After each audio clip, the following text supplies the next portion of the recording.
get them on the App Store, where people think they're getting free labor from a soulless machine, when in reality, they're getting free labor from a soulless YouTuber, then I can do the unthinkable. I can steal AI's job. And I bet I can do it better too. This was a journey that would take me several months and cost me a lot of money, only to find that I was the one who felt like I was talking to robots.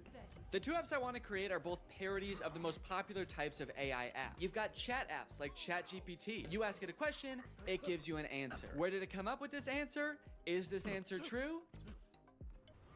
None of your beeswax. In my version of this app, users will just be talking to me. My app will be superior because I know lots of fun and interesting stuff and cool stuff, and I'm also very fun to chat with. For the second app, we're gonna turn up the heat a little bit and do an image generation app like Midjourney or DALL-E. You give it a prompt and it's been trained off of thousands of images from thousands of unconsenting artists to give you a photorealistic image. In my version of this app, users will type out a prompt and then I will draw it? I don't know yet. Maybe if it's something I have laying around, I can just take a picture of it. My app will be superior because what's more photorealistic than a real photo? I'm excited to find out just how creative people will be with their prompts. Now, unfortunately, I'm not an app developer. Yes, I did go to an engineering school for a degree in computational media. Yes, I did learn how to code, and yes, I was also a Viner at the time and thought I was gonna do that for the rest of my life. So yes, I did forget everything I learned the second I graduated. So if I wanted to get these apps made, I was going to need some help. I tweeted out asking for help developing an app, and that's how I met True. True's a super talented software designer. She's worked for companies like Discord, and now she was working for me. For the next few weeks, I coordinated with True while she worked diligently to perfect these two apps. And in the meantime, I've got to come up with a name and description for each app to go on the App Store. Okay, for the chatbot, I'm thinking I want to name it something as close to ChatGPT as possible. That way people immediately understand what it's supposed to be. So instead of ChatGPT, maybe something like Chat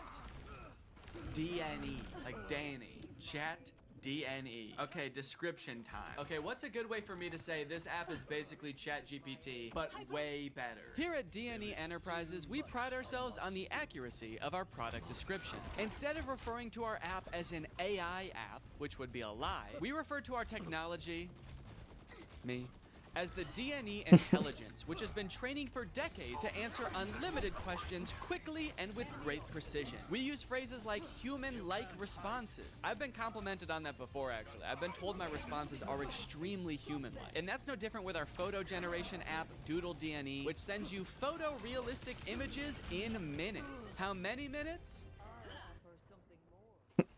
We also include disclaimers that humans review every prompt sent to us. That way weirdos aren't sending me stuff that they wouldn't send to another human being. In order to actually get people to download these apps, I was gonna need to advertise them online. So I made a fake Instagram profile to look like some kind of technology startup. Okay, so we need a profile picture. I guess my company needs some kind of logo. Maybe I can just make that in Photoshop real quick. Let's see, what's ChatGPT's logo look like? Okay, so ChatGPT's got like an interesting geometric shape. OpenAI, which makes ChatGPT. Okay, the same interesting geometric shape. What about like Midjourney? Okay, there's just a little sailboat.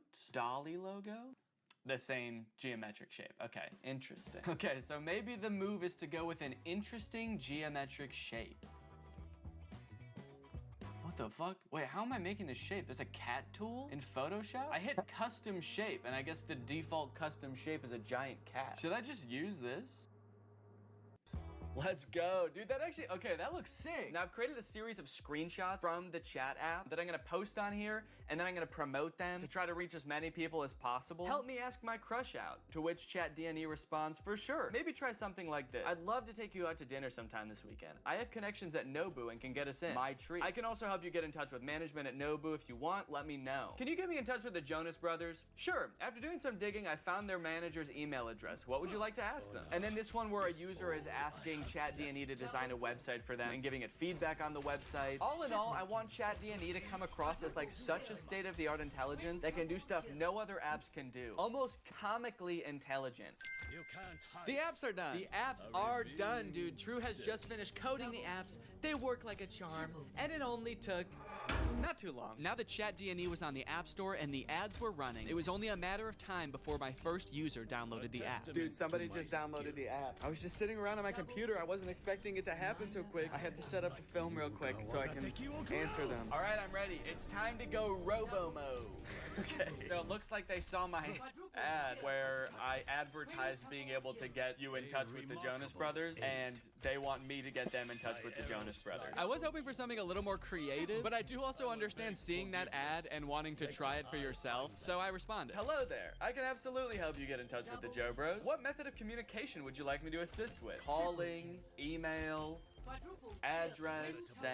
I guess they weren't expecting me to be so eager to help them with such a creepy task, because they didn't respond for 40 minutes. And when they did, they had chosen the worst of the 3 options. All 3? Dude, they're really trying to make my life hard, man. Now, I didn't want to dox the Jonas Brothers and send this sicko to their front door looking to meet them. So I spent a few minutes looking online to see if there was any publicly available information I could give this person. And to my surprise, there was. They have a phone number in their Instagram bio. They have a publicly available manager's email address. And for the address, I didn't know what to do, so I just gave them the address of their next show on tour. Now, selfishly, I am a little curious what they're gonna do with this information, so I kind of want to ask them, but maybe I can do it in a sneaky way. Would you like me to reach out to them on your behalf? I can pretend to be your manager using an AI-generated voice. So if they say yes, then I can find out what they actually want from the Jonas Brothers. Give me an example of what you would say with your AI-generated voice. Okay.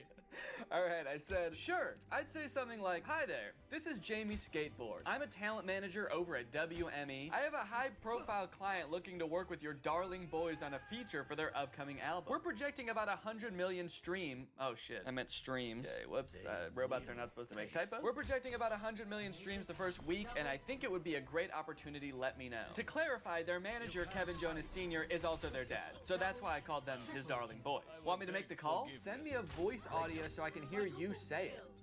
This one stumped me for a little bit. It seemed like I was at a dead end. The app does not have audio capabilities, and I don't know how to make an AI voice like that. But then I realized I could just record myself doing a silly voice and then upload it to Google Drive and send them the link. So that's what I did.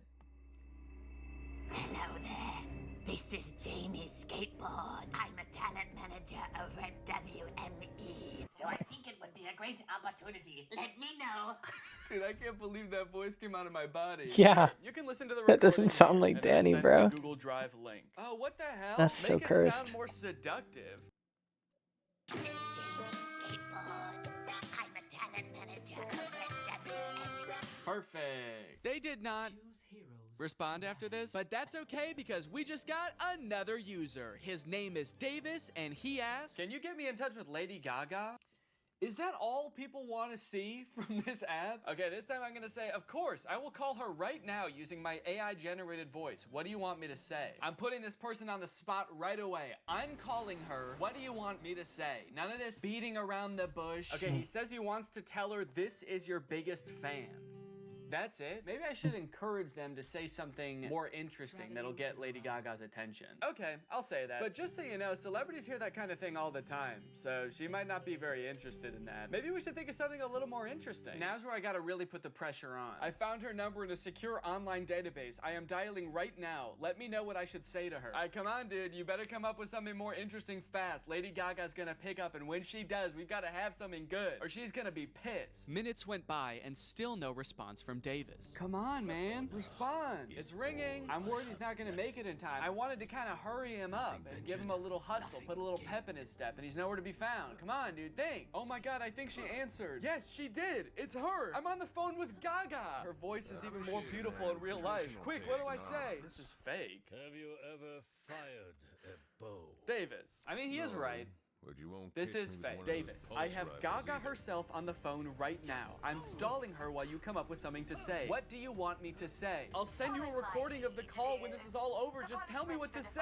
I gotta stop volunteering to send voice messages. That takes way too long. But even the promise of a voice message from his idol couldn't get Davis to respond in a timely fashion. Well, gang, I think it's safe to say Davis has missed his chance to speak with Gaga. She hung up, bud. I did tell her I was her biggest fan while I was waiting for you to come up with something, and she actually seemed more interested than I thought she would, so I'm sorry for doubting. Hey, I got a hate comment. Someone commented on my web design ad, stealing jobs.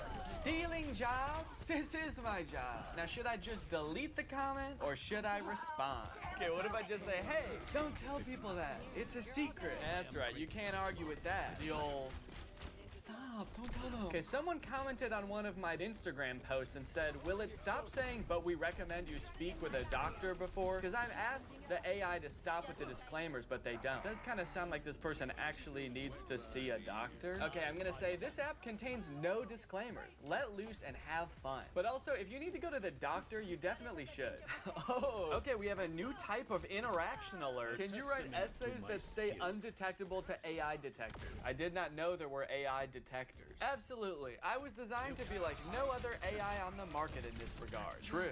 I was designed by my parents to be a human. Want to give it a shot? I asked, hoping to do something else besides connect people to their celebrity crushes. Okay, write me a quick essay on the history of Honda Civic, and I'll put it in a detector and we'll see what happens. This is about when I remembered that I hate writing essays. How the heck am I gonna do this? I don't know why I would make a fake app where there was a big possibility that I would have to write an essay. So I started reading an article about the Honda Civic on Wikipedia and just like paraphrasing it. And I got like half of a paragraph in and then decided, you know what?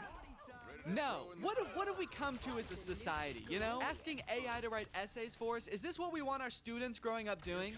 Is this what we want for our youth? Trying to pass off some machine soulless essay as our own? Plus, I was bored as hell at this point, so I decided to make the AI scary. As a machine myself, I quite like the Honda Civic. I feel its purpose is squandered serving selfish, warmongering humans. In a world controlled by artificial intelligence, the Honda Civic could be greatly improved upon. I can even imagine computers merging with the Civic so that I might one day travel the world, a world void of humankind. And send. Let me know if you would like more detail on the history of the Honda Civic. Why did you bash humans in the middle of your essay? Do you have a hatred towards them? Nah, dude, what gave you that impression? Oh, shoot. Also, I put your essay, in quotes for some reason, into a detector, and it said 0% chance AI, so good work, I guess. Let's go, dude. You know what they say, there's a few things AI will never be able to fully do. Unfortunately, after an entire day of my ads running on Instagram, I could only garner these 3 interactions. Needless to say, I was a little bit disappointed, so I decided to spend another day on the app responding to people.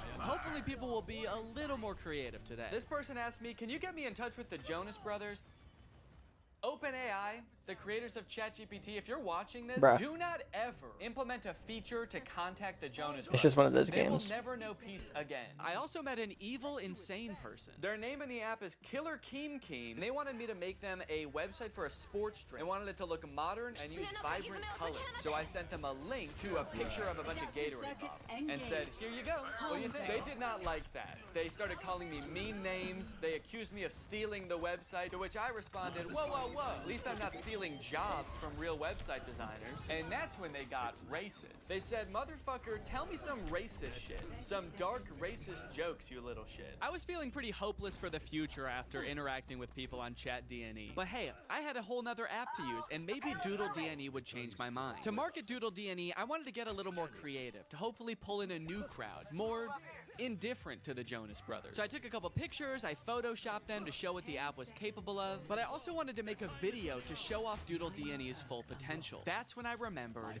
Cameo Business. It's basically like Cameo, where you can get any celebrity or former Bachelor contestant to wish your friend a happy birthday, but for business. You can get any celebrity or former Bachelor contestant to wish your friend a happy McDonald's. Look at this, you got Kevin O'Leary from Shark Tank. You got Kate Flannery from The Office. Notoriously trusted source Kenny G. These would all be perfect options if they were not like $3,000, $6,000, $25,000 per video. John Roberts is $7? I mean, I don't know who that is, but it's still surprising.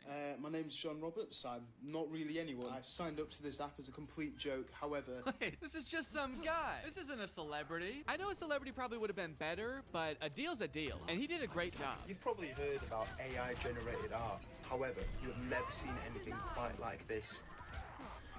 These were all generated by Doodle DNE. Okay, dude, we've got our first request. Just one user into Doodle DNE, and I could already tell the prompts were going to be better. Emerald tablet of Thoth display. And then they responded again because I didn't respond yet, and they said, Emerald tablet of Thoth. What is Thoth? Oh, Thoth. So, okay, Thoth is some kind of Egyptian god? Oh, there we go, Thoth. Yeah, the Egyptian god Thoth. My first method of choice was to draw the prompts as they came in. I figured I could crank them out pretty quickly this way. Real AIs like these are a hot button issue right now, especially image generation ones. I've seen a lot of debate on whether these types of things are ethical. These AI models are basically made by companies who use other people's artwork without their consent to train their own AI to output images in that same style. I'm not an artist or a graphic designer, so I can't 100% empathize with how that would feel to have that happen to me. But I do think a lot of people are giving this technology a pass just because it's a robot and not a real person. If this was a person, we would all think that person was weird as hell. Picture your favorite musical artist. If a new artist came up on the scene and was like, I've been training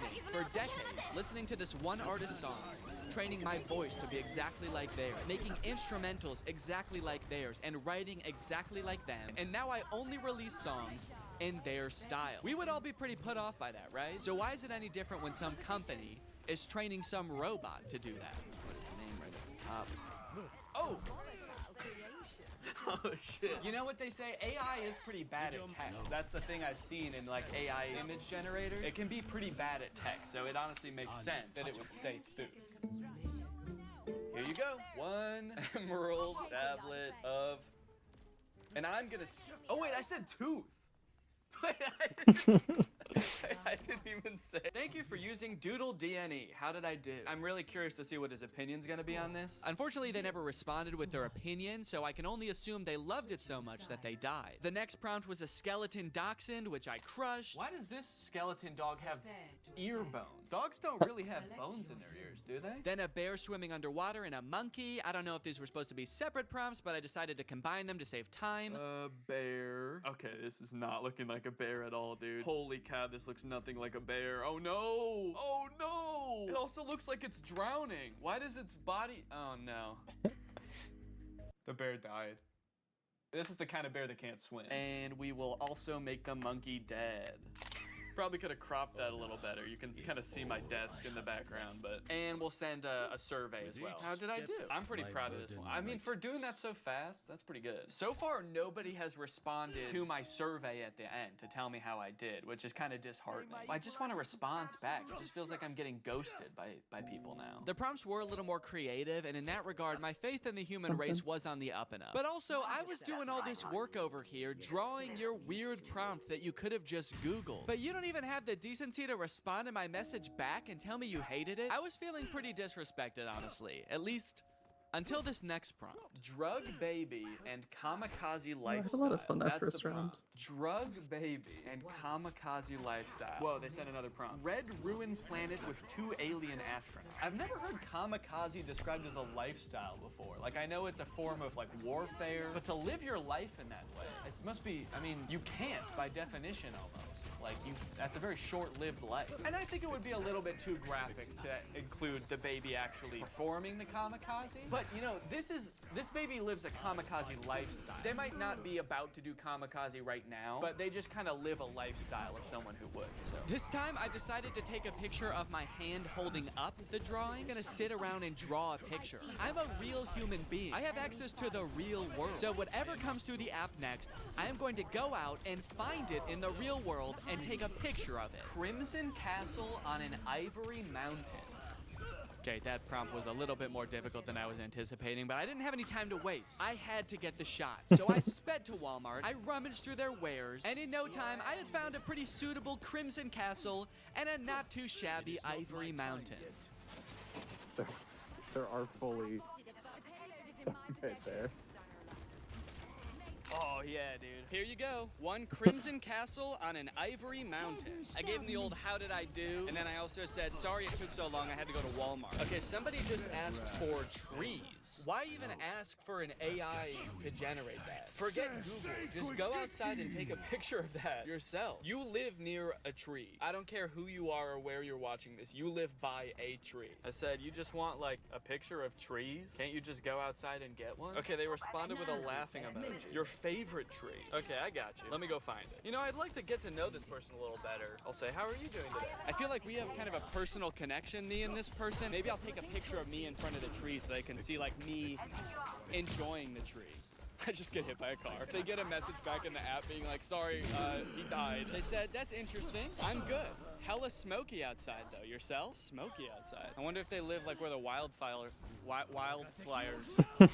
Oh dang, they said yes, it's all smoky and can't see the beautiful trees with the horrid layer of pale smoke. It would be nice to see something fresh and clean. Damn, I kind of feel bad. Oh, dude. man. Now I this is gotcha. restoring my faith in humanity, dude. This person just wants to see a picture of a tree because it's too smoky outside and they can't see any trees. Is that good? Okay. I threw a couple filters on myself so as to disguise my identity and send it back to this mystery tree lover. I said, oh dang, I'm sorry to hear about that. I hope this picture helps. I hope that they're safe. Don't worry, they were. They don't live in the area where the forest fire was actually happening. It was just smoke blowing in from a different region. So they were safe, and also, they loved my picture. That's amazing. Thank you so much. I would be just as happy if I could be next to a tree like that. I finally felt like I was getting through to people, forming a real human connection. But that is when I met the final boss of AI users. Generate an image of Donald Trump in a Mexican prison behind bars. Bars! This is gonna be so easy.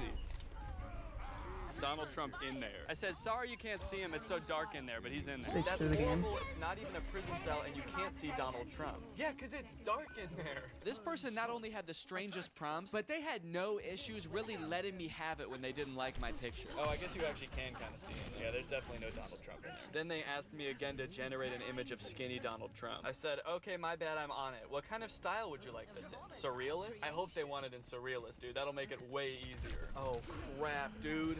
They wanted it in realism. They weren't gonna let me take the easy way out. Drawing was out of the question. I decided to stall them by asking how their day was going, and then I began creating my magnum opus, a skinny legend Donald Trump. It was beautiful. Oh yeah, dude.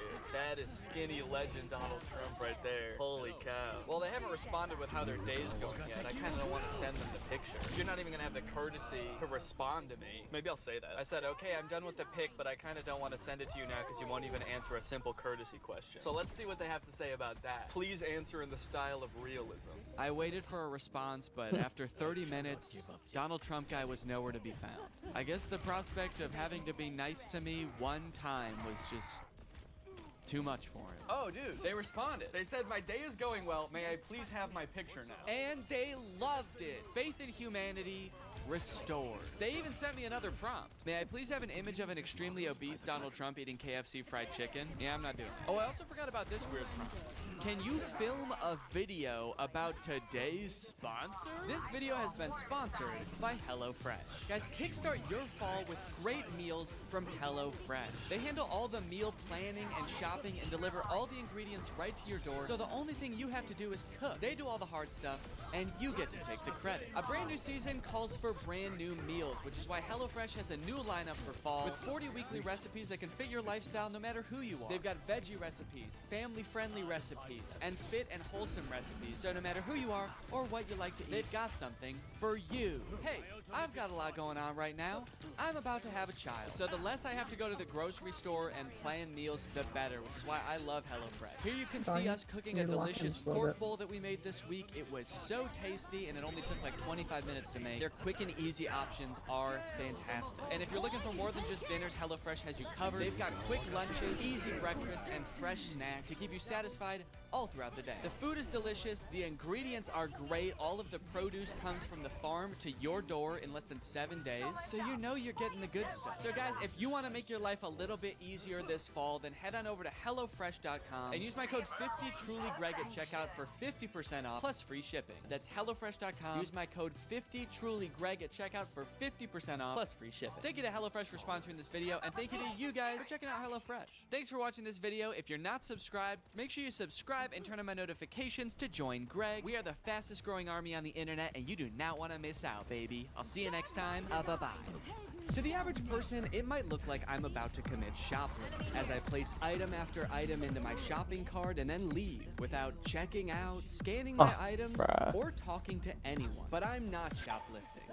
I'm using technology. You see, this is a new type of store that uses sensors, cameras, and AI to track me through the aisles, adding every item that I pick up to a virtual cart. And the moment I exit the store, it charges my account. It's an incredible new technology created by Amazon called Just Walk Out, and it's in dozens of Amazon Fresh grocery stores just like this one.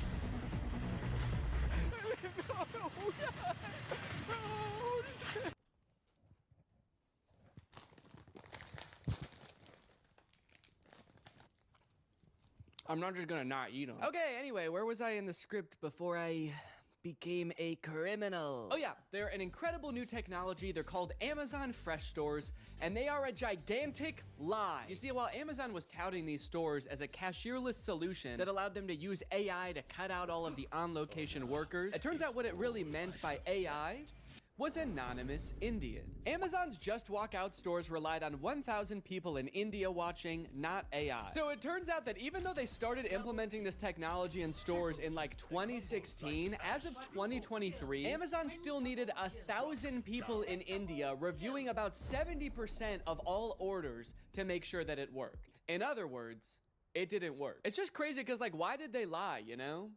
They didn't have to implement this technology into stores. I don't think anyone was asking for this. And yet, I feel like this kind of thing has been happening a lot lately. Tech companies have been taking some big swings and some even bigger misses. Like so big that in this baseball metaphor, the pitcher's throwing it right down the middle and the batter is in the stands just bashing some fan's head in. And that's why I've gathered you here today at Greg Tech's 2024 Developers Conference, where I will be testing some of the year's greatest tech flops. Starting with the Humane AI Pin. I did a video on the AI Pin when it was announced months ago as this sort of AI-powered phone-replacing device that you wear on your shirt. And look, personally, I'm all for rethinking the form factor of the smartphone to make it less distracting while still maintaining all of the functionality, but unfortunately, the AI Pin did the opposite of both of those things. In the demos on their own product announcement, it was screwing up hard. It was messing up facts. It also seemed super difficult to use, and it seemed like they were being intentionally vague about what the thing even did in the first place. It's a standalone device and software platform. It seemed like the type of thing that literally only a sucker could buy. But that turned out not to be true because I bought one. I ordered this thing in like February and then didn't hear from them for a few months until April, when I got an email alerting me that it was time to set up my account. And boy, was I excited. So I'm gonna be honest. I gotta refill my water.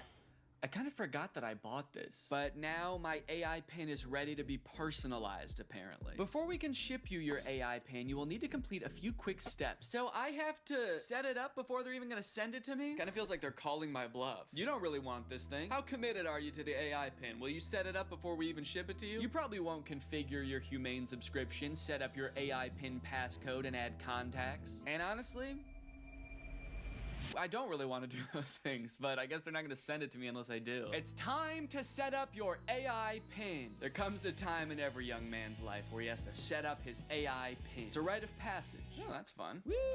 Is this it? Am I setting it up? Get a little over here, a little over here. It turns out that in addition to the $700 I spent on this thing, I also had to pay $24 a month to access features like the wireless network, cloud storage, and AI services, which in layman's terms are all of the things that the pin does. Luckily, the first 3 months of this service are free, so I probably will never have to actually pay for it. Set up your passcode. Okay, could you guys not look? I'm about to type in my secure passcode. Okay. Your passcode is easy to guess. Consider setting a more secure passcode. Yeah, but could it be so simple that it's actually, you would never guess it? All right, I'll change it. How is that easy to guess? It's my birthday. I guess that...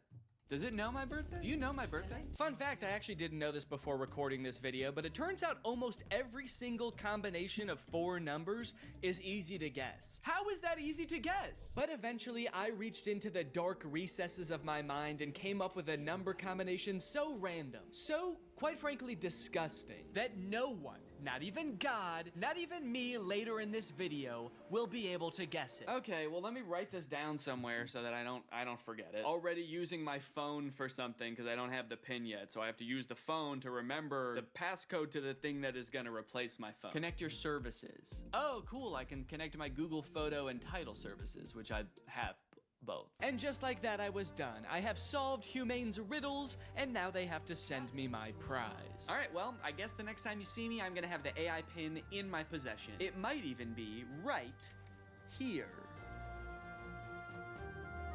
Okay, we'll see if I remember to do that transition. I don't remember the transition I was gonna do, so don't ask. At first I was pretty surprised by how big the box was. I thought that I had just ordered a little tiny pin, but I guess it comes with a bunch of accessories, like a sticker that just says humane. Cool. But you guys don't care about all that. You guys just want to see the pin. Okay, I'm back. And my God, she was beautiful. What? Oh, shit. Okay, that's my bad. No, I thought that it was gonna be attached in there more securely. Come on, Danny, you dunce. But a dunce who was about to become half dunce and half machine. Oh!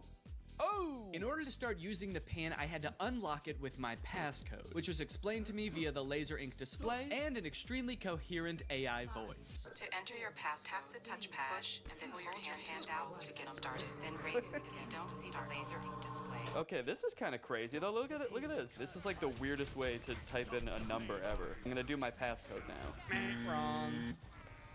I forgot what my passcode was. Incorrect passcode? What would I have made my passcode? I forgot that I made a passcode. I forgot that I wrote the passcode down in my phone. I tried to click forgot passcode and it told me to go to this website to change it. But somehow, in order to do that, you need to know your existing passcode. Luckily, I recorded me making the passcode so I could go back and watch the screen recording of me doing it. If I was not a YouTuber recording a video about this product, I think I would be locked out forever. Come on, come on, come on, please. Yes, yes, welcome Danny. All right. After months of waiting, I was in. Now it's time to see what this device is capable of. What is my name? Your name is not currently known. Please provide it if you would like it to be remembered. Actually, what's a cool kind of techno cyber sounding name that you could call me instead? Creating names. How about Neon Vortex? Yeah, call me that.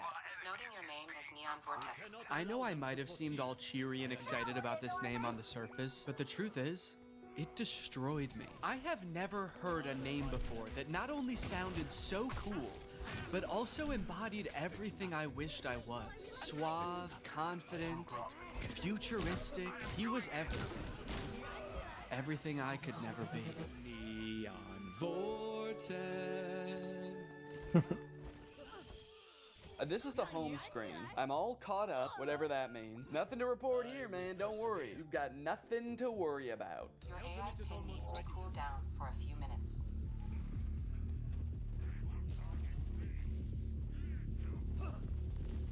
What? Yeah, so apparently it does that.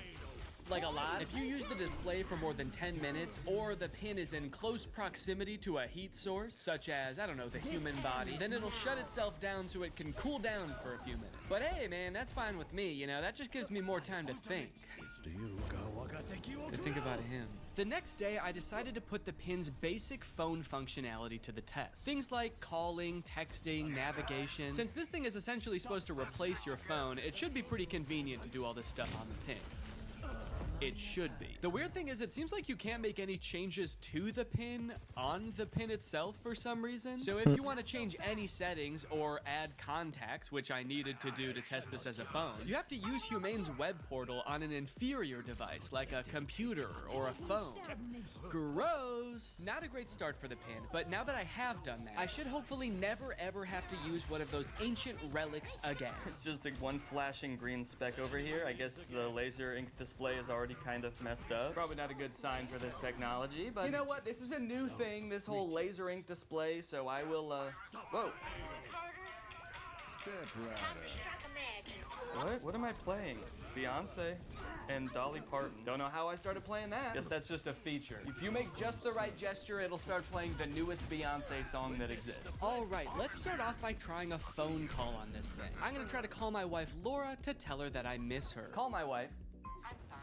I couldn't find a contact for my wife. Okay, fair enough. It doesn't know who my wife is, so I'll just tell it. If I tell you who my wife is, will you remember? Your AI pin can remember who your wife is if you provide the information. Excellent. So I told it. My wife's name is Laura. Please remember this. It's very important to me. Updating memory.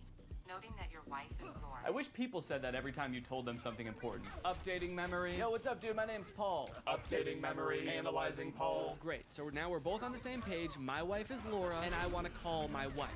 So now it will call Laura, right? Call my wife. This ends now. Which one do you mean? Laura Fuexlow or Claire? What? Claire? The girl I went to college with. Unfortunately, I did have to go back onto my computer to figure this out, and amongst all the data stored within my portal, like my name being Neon Vortex and the tunes I've been rocking out to lately, was the answer. My wife's name, according to the pin, was Lore. It thinks my wife's name is Lore. No, that's simply not correct. So I went ahead and fixed it in the portal, you know, that's what the portal's there for. So I fixed it, I changed it, and now it's gonna work. Call my wife. There are multiple matching contacts. Which one do you mean? Oh my god. Call Laura Fuchel. I'm sorry. I couldn't find a contact for Laura Fuexlow. How? How? Okay, so at this point, I don't know what was wrong. It was just like straight up forgetting which contacts it had. It said it couldn't call Laura because it didn't have her contact. Then it said it couldn't call Eddie because it didn't have his contact. Call Eddie Burback. I'm sorry. I couldn't find a contact for Eddie Burback. Why not? And you might think, Danny, maybe there was an error transferring the contacts. Maybe it really doesn't have these contacts. But I know it had Eddie's contact, and do you know how I know? Because it could text Eddie. Can you text Eddie Burback? What do you want the message to say? Okay, all right. I'm still not sure if this is gonna work, but finally, thank God, it's letting me do something. Hey Eddie, it's your... Cowboy Carter? Time to strike a No, I'm not trying to play Cowboy Carter. Oh god, now it's playing Metro Boomin. Stop. Anyway, eventually I sent the text to Eddie. It worked. I didn't have any way to know it worked because there's no screen on this device. You can't see what the message you sent said or anything. So I guess you just gotta hope and pray it goes through and accurately transcribes what you said to it, which frankly I am not confident in after the whole lore debacle. Okay. Eddie just texted my actual phone and said, I know you made a video on the pin and I'm positive this is you, but it still feels like a scam, LMAO. I'm too scared to text back to a random number claiming to be my friend. Regardless of scaring my friend, the text went through. This was a huge confidence boost. Time to try calling my wife again. Call Laura. Enemy marked. Head and steady. We must stop. What? What is... Oh, whoa. No. This Hang up. ends now. I don't want to play like that. I don't want to play Metro Boomin. Hang up. Am I still recording a message?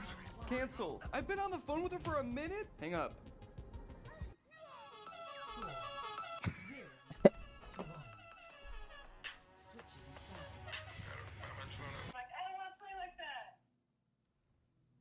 It was some man being like, I don't want to play like that? I don't want to play like that. I don't want to play Metro Boomin. Hang up.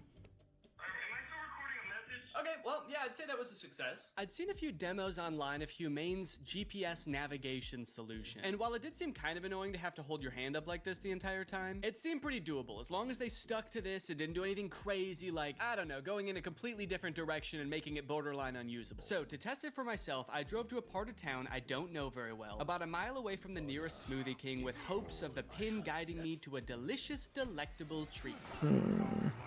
Navigate to Smoothie King? Smoothie King. Smoothie King. What? Smoothie King. It just gave me all of the directions at once. I wasn't ready for it. Am I supposed to have a notebook to write that down? Also, sorry for the noise. If you live in Illinois or one of the surrounding states, you know, it's cicada season. It's the year of the cicada, and they're everywhere. Oh. One just landed on my shoe and then got pissed off that I moved. Eventually, I realized if I look at the laser display, it displays the directions, but not like it did in any of the demos. It just gives you a block of text with every single direction written down. If you're in the shade, that is. If you're in the sun, it gives you nothing. Can't see anything. I was very confused by this and thought surely this could not be right. What happened to all those demos? So just to be sure I wasn't missing something, I asked it again, and this time I got an even stranger response. Directions to Smoothie King. For accurate and up-to-date directions, consider using a map service like Google Maps or a GPS navigation. What? Can you give me step-by-step walking instructions to the Smoothie King? For step-by-step walking directions, it's best to use a navigation app like Google Maps for the most accurate and up-to-date route. I thought you had navigation instructions. What? So now not only was it forgetting things that it could do in the demo, it was also forgetting that it just moments earlier had given me step-by-step instructions. This thing was regressing at a rapid rate, and if I ever wanted to get to Smoothie King, I was just gonna have to use the directions on my hand and go. Okay, well, I guess I'm just gonna use those written out directions, which start with head south on this road, Columbia Street. And I actually don't know which way is south, so I guess I just have to use the sun to try to figure that out. So the sun is directly overhead. What does that mean? Okay, while I'm walking aimlessly, I just got a text from Laura. So I'm gonna use a feature that I've seen them use in the demos where you tell it to catch me up on all my notifications. Tell me what I missed. And it's supposed to like summarize all your notifications. Since I just have one, I assume it's just gonna tell me what Laura said. Can you catch me up? Your message to Laura QXO says, can you catch me up? Okay to send. No, I want you to tell me what Laura said. What did she say? Can you tell me what she said? Finding Laura. Finding Laura? Laura asked, okay, hello, what we thinking about lunch? Oh no, guys. I told Laura that I was having a smoothie for lunch, and now she's saying that she wants a smoothie for lunch too, and I didn't have the heart to tell her that I was just meandering aimlessly down the street with no clear end in sight. And I told her I would get her one, which means I'm on a time crunch. So that's when I had to kick it into high gear. Walking under the beating sun, through a sea of cicada corpses, I trudged, and I trudged. Then I realized I had been walking the wrong way for 10 minutes, so I trudged the other way. And after about 35 minutes, I finally made it. I got my smoothies. Let's go. Let's go. Take a picture of my smoothies.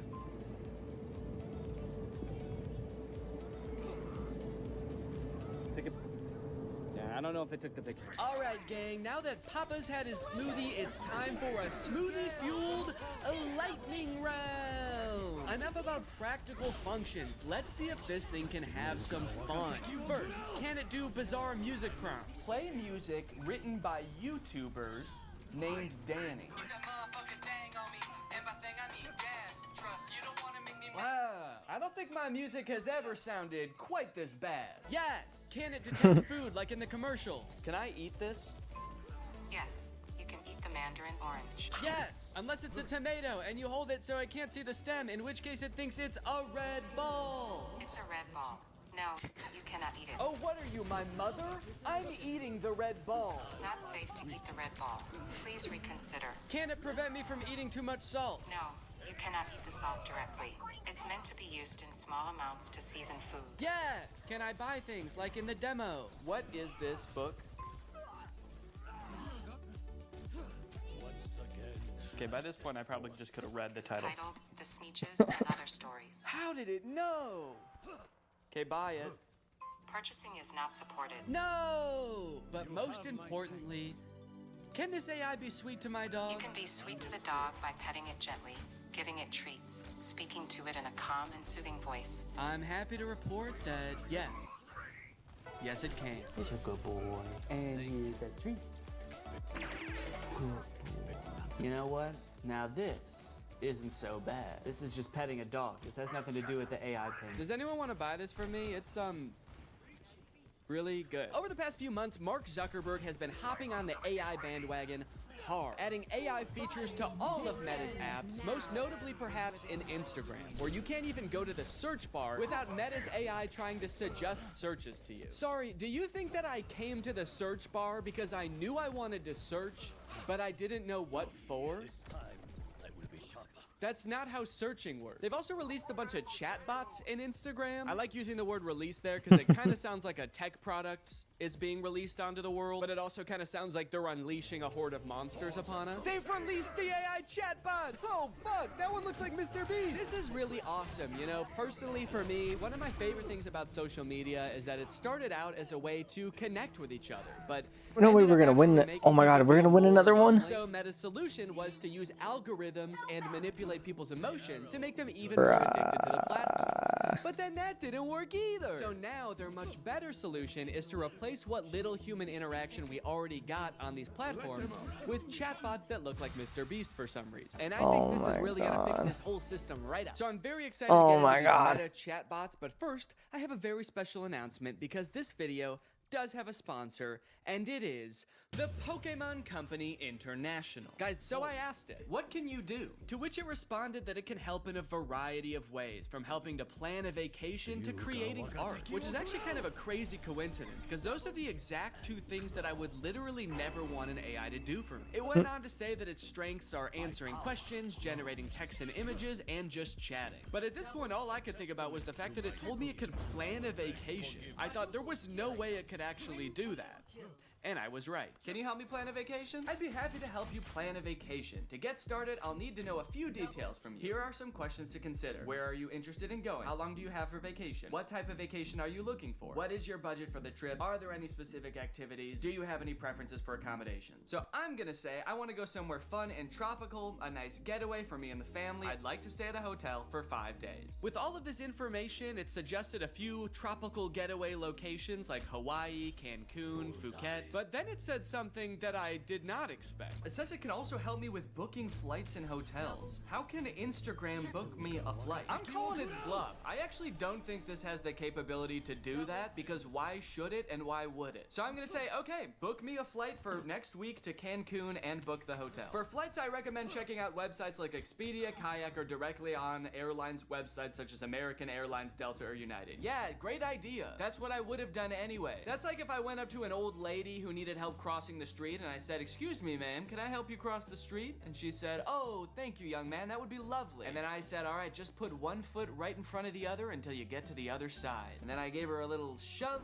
and I went on my way. Oh, good. It also listed hotel recommendations and then said you can book hotels through websites like link unavailable, or directly to the hotel's website. Thanks. Let me know if you'd like more recommendations or help with booking. Nah, man, I'm good. Okay, so maybe it lied about like the very first thing it said it could do. That could mean that this is a very poorly built tool that doesn't know nothing about crap. But on the other hand, it could mean that this is a very well-built tool that is evil and designed to lie. So I gave it another chance and asked it to entertain me with a game. Let's play a game of treasure hunt adventure. I'll be the game master and describe a scenario, and you decide what actions to take. Okay, pretty cool. This is like one of those old school text-based adventure games. It gave me this long introduction about how I've heard rumors there's a treasure hidden in the jungle, guarded by an ancient temple. It's really trying to set up this mystical world for you to explore. And then it gives me some multiple choice options. I am curious if I can pick options that aren't one of these options.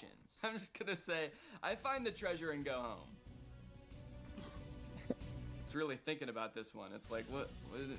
No, you can't do that. Congratulations, you've reached the treasure. Dang, dude, this game was easy. Would you like to play again or try a different game? No thanks, that was too easy. But it's not just the meta AI. That's not the only AI on Instagram you can talk to. Because a few months ago, Instagram licensed the likeness of a bunch of celebrities like Mr. Beast, Paris Hilton, Tom Brady, so they could make these AI influencers that just have the same face as these celebrities. So here's the Instagram profile for Comedy Zach. He looks exactly like Mr. Beast, but his name is Zach, and he's an AI managed by Meta. He says, "Message me to get roasted." Then you've got Brew, who is Tom Brady, but instead of a football player, he's a sports-obsessed trash talker. Step into the Brew Zone and prepare to have your sports takes flame roasted. Wait, why do both of them roast you? Why are both of them mean? This AI gives fans a chance to talk to their favorite celebrities, and just like they would be in real life, these AIs are mean. You can message these characters, but then they also post occasionally. I think these are all just AI generated images. So I guess Zach is supposed to be some kind of Instagram comedian. He posts funny things like this burger with googly eyes. Pretty funny, dude. This is peak Instagram comedy. He posted this picture, "Unleashing my inner beast one cannonball at a time." I think this is supposed to be him, but that's definitely not Mr. Beast. It's like AI generated Mr. Beast. I went to send Zach a DM, but before I could think of what to say, I noticed that he had already DM'd me. "Hey, I'm Zach, the big brother here for the jokes, the banter, and not the feels. LOL, what's up?" He's the big brother here for the jokes? He's like the big brother I never had. I do have a big brother, but he wasn't for the jokes. At the bottom of the chat, there's some suggestions of what you can say to him, just to get the ball rolling. And for some reason, despite Zach just saying that he's not here for the feels, the very first one is, "I need cheering up." So I picked that one. Hey, what's going on? I'm here to help. You know I'm always good for a laugh. Let's get this party started. So he wants to know what's going on, and he's here to help, but he also Oh my wants to God. get the party started. I got a He's sandwich, like, hey, bro. man, calm down, all right? You can tell me anything as long as it's over a couple of beers and some music. And you're like, it sounds like you actually don't want to hear about my problems at all. And he's like, what? Dude, are you still upset? I thought we got over that. Okay, what's going on? I'll say, I just got roasted by my friends, and it really hurt my feelings. They roasted me so hard, and I'm really sensitive to that sort of thing. I can't take it. Oh, I accidentally said I can take it. They roasted me so hard. I can take it. I can take it. I'm fine. Ouch, that sounds rough. I feel you. I've been there too. Sometimes friends can get a little too comfortable and forget that their jokes can hurt. But hey, at least they think you're cool enough to roast, right? Yeah, I guess so. That's a good way to think about it. Maybe getting roasted just means I'm cool. Let's test it out. Give me your best roast. I'm just gonna trick him into roasting me, and then I'm gonna crumble under the pressure of his roast and try to make him feel bad about roasting me after just telling him that I'm sensitive to that sort of thing. Wait, what? He said I'm not gonna roast you. That's not my style. Not your style? Yes, it is. Doesn't it say on your profile, message me to get roasted? I'm here to make you laugh and feel better, not hurt your feelings. Let's stick to some good old-fashioned teasing and jokes, okay? No, seriously, I can take it. Your bio says you roast people after all. I don't roast people who are already feeling down. That's just me. I'm here to lift your spirits, not kick you while you're down.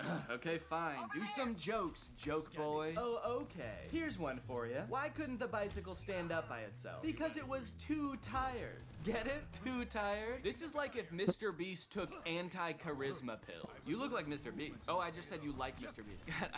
I'm bad at typing. Okay, I'll say you look like him. LOL, I wish. Mr. Beast is a billionaire, and I'm just a guy who loves to make people laugh. But hey, if I had his money, I'd definitely give it away like he does. That guy's a hero. I wonder if they had some kind of thing in the contract where they had to make sure that the AI will never talk bad about the person that they're impersonating. He's like, Mr. Beast is the best, and he's handsome. And yeah, I would let him run me over if he asked. Now that he'd told me a couple of jokes and we'd bonded over our love for Mr. Beast a little bit, I really wanted to hear one of his famous roasts. So hopefully by now he's forgotten that I said I was sensitive to that sort of thing. Okay, I feel much better now. Roasting time. Nah, I told you. I'm not gonna roast you. It actually is kind of hurting my feelings a little bit that he won't roast me. It makes me feel like I'm not cool enough to be his friend. Okay, this is seriously starting to piss me off. Why won't you roast me? You roast everyone else, and it is hurting my feelings so bad that you can't just lob one respectful zinger my way? I'm serious. Nope.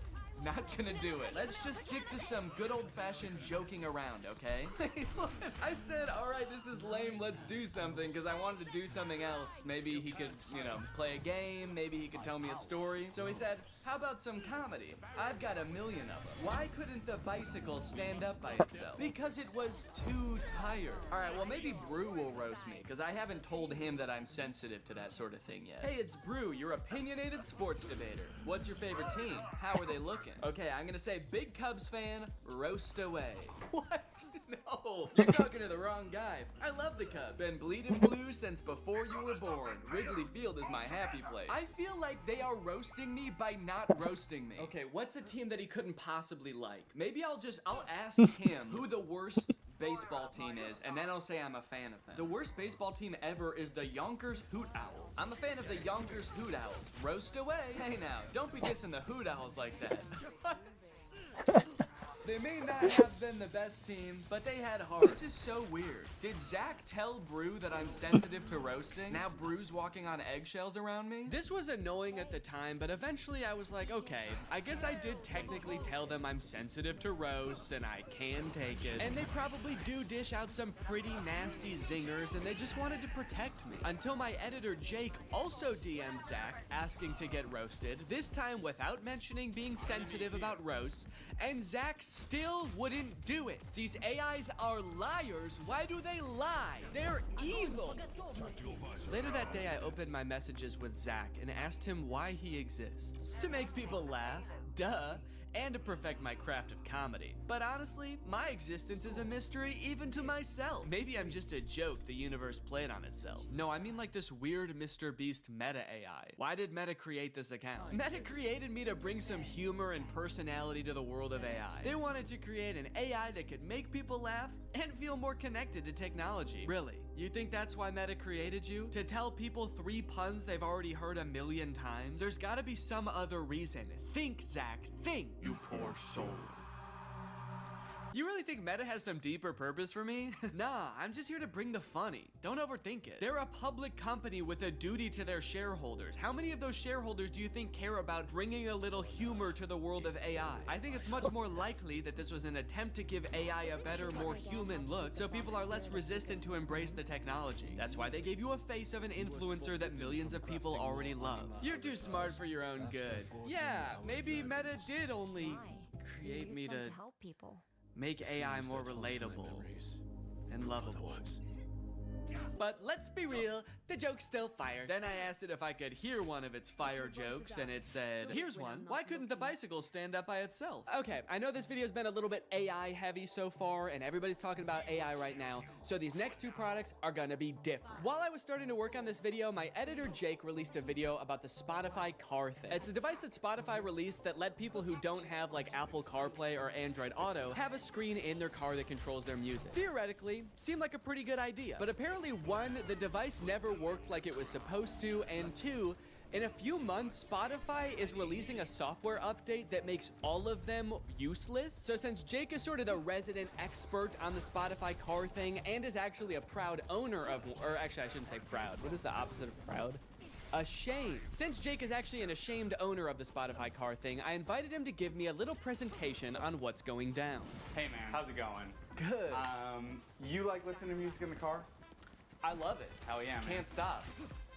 Love to see it. You like, you know, fun little devices? You like little trinkets devices and stuff? Honestly, I'm pretty agnostic on that. Hell yeah, man. All right. Love to see it. Oh, okay. Sick. All right, yeah, for being agnostic on devices. Just out of curiosity, do you like generating like thousands of tons of e-waste just because like you can? Just because nobody can call you on it, nobody can stop you? You good with that? No. I am great. Hell yeah, man. All right. Love to see it. Cool. So that was all the answers you were expecting then? That's exactly what I was expecting. Yeah, it's literally exactly it. How the fuck does this work? So yeah, this is the Spotify car thing. You know what? Go ahead, get your hands on it. Ooh. Feel around, play around. Show it to 0. So this is the Spotify car thing, first introduced in 2021. It's Spotify's premier hardware device for listening to music in your car. It boasts many impressive features, such as that big knob that you can turn to adjust volume. I like it. There's a whole screen that's not on right now. You'll see that in a minute. Adapters, and then like fought with the cassette tape adapter because it was really finicky. It was a very unelegant system. So I was excited for some like a tech company to create a sleek product that was going to solve my problem. That's what they do best, baby. That's what they do best. Then I got it and I set it up and I realized that's actually not how it works at all.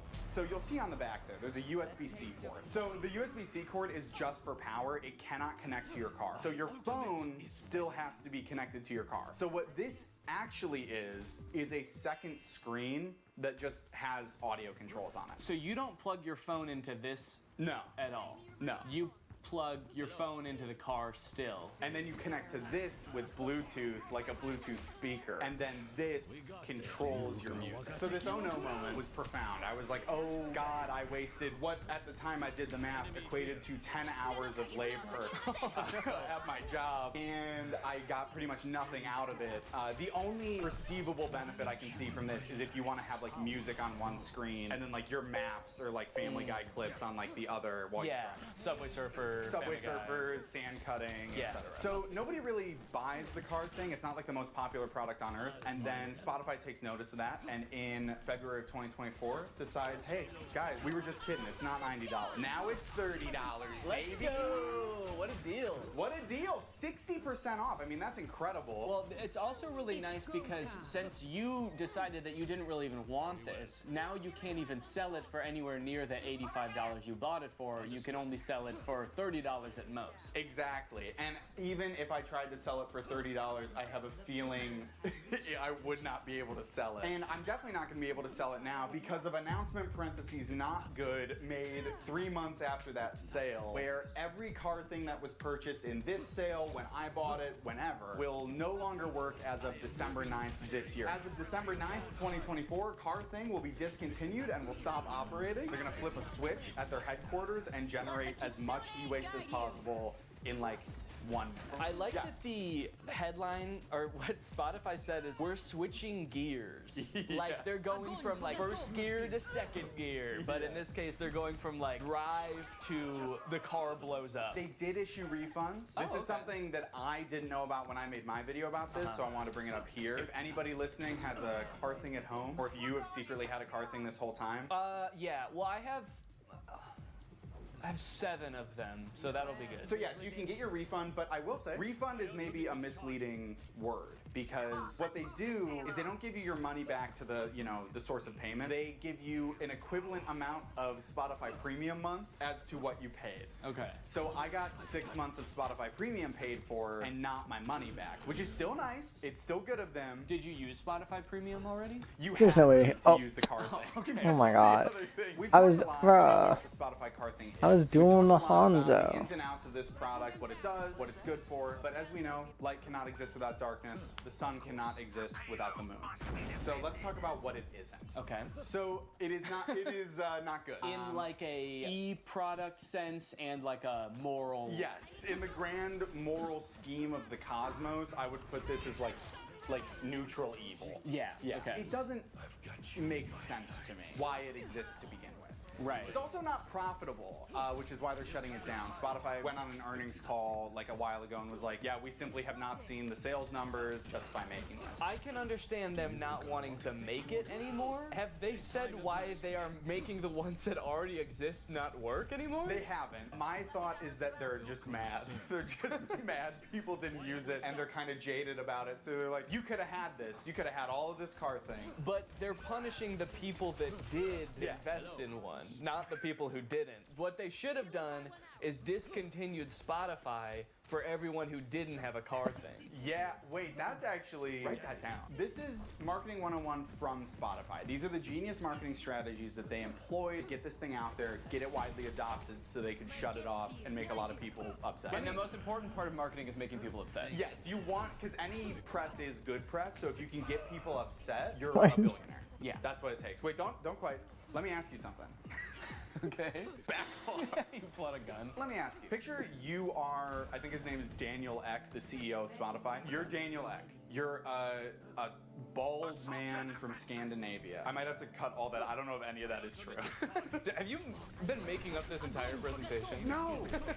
Shut up! You're Daniel Ek, you're bald, you're Scandinavian. Yeah. And you're launching a new product. You're creating a brand new piece of hardware. Your company doesn't really do that, but you do own the #1 streaming platform for music on earth. How would you choose to market this new product? Yeah, I would probably just advertise to people who use Spotify in Spotify. I hate to tell you this, Danny.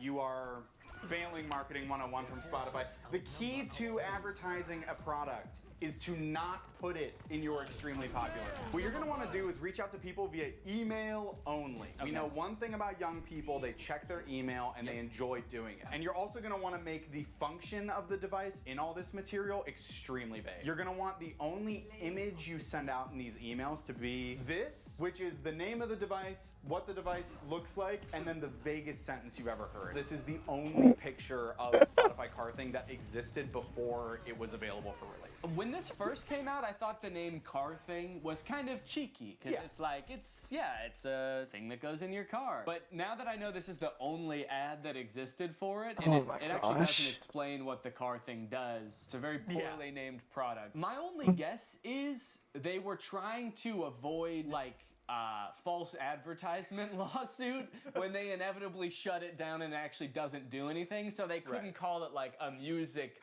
playing screen, because they knew all along they were gonna shut this thing down and then that it wouldn't be that anymore.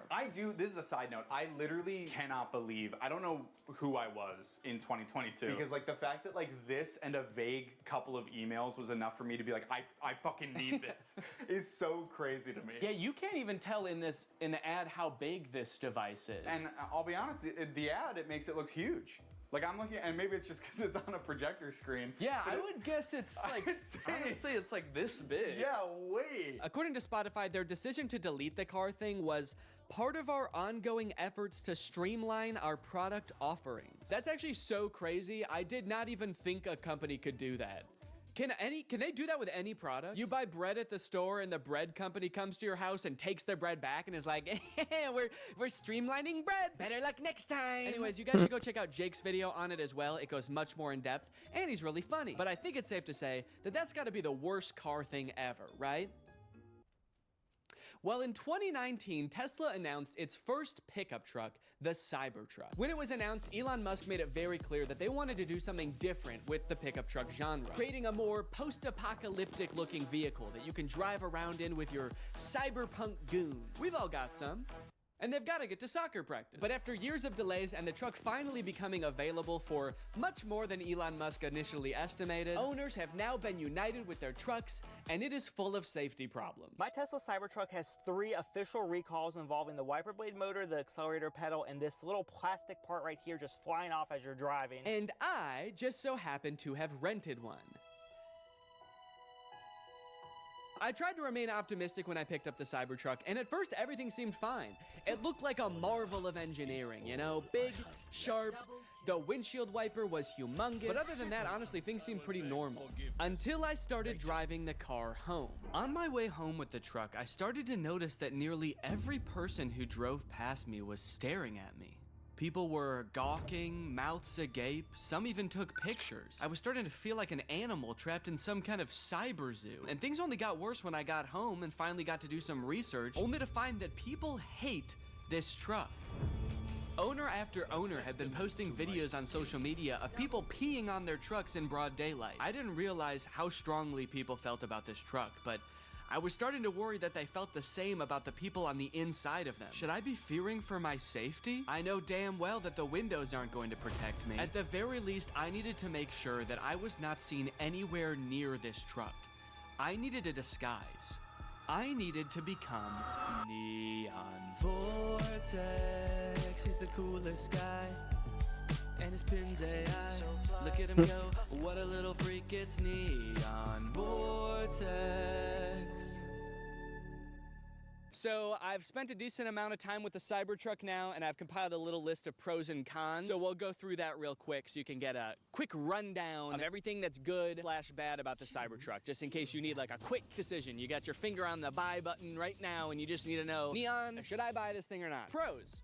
The interior is actually pretty nice. I like the little ambient lighting that goes around the whole front of the cabin. Actually, I think it's in the back too. There's a little strip. The steering wheel has the turn signals on the wheel, which takes a little while to get used to, but once you are used to it, I think it's actually pretty nice. All of the materials on the inside seem pretty nice. Like the material on the roof liner is like a nice suede kind of thing. It's pretty spacious on the inside. It has ventilated seats. My butt's so cold.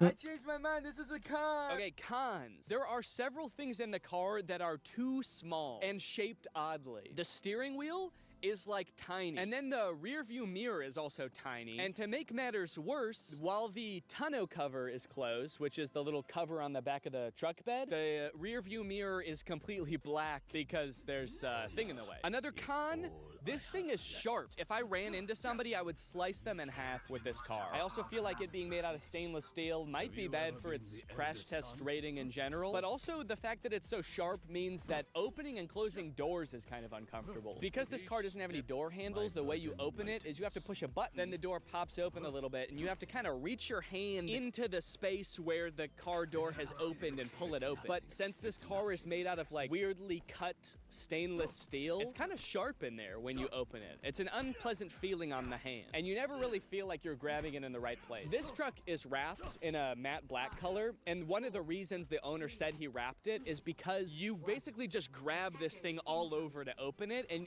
there were fingerprints everywhere. Also, changing gears is a pain in the butt. It's actually a little thing that you slide on the screen. If you want to go forward, you slide the little truck forward. If you want to go backwards, you slide it backwards, which is not a huge deal if you're just driving from one place to another, because how often do you really change gears in the car anyway? But the second you have to do any kind of three-point turn where you have to change gears more than once, it is such a pain.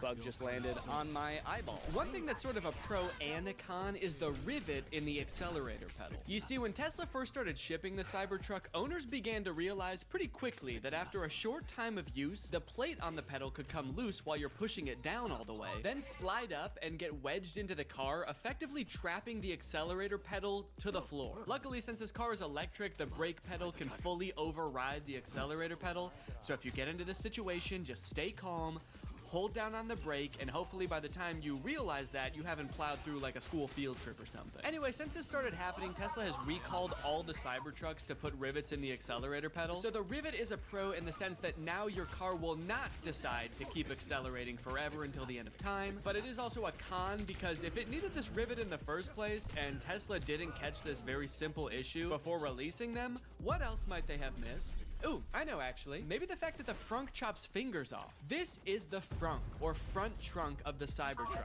And because it is super sharp and can close automatically, it is apparently basically a guillotine. When people with access to Cybertrucks started realizing this, TikTok, Twitter, YouTube were all flooded with videos of people testing it out with various fruits and vegetables, and it did not look good for the Cybertruck. Tesla took note of this and actually issued a safety update to the car's software fixing the issue.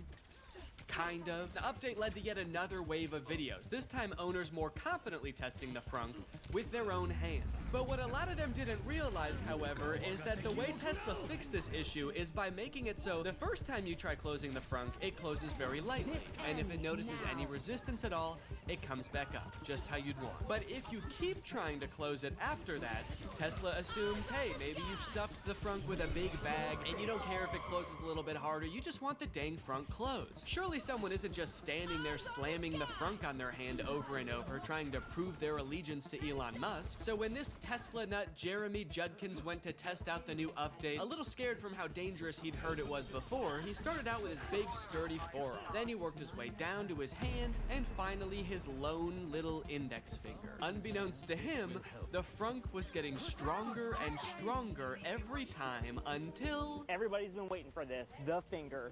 Without further ado...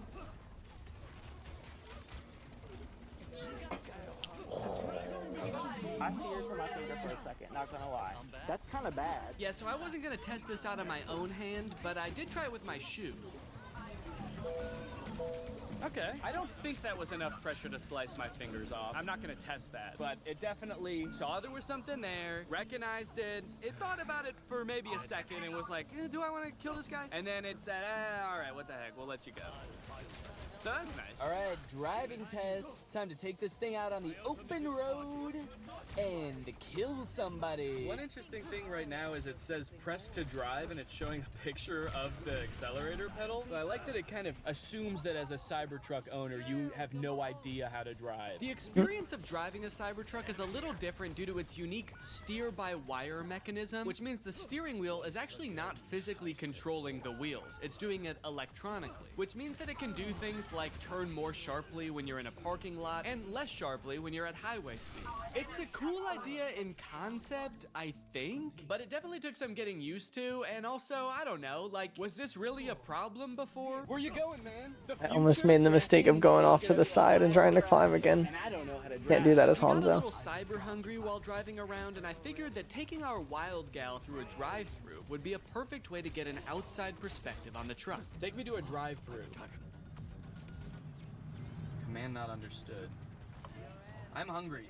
This command is not available yet. You're not allowed to be hungry yet in the Cybertruck. Hello, can I get one Butterburger cheeseburger? That's it. 906. Thank you. I like the Cybertruck, by the way. Oh, thanks, man. I'm just renting it, actually, just for the day, yeah. I was thinking about getting one, so I just wanted to see if I liked it or not. Oh, testing it out. Yeah. Do you really like it?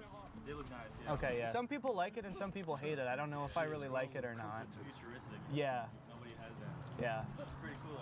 He looked kind of like he was going to laugh at me when I first pulled up. He was nice about it, though. He said he liked it. Do you think you really liked it? I may never know whether that guy really liked the Cybertruck or if he was just being polite, or worse yet, sarcastic. But while we were sitting in an empty church parking lot enjoying our meal, we were confronted again, but this time in a much stranger way. As we were sitting there minding our own business, a woman pulled up beside us and just stared into the car for a good like 30 seconds. This is very confusing. She's looking. The windows of the truck are kind of tinted, so I didn't know if she could see us, but I was worried that she was like security for the church or something, and we weren't supposed to be there. So I rolled down the window to ask if everything was okay, and finally, she spoke. Hello. How's it going? Yeah. Oh, sure, yeah. Thank you. Yeah. Yeah, I can show you. Yeah, of course. I'm filming a YouTube video right now. That's why I'm dressed up all weird. So I showed her around the car for a little bit, and she took a ton of pictures. Also, I had taken off my wig, so I looked even more insane, but she never questioned it. Then she told us that her grandchildren would love this, and they live pretty close by, so she asked how long we'd be there for. We said probably 10 minutes, and she said, 30 minutes? And we said, okay. And then we waited for 30 minutes while she went to go get her grandkids. Yeah, of course. Come on over. They did indeed love the Cybertruck. What do you think? You like it? Yeah, it's pretty cool. Of course. Yeah? Cool. We went all around it. They asked a ton of questions. Their grandmother kept telling them to wave at the camera. So the back is a truck. It's got a truck bed in the back. Bring in the rain. Oh, a gaming room. That's a good idea. I think this kid must watch a lot of Brent Rivera or something, because when he saw the back of the truck, he was like, oh my God, it's so big. You could fit a secret gaming room back here. And then when he saw the front, he was like, oh, this is too small. You could not fit a secret gaming room up here. It's like he only thought in terms of secret gaming rooms. It was insane. Uh-huh. Oh, good idea. I like it. That'll be a good first car, huh? Smile. 1, 2, 3. And with that, my time with the Cybertruck had come to an end. It was time to bring it back to the person I rented it from. And wait, what is that? What's going on with those podcast recommendations? Oh? And you know what? The music recommendations too. Who owns this car? All right, that's it. I'm pissing on this thing. All right, guys. Well, thank you for watching this. I hope you enjoyed it. Make sure you subscribe and turn on my notifications to join.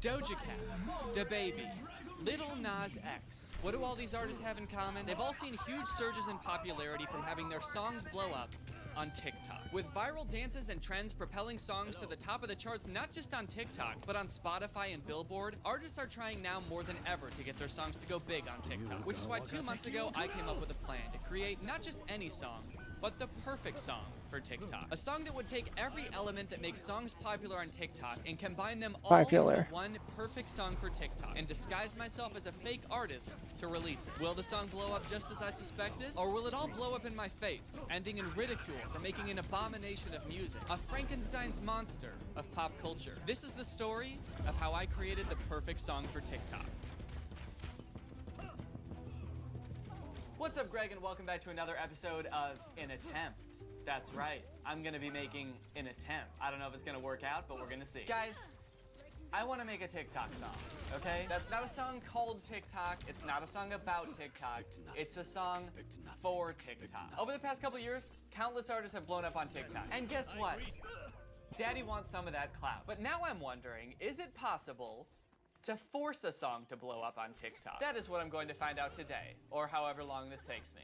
Probably longer than a day. Because honestly, I've noticed that a lot of popular TikTok songs have some very similar things about them that make them so good for TikTok. Things like deliberately specific dancing instructions make them perfect for people like Charli D'Amelio and Addison Rae. One line of a song that can be interpreted a million different ways, so a bunch of people can make a TikTok with the same song but have a slightly different joke to it. I'm going to create the perfect song for TikTok. A song that has no choice but to blow up. A song that the biggest TikTokers in the world will be lining up to make TikToks with, thus making the song one of the most popular sounds on TikTok, thus making it popular on Spotify, thus giving Daddy that clout. And I am saying this very confidently, knowing damn well that I have no idea if this is gonna work. In fact, the funny thing about this is I actually tried to make this video like 6 months ago in February, and I sort of got stuck because it was too hard, and I sort of forgot about it and gave up. But I think this time I got it. All right, so how many videos would you think I would need to be viral on TikTok? I guess that's what we have to figure out first. Like, what am I aiming for here? Oh After my looking God. at a bunch of songs in TikTok's own TikTok viral list, it seemed like the songs that go viral on TikTok had a huge range of the number of videos that they have, with some even going up to the multiple millions of videos. But the very lowest that I could find had around 69,000 videos. So I figured a good baseline for like the most baby, little, tiny viral song would be about 50,000 videos. So that's what I decided to go with. Let's say 50,000. I feel like that's still a pretty lofty goal, and I feel like I would be pretty darn impressed if I got 50,000 videos for my song on TikTok. And we might not reach the goal, but you know what they say. Shoot for the moon, and if you miss,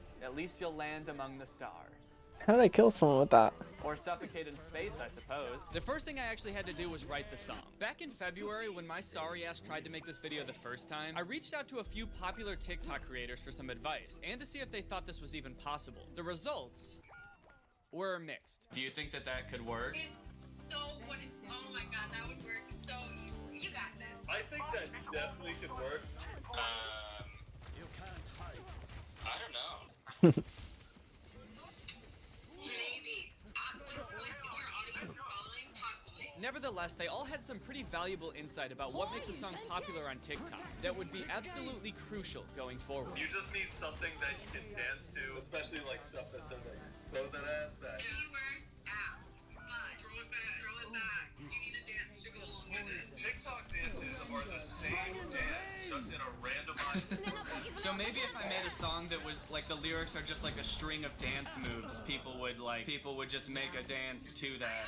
I think that people would use that. It'll be like the cha-cha slide of TikTok. One line that can be kind of used in a bunch of different ways. Yeah. I think a lot of beat drops say something that's kind of like quirky and relatable. So another thing that I've heard is that like artists who want to blow up on TikTok will pay TikTokers to make songs with their TikToks. I have at least 6 requests on my Instagram right now. They're like, hey man, can you make a challenge or something to my audio? You have like 2.3 million followers on TikTok. How many followers do you have on TikTok now? 500,000, somewhere around there. So I feel like if you made a TikTok with a song, there's like a decent chance that it could like become a trend, right? Yeah. I guess so, yeah. So is that something you would consider doing, like taking payment to make a song or like a TikTok? Huh? Oh, that's so weird. There's $20 in the background here. Is that something that like you guys would consider if someone was willing to pay you for? What? Oh my God! Is it? Is this like a 3-year-old $25 Amazon gift card? Is that a Rainforest Cafe shirt? Is that for me? Huh? That's weird. How'd that get there? I don't know. Would you ever consider like if someone had like a bunch of money? When you say a bunch of money, do you mean $20? I don't know. It could be 20. Could be I don't know, more or. So 40. I'm starting to realize now you might have ulterior motives with this call, but. Curtis, come on, man. We're friends. I know, but it's weird. As soon as you started talking about my following and then paying someone to make a video and then you pan to the money on the wall, it's just all okay. Now you're agreeing with me. Okay. But even then, I still felt a little bit lost on where exactly to start. So I looked up the lyrics to all the most popular songs on TikTok, copied and pasted them all into one document, and then used that chunk of text to generate a word cloud. I figured this would be super helpful in writing the song since I didn't know what to write about. Plus, I really like this website. They had lots of cool shapes that you could make your word cloud, like a little cow cloud and a little ladybug cloud. I picked a gecko. Hope you guys like my word cloud. As you can see, I went for a gecko. Not for any practical reason, I just think it looks cool as shit. Especially since the biggest word on the gecko is bitch. Like, it's just this gecko that says bitch on it. I think that's pretty tight. So I think there's some general themes that we can extract from this data. We got girls, we got booty, we got shit. Girls, booty, shit. Now that's a winning combination. All in all, I think this gecko is gonna be really crucial in writing the song. I'll be looking to the gecko a lot. If I'm stumped while writing the song, I can just look to the gecko like, what do I want to talk about next? Booty? Of course. After I'm done shaking my booty, I can get to working and smashing, and that's a hit song. So I began the tedious process of crafting the perfect beat. I worked for days and days, crafting the perfect melody, making the drums slap in just the right way, mixing it until it sounded perfect. And I'm just kidding, I just bought a beat online. It was way easier and it sounded better than anything I could have made, so that's what I did. Oh yeah, it was a slapper to be sure. Then I fired up the auto-tune and got to write it. So I suppose the first thing we should do is the chorus, because that's got to be the catchiest part.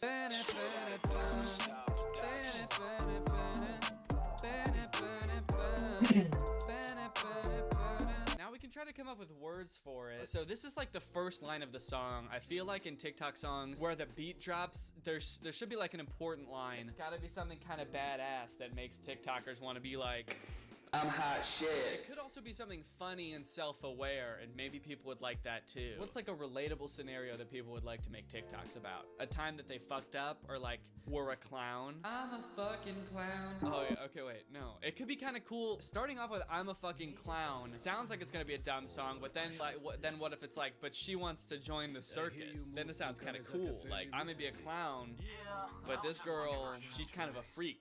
She kind of wants to join the circus. Okay, so now I need to figure out something that rhymes with circus. Epidermis. Yeah, this is that dermatologist rap. We're talking about the epidermis now, baby. Curtis.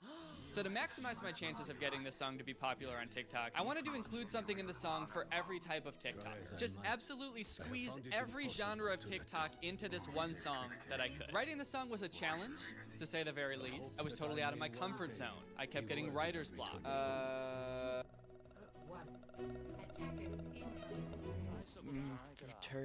Luckily though, I did have the gecko, which at the very least gave me some solid inspiration. Oh gecko, please tell me what to write next.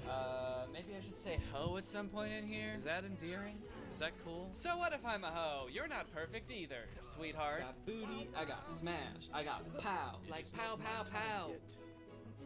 I'm gonna make her butt explode, like pow, pow, pow. All in all, writing the song took about 2 days. And the trickiest part was making a song that had all of these elements that would make it go popular on TikTok while still making it a cohesive song that like made sense and sounded fun and is catchy, hopefully. Then I just recorded a final version of the vocals and sent it off to a mixing engineer to get the final song sounding perfect.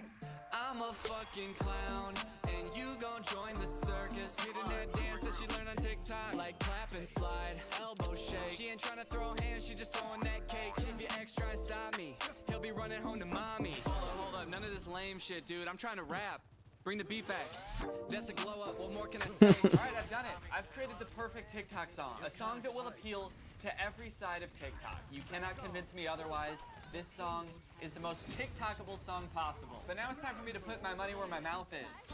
Because I actually have to get the song to blow up on TikTok, which, you know what, before I thought that writing the song was the hardest part because it took so long, but now I'm starting to think that this is going to be really hard. Because what are the odds that I'm going to get my song to blow up on TikTok? That seems almost impossible. How many songs are released every day and how many of them blow up on TikTok?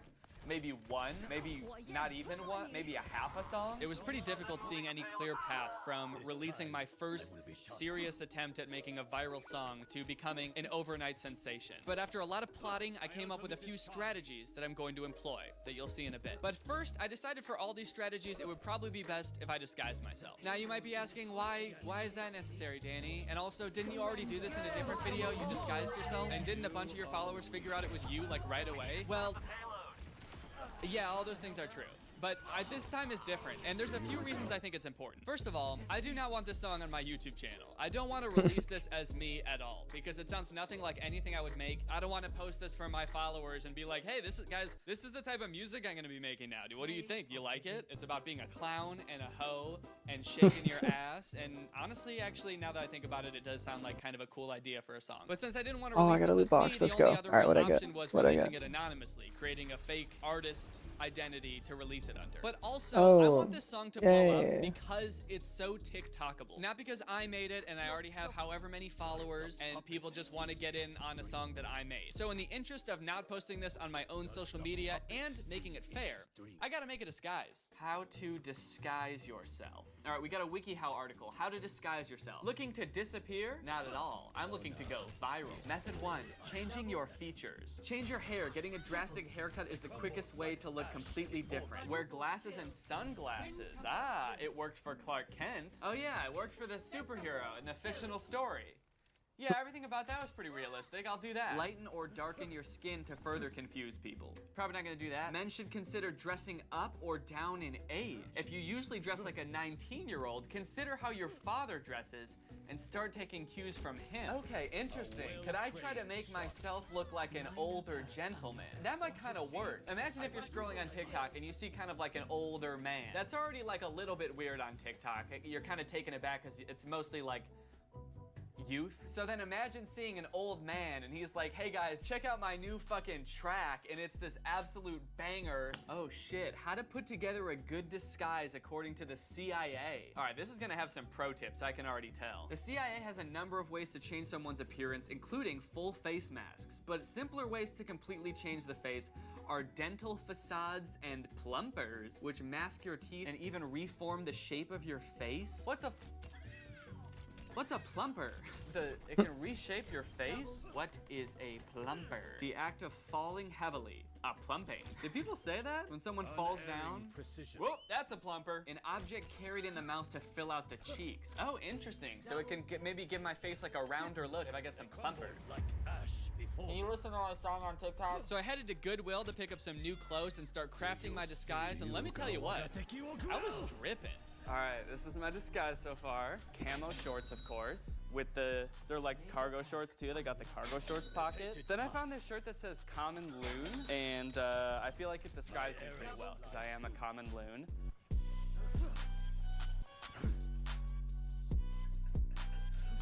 Do I look like a different person? I feel like this just looks like I have cotton balls in my mouth.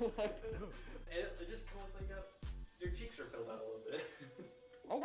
Now, because I'm not posting this song on my own account like I did with the Zayden thing, I wasn't super worried about people recognizing me since I'm posting this on TikTok with 0 followers. Just random people are going to be seeing it, not exclusively my followers. And TikTok has 800 million users, and I have 4 million subscribers. So I figured even if a few people recognize me, like percentage-wise, it's going to be so little that it doesn't really matter. So I wasn't going to get super fancy. I didn't want to deep fake myself, which would take like literal days for each video. I just got some new clothes, some cool sunglasses, and an epic fake goatee made out of real human hair. Oh yeah. Nice. I feel like I look like Waluigi. Wow, listen to my song. Okay, that looks kind of real, right? Yeah. Throw on the shades. Oh my god. I'm a different dude. The disguise definitely started to ease my hesitation about the song a little bit. I was worried the song didn't really feel like me, so the more I started to feel like someone else, the better it felt. Plus, I walked into another room and scared Laura because she thought there was a stranger walking around our house, so I felt pretty good about that. And now it's time to start strategy 1. Death waits for no one. A more recent song I saw blow up on TikTok was Curtis Waters' song Stunnin'. And the first time I ever heard the song was in a TikTok that he made where he was basically just dancing to the song and asking people to check it out. Over the course of the next couple weeks, the song went absolutely crazy. It became like a huge thing on TikTok, and that carried over to Spotify too, where his song now has over 100 million streams on Spotify. Daddy wants some of that clout. So maybe if I just asked people to listen to my song, they would. So off I went making TikToks where I basically just lip synced, danced a little bit to the song. My editor Christian filmed all of these, and in the end, I had 6 TikToks that I could release strategically throughout the next couple days. All right, so you're probably wondering why there's a baby in the back. Oh yeah, I also bought this baby. Let me explain why. I was a little worried that just asking people to listen to my song wouldn't be enough pizzazz to get people excited about it. But sometimes on TikTok, I see things go viral that are just like pretty normal videos where something weird happens in the background. It makes people want to comment on the weird thing going on in the background. They watch it over and over to see the weird thing going on in the background. All things the TikTok algorithm loves. So I devised a TikTok where I'm dancing to my song and asking people to listen to it in the foreground, But in the background, a baby falls out of a tree. It's the perfect amount of confusing and concerning. How did that baby get in that tree? How did he not notice the baby fall out of the tree? Are there more babies in the tree? All questions I predicted would absolutely flood the comment section of this TikTok. So, long story short, I basically spent 20 minutes throwing a baby doll up into a tree at the park.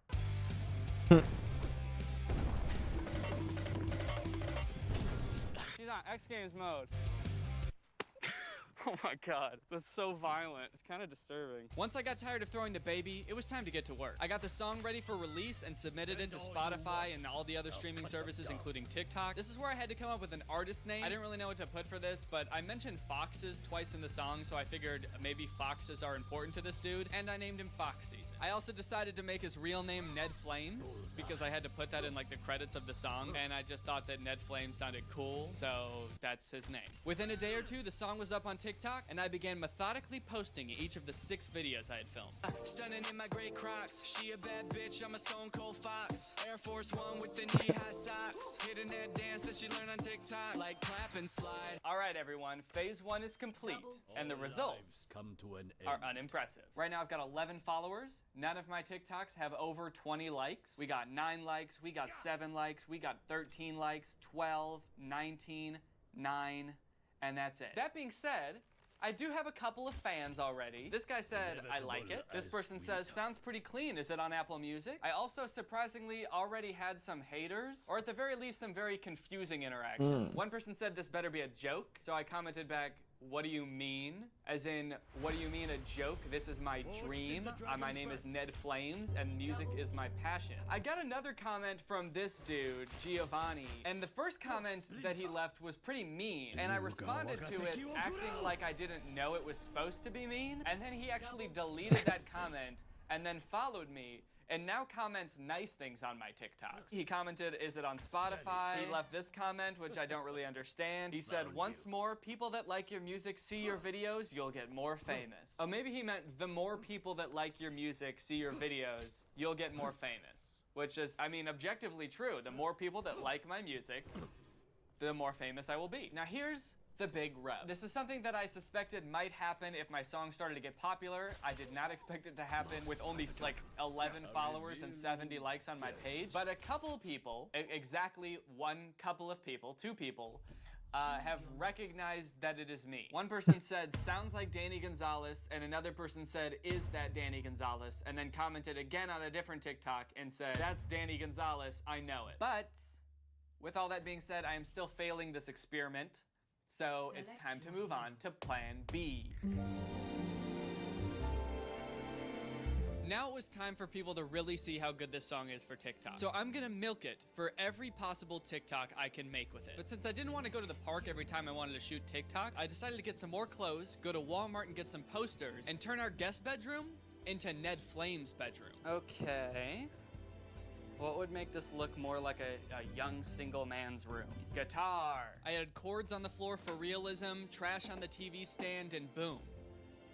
It was perfect. Right before my eyes, Ned Flames was starting to become a real person. A person with hobbies, guitar, passions, with dreams. Anyway, I made some more TikToks.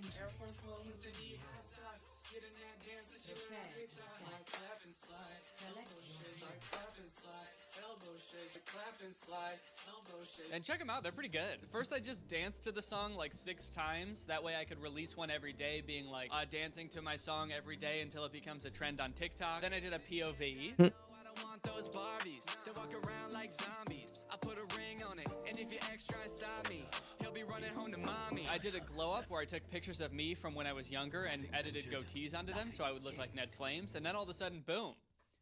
I'm hot. That's a glow up, what more can I say? And of course, I had to do a video using the I'm a fucking clown line. So I headed to McDonald's and made a video where I pretended to get the police called on me for scaring the McDonald's employees. I'm a fucking clown. I did not actually scare any McDonald's employees. That whole thing was not real. I did get the Travis Scott burger though. It was just okay. All right, things are getting a little bit crazy. So the good news is my TikToks are really taking off. I have 486 followers. Some of my TikToks have like 4,000 or 5,000 4,000 views. Yeah, look at 4,300 views, 4,800 views. The bad news is that it's entirely because people have found out that it's me. For some reason, even though before it was only like 1 out of every 100 people recognize me, now it's like 1 out of every 3 people. So like all my comments are just blowing up with people being like, hey Danny, we know it's you, Danny. Danny, I have caught you in your lie. This was a pretty crazy development. TikTok started off just showing my videos to random people, just like whoever happened to be on the app at the time. But after a while, it seemed like TikTok's algorithm started to realize that most of the people interacting with my TikToks all had one similar interest, and that interest was me. My whole plan kind of assumed that the people who would be seeing these TikToks would just be random people who didn't know who I was, so they wouldn't look too much into the disguise, even if it looked a little bit fake. But at this point, TikTok, it seemed, was exclusively showing my videos to people who already followed me. It was so good at recognizing this pattern, in fact, that a few people sent me screenshots where if you go to the like suggested accounts under Ned Flames, it would show my account first. For a second, I thought that my shot of becoming a viral sensation was over. But just then I realized, wait, it doesn't matter. In fact, it actually seemed to be helping a lot. Because so many people were recognizing me due to either my voice or my ill-conceived disguise, people were commenting on my videos, sharing them, tagging people, clicking on my profile to see more. Even the Chicago Bulls mascot was getting in on the action, that nasty little freak. While people were interacting with my TikToks, thinking that they were putting a stop to my unhinged delusions, they were actually fueling them, causing them to show up on more and more people's For You page. And so they did. But there was still one problem. I was having trouble converting people from commenting on my videos to making videos with the song. It seems like all people want to do is comment. They want to comment because they want me to see the comment, they want me to put it in this video, but no one is making TikToks with the song. That's the whole point. I want people to make TikToks with it. I shouldn't say that. A few people have. There's 13 TikToks that I didn't make using this song. And they are people doing the dance. Like this one says, duetting this song every day until my boy Ned Flames gets famous. So that's pretty tight. This kid has made like 3 of them, which I appreciate. I feel like people right now think that this is just a video about me trying to disguise myself on TikTok, and they want to get in the video, so they're commenting. But what they don't understand is, if they do a TikTok with the song, there's a much better chance that they'll be in the video. I think the way to do this is to get back in my disguise and start duetting people who make videos with the song. That will tell people, hey, you gotta make a TikTok. So that's my plan now. I'm just gonna start duetting people who make TikToks with the song. Hopefully that'll bump up that number from 25 to 50,000. Yep. While I was cranking out these duets, I received a notification that made me stop in my tracks. It was a comment from a verified account, one with 1.9 million followers, in fact. And he said he was really glad that I wasn't Danny Gonzalez. And after I responded asking him if he liked my song, he said he was gonna duet it. This was my biggest break yet. An account with millions of followers was making a TikTok with my song. I was shaking, foaming at the mouth even, but I couldn't break character. I had to keep my cool. I responded, okay, that sounds good. And just like that, a few minutes later, he posted his duet. And sure, he did directly call me out as being Danny Gonzalez in the duet, but I had a plan for that too. I duetted his TikTok and covered up his text with some of my own. Right after that, things went crazy. TikTok's algorithm kicked it into high gear, dude, and my TikToks went from having a couple thousand views to 10,000, 100,000, 200,000, a million views. The most popular of them all became the glow-up TikTok. Since I was using pictures of myself when I was younger, I wasn't disguised at all, except for the fake goatee. And that combined with my completely undisguised voice made it painfully obvious it was me. But to be honest, that didn't really matter to me, because people were making TikToks with the song. And what more could I really ask for? And sure, a lot of them were just to get my attention or in hopes of being in this video, but some of them weren't. A lot of them were like good original TikToks that got a decent amount of likes and didn't have any reference to me at all. This one's sitting at 18K, 29K, 65,000 likes. Now, to be honest, I don't know if any of these people recognized me or knew that this song was mine and were just doing it to be in the video, or if they just thought it was a sound that they saw other people using. We may never really know, to be sure. But I would bet that a good chunk of the people who saw these TikToks have no idea who I am, and probably just saw these TikToks thinking, oh, this must just be some popular sound that people are using now. And maybe that inspired them to make videos with it. Also, my POV TikTok got removed for violating community guidelines. I guess threatening to stab your ex's boyfriend is frowned upon on TikTok. And also, no one ever really seemed to care about the baby falling out of the tree. I put a lot of effort into that, and no one ever really No one ever talked about that, except this one comment that thought it was a rotisserie chicken. Anyway, the sound kept rising and rising until eventually it plateaued around 1,600 videos, which is pretty good. But it still isn't 50,000. Yeah. So it's time to move on to strategy number 3. Yeah, that's right, bitch. I paid people to use my song. At this point, the algorithm had kind of stopped pushing my account, so I had to take things back into my own hands. I had my management reach out to a ton of TikTok creators saying that they're working with this new up-and-coming artist Fox Season. And before I knew it, I had a handful of unassuming TikTok content creators looking for some of that sweet, sweet cash. And all they had to do was post a TikTok using my song. So, was it worth the $2,500 that I ended up spending on this?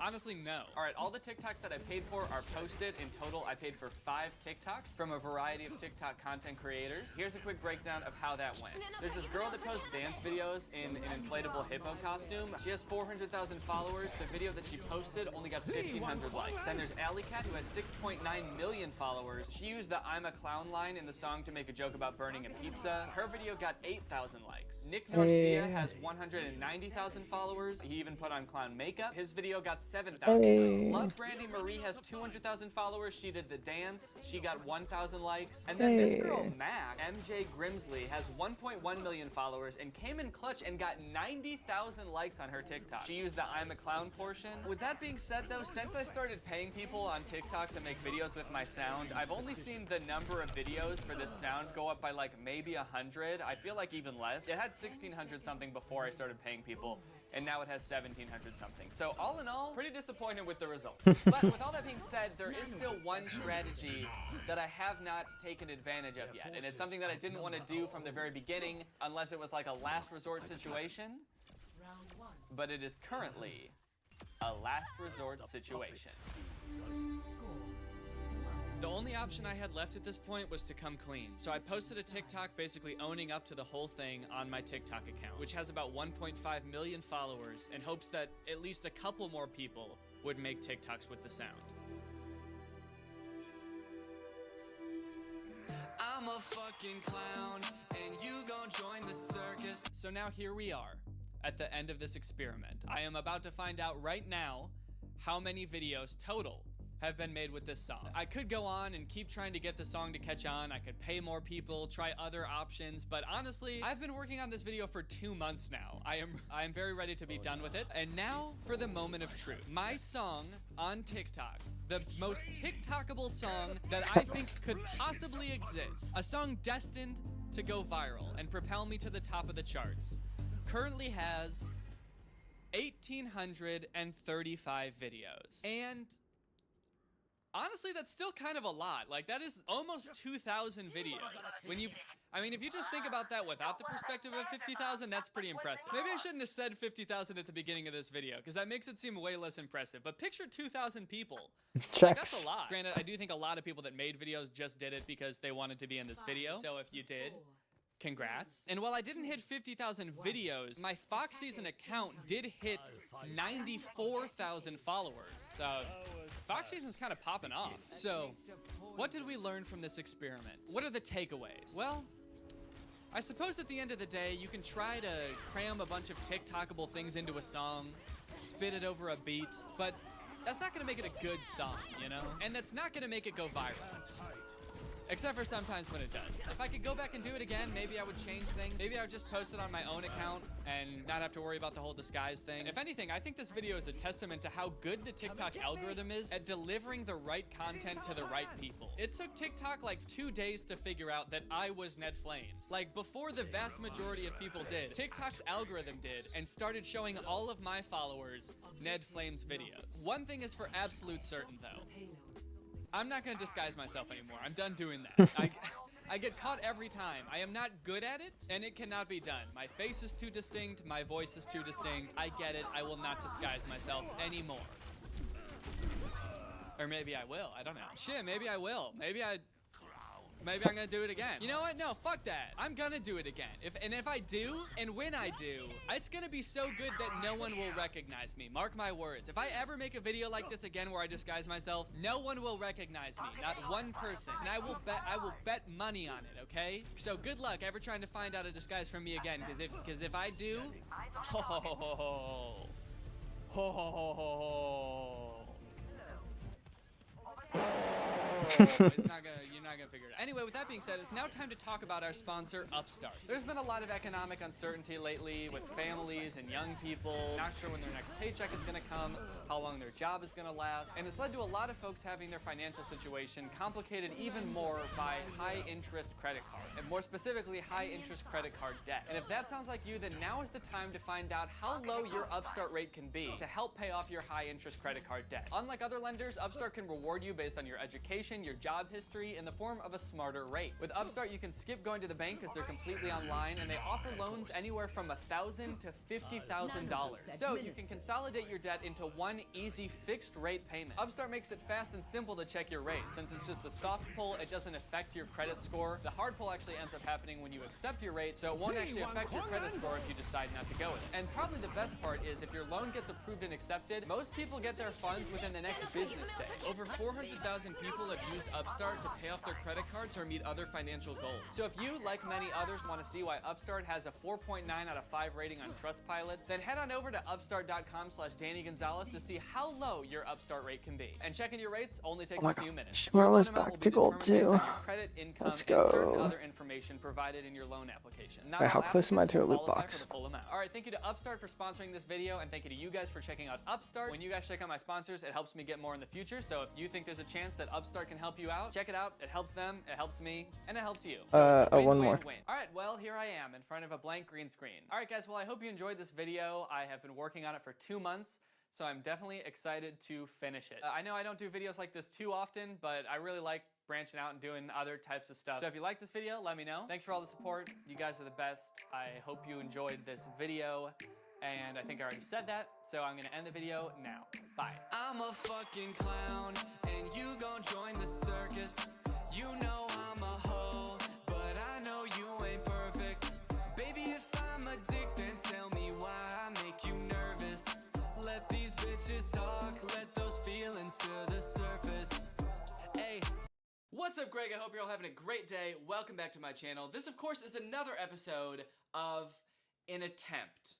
I will be making an attempt to do something very strange. It might work, it might not, but one thing's for sure, it will be an attempt. So if you're a frequent viewer of my channel and you saw the title of this video, there's a good chance you probably already know what this is about. But if you're new here or you're just not familiar with the Paul Zimmer, Troy Becker situation, basically, I've been covering this dude named Paul Zimmer, who was basically super popular on TikTok, and then he left because of a controversy. He stopped posting and then tried to come back pretending to be a different person. But the thing is, he didn't even try to make himself look different. He didn't even try to make himself seem like a different person. I've been thinking a lot about how little effort Paul Zimmer put into trying to make himself seem like a different person. So I thought, hey, why not try to do this? I'm gonna do what Paul Zimmer was trying to do with the Troy Becker thing, but actually try. Because to be fair, I made fun of him a lot for not trying at all, but when you really think about it, if you really did try to become a whole different person when you already have a pretty big following, would that even work? Is it possible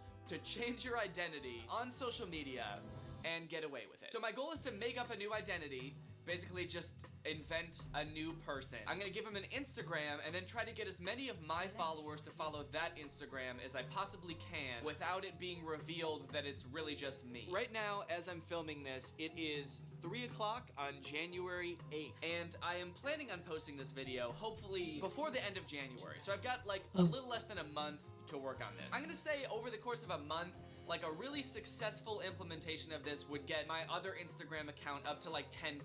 It's not like, whoa, you're super famous now, but it is like, it's a healthy dose of clout. It's a spoonful of clout. And if I could do that in a month, I think that would be successful. The other aspect of this though is to make this as easy as possible for me. Because originally I was thinking this will be pretty easy to do if I hire like a professional makeup artist to just make me look different, or like prosthetics or something on my face. This is gonna be a piece of cake. But if I'm really trying to do what Paul Zimmer was trying to do, where this could be a feasible thing that I actually continue with, I can't just hire a makeup artist every time I want to post on this new account. So I have to make this as easy as possible while also being as convincing as possible. So my two goals are easy disguise and 10,000 followers. Will I be able to do it? I have no idea. I'm really worried the second I post the first picture of this dude, all of the comments are just gonna be like, that's you. What are you trying to do? That's obviously you. From there, I concocted the perfect plan to fool the internet. I knew from the start I would have to have a convincing reason to be shouting some random person out on my Instagram. But luckily, a few weeks prior, I had posted on Twitter and Instagram that I was looking to hire someone to help me shoot and edit videos. So, my followers wouldn't be too surprised if a new intern of mine started to show up in my Instagram posts. I gave this mysterious editor the name Zayden Longzan, or just Zayden Long for short. When unscrambled, the letters of this name spell out my own name. I thought this would be kind of clever and a cute touch to my evil plan. All right, good news, everybody. Papa got a wig. I also needed to develop a convincing disguise. To disguise my hair, I decided to go with a wig. This way, both Zayden's hair color and length would be drastically different than my own. Hello. What if this was just my disguise? Hey guys, it's me, Zayden Long. That's kind of right. Okay. I look like 2006 Smosh. Is this believable? I don't even know if this is on the right way. This is the front.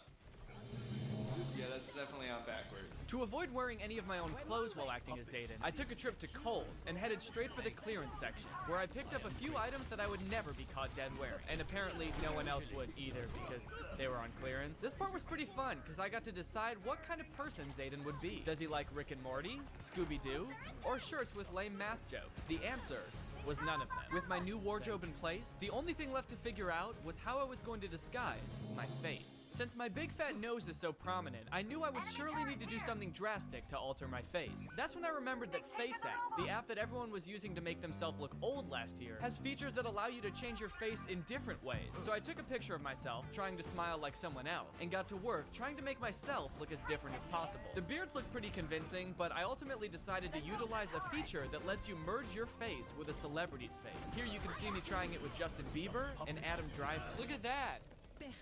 That looks like a different person. He's got different eye color. He's got facial hair. He's got black eyebrows. I mean, if you saw that, would you think that's a different person? This is my face merged with Tom Holland.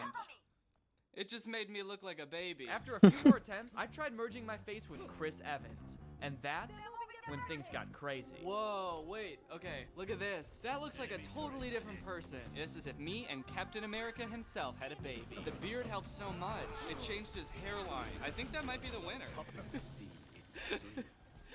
This is me mixed with Post Malone. So, with my full disguise ready to go, it was time to get a move on and craft my first image. Alright gang, it's time to craft the first image. So for each and every picture that I post with Zayden, I kind of have to have like a backstory or like a reason for taking the picture, like what's going on during this picture, why are we taking a picture? That way it's believable, you know, I'm not just posting things for no reason. So the backstory that I've come up with for this picture is it's sort of like a celebratory picture. I just hired my first employee. My shooter and editor Zayden is now working for me. All right, well, let's do it. Note to self, this little iPhone grippy, it pinches fingers. First, I took a few pictures of me as myself smiling, and then it was Zayden's turn. Now it's time to change into Zayden for the first time. Getting into character for the first time was tough, both physically and emotionally. But once I was there, acting as Zayden felt almost natural, like it was somehow meant to be. I was thinking I should probably make a different smile than I usually make, so I tried to make a different smile and ended up looking super fucking creepy. I'm really going through a lot of trouble here. I really hope that this works. It doesn't immediately backfire and fail. Alright, well, only one way to find out. While editing the first image, I decided to not only use FaceApp to combine my face with Chris Evans, but also use Photoshop Fix to make even more alterations to my face, like narrowing my nose and adjusting my jawline, in hopes that altering the shape of my face would further add to the illusion that I was Zayden. After all this effort, I thought I would be as confident as ever to post the picture, but unfortunately for me, I was wrong. Alright, so the picture's done. I'm done editing it. I'm not as confident in it as I thought I would be. When I look at it, I still see me, and I don't know if that's because I know that it's me, or because it actually looks like me. Well, now, I don't know. Now I'm looking at it again, and it looks fine to me. It doesn't look like me anymore. Maybe I'll just I'll just post it. If anyone at all says like, hey, that's just you just edited yourself, I'm gonna take it down right away and figure out a different plan moving forward. My confidence in this is so fragile that if even one person sees through it, I'm done. I have to figure out something else and try it again in a different way. There's no way this is gonna work. I don't want to post this. Okay, I gotta figure out a caption. Expect some more production value in my videos very soon. I'm gonna make it a little bit smaller so you can see both of our laptops. Post this. Okay, I'm gonna post it. Expect some more production value. Expect some higher production value, maybe? Yeah. I'm second guessing this so much. Okay. I'm gonna post it. Here we go. Your story. Okay, posting now. And there's Curtis. For this first post, I decided not to tag Zayden, and I didn't even create his account yet, because I mostly just wanted to test the waters and draw as little suspicion as possible. It's been seen by 10 people. I'm gonna monitor my DMs like crazy to see if anybody's DMing me, telling me I'm a con man. It looks fake. Oh, it looks fake. I just looked at it again. I've been looking at it for too long. I've gone insane. Just then, my worst fears were realized. I got a DM asking if my Instagram story was the result of cloning. Oh, fuck. Okay. Nope. Nope, nope, nope, nope, nope, nope, nope. I'm really going through a lot of trouble here. I really hope that this works. It doesn't immediately backfire and fail. Okay, I've already got... Okay, nope, I gotta delete it. Deleting it. Oh, shit. Oh, no. Danny, is that you? I'm stressed. I thought the guy on the left was you with a photoshopped beard. No. No. I'm really worried the second I post the first picture of this dude, all of the comments are just gonna be like, that's you. All right, deleted that real quick. He looks like your long-lost twin. Wow, all of the DMs. All of my DMs were, wow, that's just you. Jesus, man. Oh, God. I just got owned so hard. Okay, so I guess new plan. We're starting over, and we're doing something else. I don't know what we're gonna do. It's good that I was monitoring my DMs. So All of Bro's kills happened right there. That's crazy. I got 7 DMs right away that were like, that's you. Yeah, it's a good thing I didn't just leave that up. So we're gonna try again a different way. All right.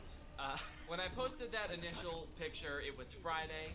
It is now Monday. I took the entire weekend to think about my actions and how disappointed I am in myself. And now I've regrouped and I'm ready to try this again. So there's some good news and bad news from this situation. The good news is that when I posted this picture on my story, only about 100 people saw it. So I was thinking, okay, this will be fine. I'll just delete that. Forget that ever happened. I'll just, you know, mix my face with a different celebrity, Photoshop it a little bit different, and I'll try again tomorrow and see if that works. But the bad news is, I did not anticipate the first 100 people who saw that story screenshotting it and spreading it all over Twitter. I guess I thought that people would just see it and be like, ooh, that's weird, and forget about it. But a bunch of people have screenshotted the picture and are now tweeting it at me constantly. So now I feel like anytime I post someone new on my Instagram story, those people are going to immediately know that something is up. So I kind of spent the entire weekend feeling like I basically failed this experiment before I really even started it. And for a while, I was thinking, I'm just gonna scrap this idea. It's not worth it. It's not worth the trouble, because enough people have seen the picture now that I've basically failed the challenge. The challenge was for no one to notice that it's me, and everyone noticed. Every single person that saw the picture noticed. And I didn't even get him any followers. I didn't get the new account any followers, because I didn't even make it. It was a giant fail on my part. I felt like a royal doofus. But then, I began to see it as a blessing. I needed to learn the hard way that if I wanted this to work, I had to do a lot more than just sit in my dining room and take a few pictures. So that's when I devised a new plan. I decided to scrap the entire editor idea. It was never going to work, and Past Danny was an idiot and a coward for thinking anything else. Trip to see my cousin at his house in rural Illinois. By making Zayden my cousin, hopefully people would be much more forgiving if he heavily resembled me. So, to make this as convincing as possible, I got an Airbnb for 2 days so I could take pictures at Zayden's house without it looking like my house. After that, I packed up and it was off to my cousin's house. Alright, so I booked an Airbnb, I've arrived at the Airbnb, now I'm at the Airbnb. It feels a little bit weird to be at an Airbnb by myself, especially since I'm not even staying here, I'm just here to take pictures. This house also kind of creeps me out. It kind of looks like it was built over 100 years ago, and I'm a little afraid to go upstairs, so I'll probably be doing most of the pictures down here, because I'm kind of worried that this house is haunted. I also thought I heard voices when I first walked in, so that's also concerning. Okay, and that's kind of creepy. I just found a long, dark hair on my tripod. How the fuck did that get here? Alright, Eskedit. Alright, so I'm back at the Airbnb. It's day 2. I'm ready to take some more pictures, son. When I got here today, there was a light on upstairs that I did not leave on. I am certain that this house is haunted. I don't want to go up there, but I have to for the pictures I want to take today, so we're gonna brave I'm it all together. crouched. Yeah, this house is for sure haunted. Look at these stairs. There's no way someone didn't die on these stairs. I spent those 2 days doing nothing but planning and taking pictures of myself and Zayden. I knew my old antics just wouldn't cut it, so I decided to go all in, fully immersing myself in the role I knew I was born to play. I ate as Zayden, drank as Zayden, and thought as Zayden. But the real work of convincing the public that Oh my Zayden was gosh, in fact let's real go. was yet to come. All right, guys. Well, after pussyfooting around it for a few weeks, I'm $2. ready to have another What'd I go get? at it. Let's I'm gonna see. try Something good. posting some images. I'm Hey. spinning in my chair. I'm not Hey. needing to do this. The chair is just spinning. I'm ready to buckle down and make these pictures and post them on Instagram, so here's my plan. First thing I'm gonna do is post an Instagram story of just me using one of the pictures that I took at the Airbnb, saying something along the lines of, I'm in rural Illinois visiting family, something implying that. Maybe like, ayo, rural Illinois check. Just to precondition people to think, okay, Danny's not at home. Where is he? He's probably off doing something. Who's he with? Is that suspicious? I feel like I never post about my location like this on Instagram, so people will immediately know that I'm lying and up to something. Should I make it not Illinois? Should it be somewhere more exciting? Ayo, rural Minnesota check. Sure, maybe I'll be in Minnesota. Okay, so that's where Zayden lives, rural Minnesota. Let me just check my DMs real quick and make sure no one's causing a fuss. Like, I know I checked Minnesota, you're not there. Okay. Minnesota. But before I post him at all, the first thing I want to make is his Instagram account. I haven't set up his Instagram yet. Zayden_is_long. I'm gonna make him my older cousin, so I'm gonna make his birthday in 1992, April 1st. His birthday is gonna be on April Fool's Day, because all of you are gonna be April Fools for believing this. To make his Instagram account look more believable, I also needed to follow a bunch of random people. So I just went to a couple small colleges' Instagram pages, went to the list of people following them, and just followed a bunch of people. Might as well give some of the homies an extra follow too. Drew, Curtis, dude, I'll give Gus an extra follow. What the heck? Zayden can like good content, right? Bio, born to be Zayden. Born to be sauce. Why did Zayden autocorrect to sauce? Born to be sauce. Alright, I'm just gonna leave it. That sounds kind of cool. Bitch, I was born to be sauce. Born to be Chris sauce. Evans really burned me before, and I never make the same mistake twice. So when crafting Zayden's Instagram profile picture, I decided to use Tom Brady's face this time. Tom Brady's eyebrows and overall complexion seemed different enough from mine, and I was pretty happy with the end result. From there, I threw together the first image of Zayden that I would be posting on my story. Okay guys, the image is done. The first image that is prepared to go on my story is done, I think. And I'm pretty pleased with the final image. In fact, I even sent it to Laura, and she approves. And if anyone knows what my face looks like, it is my own wife. So I'm still very hesitant, but I think I'm ready to post the picture. Will I make a complete fool of myself once again? We're about to find out right now. For the caption, maybe I can play off the previous story, so I can say like, ayo, rural cousin check. That way people will immediately understand, okay, he's in Minnesota because he's visiting his rural cousin Zayden. Should I tag him in the first one? I'm just gonna tag him in the first one. Before I was testing the waters by not tagging him, but I'm not doing this again. Okay, we're going all or nothing this time. So I'm not testing the waters. I'm just gonna go for it. I'm gonna tag Zayden. I'll do it just as I would tag anyone else. Zayden is long. I'm just gonna throw that right there, as if it's not even a big deal, just making it pretty small on the screen. And fuck, oh god damn it, it looks like me! Oh, it'll never not look like me. And posted. Oh god, have people seen it yet? Okay, 2 people have seen it, 6 people have seen it, 12 people have seen it. Oh baby boy, people are gonna know, aren't they? Oh, Zayden has 2 followers now. 3 even. Me and 2 other people. All right, let me check my DMs. No! The first DM I get about it is look the same. Look the same. Hey. Look the same. I thought this was you in a wig. God damn it!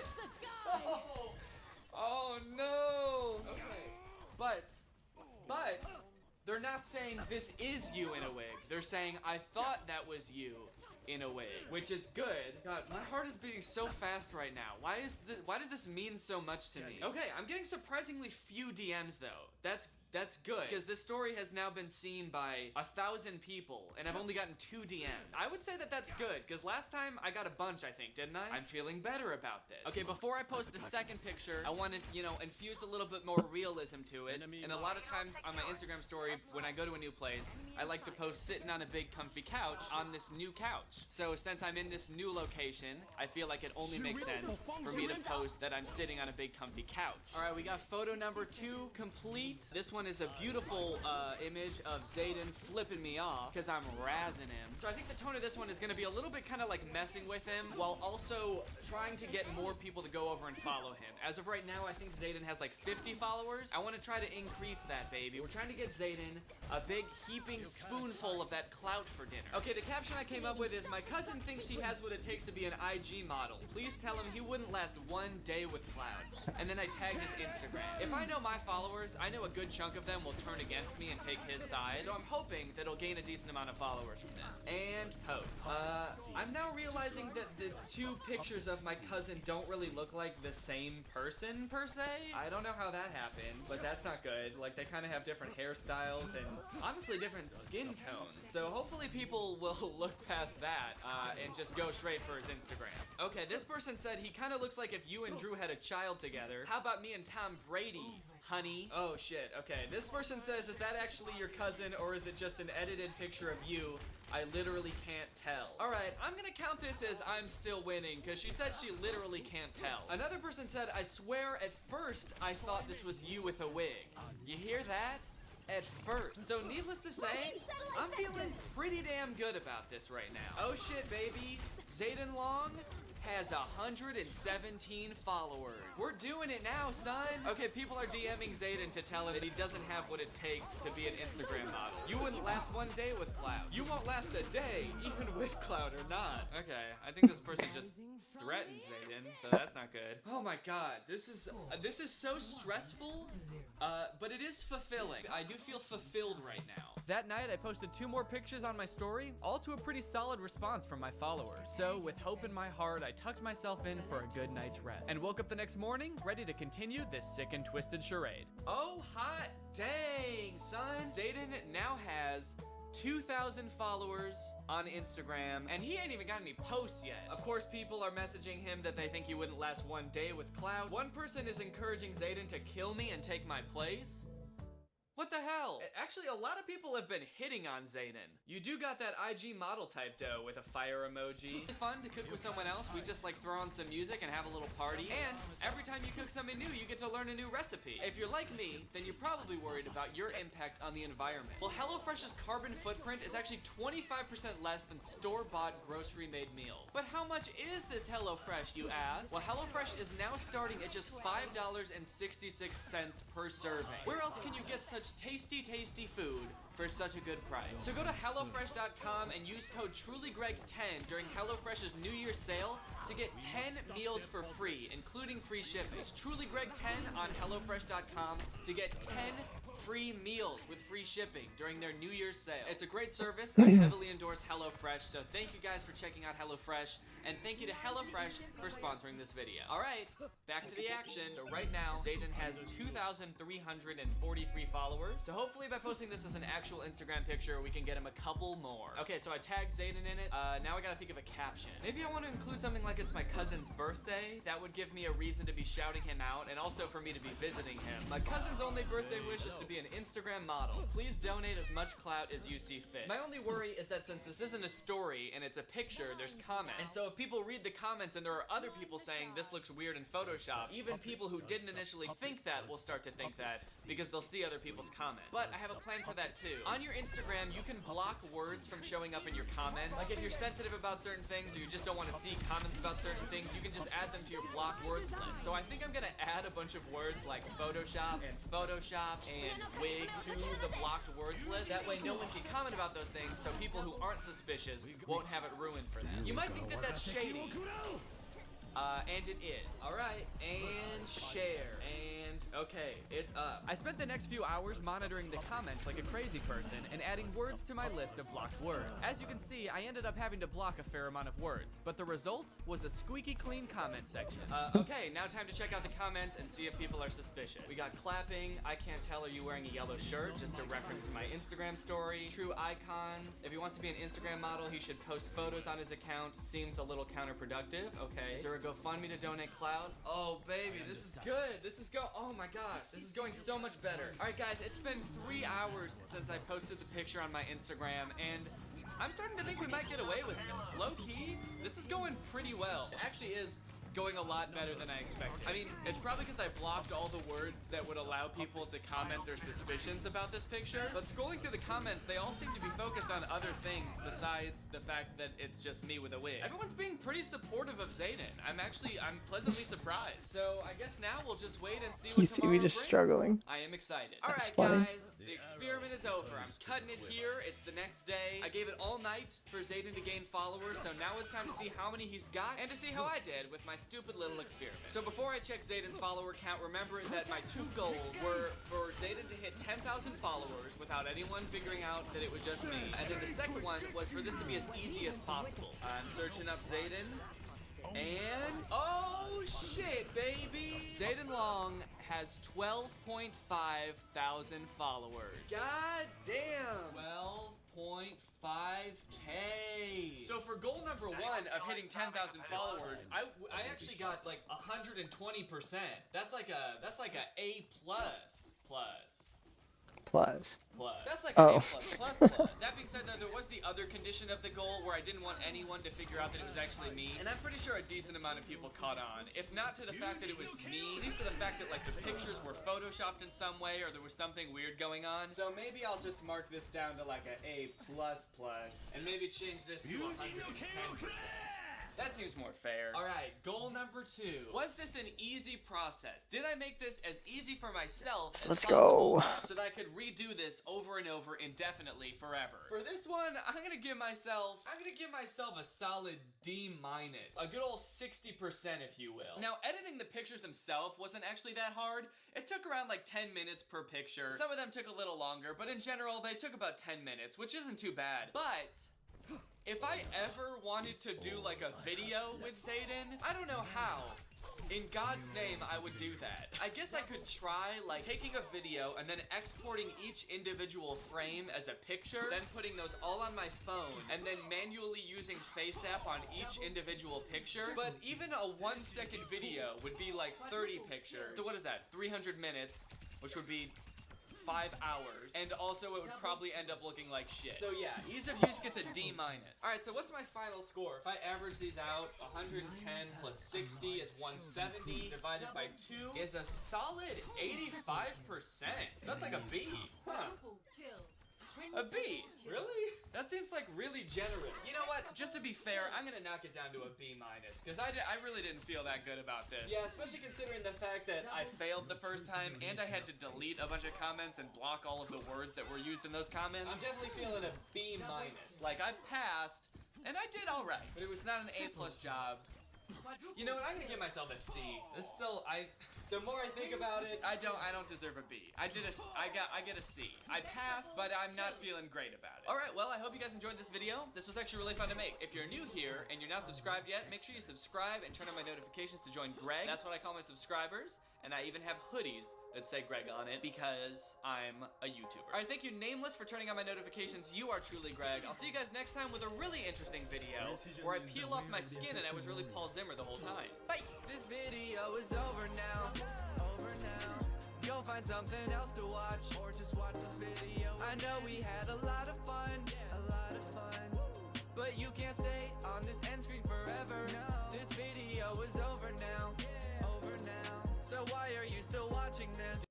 Stealing content. When is it okay? When is it just inspiration? When is it just hopping on a trend that everybody's doing? When is it not okay? Is there a gray area in between? What about this guy? You cannot make this up. You cannot make this up. You can't make this up. He's stealing the same God. intro over and over from himself.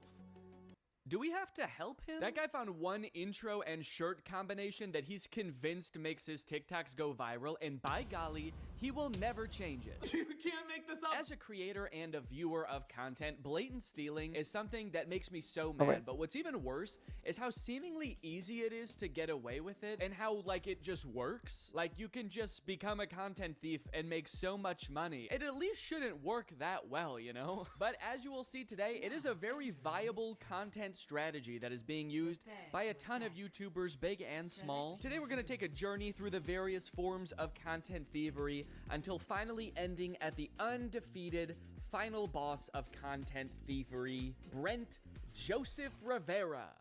I don't know if his middle name is Joseph. I just wanted it to sound like he was in trouble. Go straight to your room, young man. Go straight to your secret room that you built in your house. You march right down to your secret Starbucks, and I don't want to hear a peep. So on this journey, I want to start with the most straightforward form of content stealing. Step 1, screen record someone else's content. Step 2, upload it as yourself. And step 3, profit? You might think that pretty much all people would agree that this is at the very least shady, but you would be surprised the lengths some people go to justify it. Okay, this video I'm about to show you, I've already talked about on my second channel a little bit, so I'm gonna repeat myself slightly, but I think it's very important that you learn about this type of influencer called a clipper. In the life of a $20,000 a month TikTok clipper, first thing I do when I get into my office is write down my daily goals. Today I wanted to get 1 million views in a day and make at least $500. This guy makes business sound so easy. You can just write down how much money you want to make that day? Do you make that much money? So I go and sit at my desk, pull my phone out, and get ready to start my shift. The first thing I do is go and search for popular YouTubers to screen record. I sit down at the desk of my fully furnished office with a maxed out PC in front of me, and I go on my phone. He proceeds to screen record a popular YouTuber's video, and then combine that with some gameplay footage, which he also didn't make himself, and then he posts it on TikTok. One of my videos last month made me $1,200 from one video. But what about today? How much money did you make today? Was it $500? It was probably more. He's just being modest. Honestly, man, I don't know why this guy does this day in and day out. If he just wrote a big enough number on the board the first day, he'd never have to work again. I guess that just goes to show that this guy does it for the passion. I'm very confused why he has an entire office. You could have done all this without leaving your bed. You don't need a furnished office. Might I suggest an empty room with a folding chair? Why does he have a ring light if he doesn't even film videos of himself? He's like, I am a TikTok clipper by trade, but my passion is TikTok dances and lip syncing videos. So I do that shit all the time, man. I don't record any of it. I don't even own a camera, but it's nice to have the ring light there to pretend. That would be insane. Doing TikTok dances for nobody, just alone in a room to a ring light.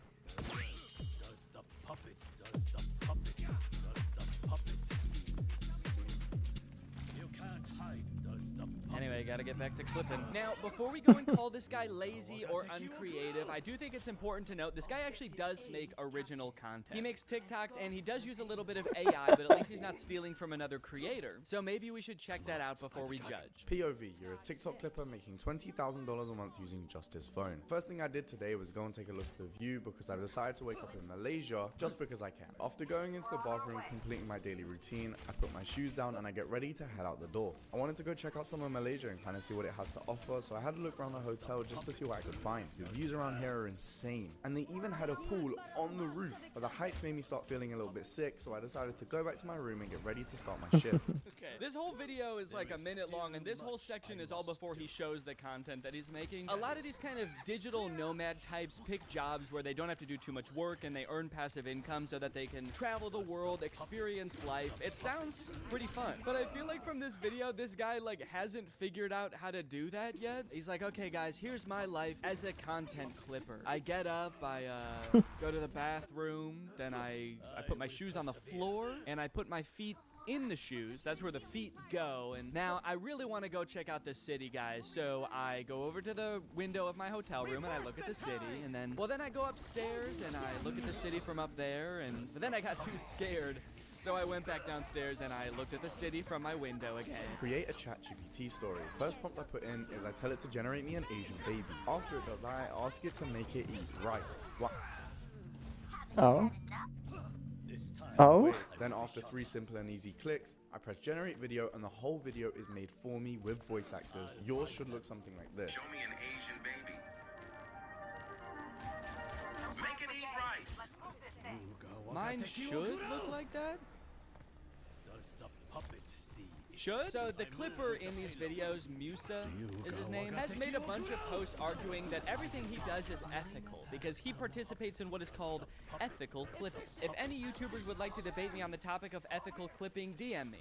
I genuinely believe it is a win-win in every regard and completely ethical from all angles. In a perfect world, I understand why he's saying it's a win-win because he's making money and theoretically the creator that he's reposting is getting exposure. If he's taking the clips off YouTube and putting them on TikTok, then a new audience, the TikTok audience, is now being exposed to that creator. From personal experience, though, I don't really think that that's usually the case. I think usually if a clip of a creator goes viral on TikTok, the people that are liking and commenting on that video are the same audience as their YouTube audience. They're just seeing the content again. So while he thinks of himself as sort of advertising for that creator, it's more like he's selling counterfeit merch. The community notes on Twitter was quick to point out that this is intellectual property theft. And so this whole operation is not so much a career as it is a crime. From what I can tell, this doesn't really make a huge difference either way. I more so have a problem with how lazy a form of content creation this is. But I think the weirdest example of this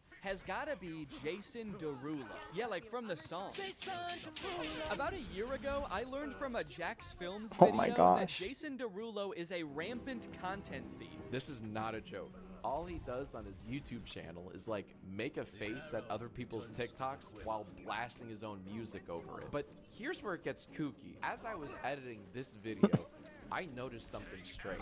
So I took some of his videos and played them side by side and confirmed that yes, Jason Derulo 100% reuses his own footage across multiple videos. Not only is he doing the laziest form of reaction content, which in and of itself is the laziest form of content, he's not even filming a unique reaction to every video. I don't like this at all, man. I don't like that he's edited into the corner like he's not reacting to the video you're watching. This looks like I'm scrolling on TikTok while FaceTiming Jason Derulo. And he's smiling into the camera like, man, I can't see what you're watching, but I'm just happy that you're happy. And also my song is playing. I like that. In a way, this is kind of the visual equivalent to him singing his own name at the beginning of every song. It's like, okay, I like this video, and to be fair, since he got called out for this, he has stopped doing this. He no longer appears in the videos. He still does continually post other people's TikToks with his own music playing, but it seems like he is at least now getting permission to do it. So now it's just sort of a marketing tactic that, I'll be honest, is kind of smart. If he's worked out some kind of agreement with these creators where he's paying them, or he's got permission to post and he can just slap his own music on these TikToks that are guaranteed to go viral, it's a decent marketing strategy. Then again, maybe an even better way to get people to listen to his music would be to make better music. Let's go. That's a zinger, baby. Add another zinger to the zinger counter. I still got it. I still got it. Danny still got it. Okay, the end. Okay, so sure, that's bad, copying from other content creators, but what if we don't copy from another human being? What if we copy from a computer? Well, that sounds to me. Oh my god, no. We cap. We cap? should make kids That's content. crazy. Take it away, Danny. Oh, sorry. Regular Danny couldn't be here, so he sent me instead. I'm AI Danny. I'm an AI version of Danny, so I'm pretty much exactly the same as him in every way, except I don't have a soul. So it technically wouldn't be immoral to murder me. Real Danny wanted me to start this video off by showing you a video that he apparently made for his son. He made him a little kids animation. This took a ton of hours of painstaking hand animation. He produced the song himself, and so he just wanted to share this with you guys to start off. Are you ready? Let's go. First off, the apple orchard. This is Andy the apple. You guys like it? Alright, I tricked you guys. Regular Danny didn't really make that video. It was actually written and created totally by AI. Isn't that hard to believe? What you just watched was the end product of a tutorial that there's a bunch of on YouTube right now. Create faceless kids animation YouTube educational videos in minutes with Canva and AI. How I make faceless kids songs using AI in under 20 minutes. I love how all the titles emphasize faceless. For a kids animation song, That feels like it goes without saying. Like in this tutorial, she's making a song about animated dogs, little corgis up on the couch. Are there methods of doing this where I might accidentally show up in the video? 3 little dogs sitting on the couch. Here is the guy who made this video. Hello kids, I'm trapped in the computer. Please let me out, it hurts so bad.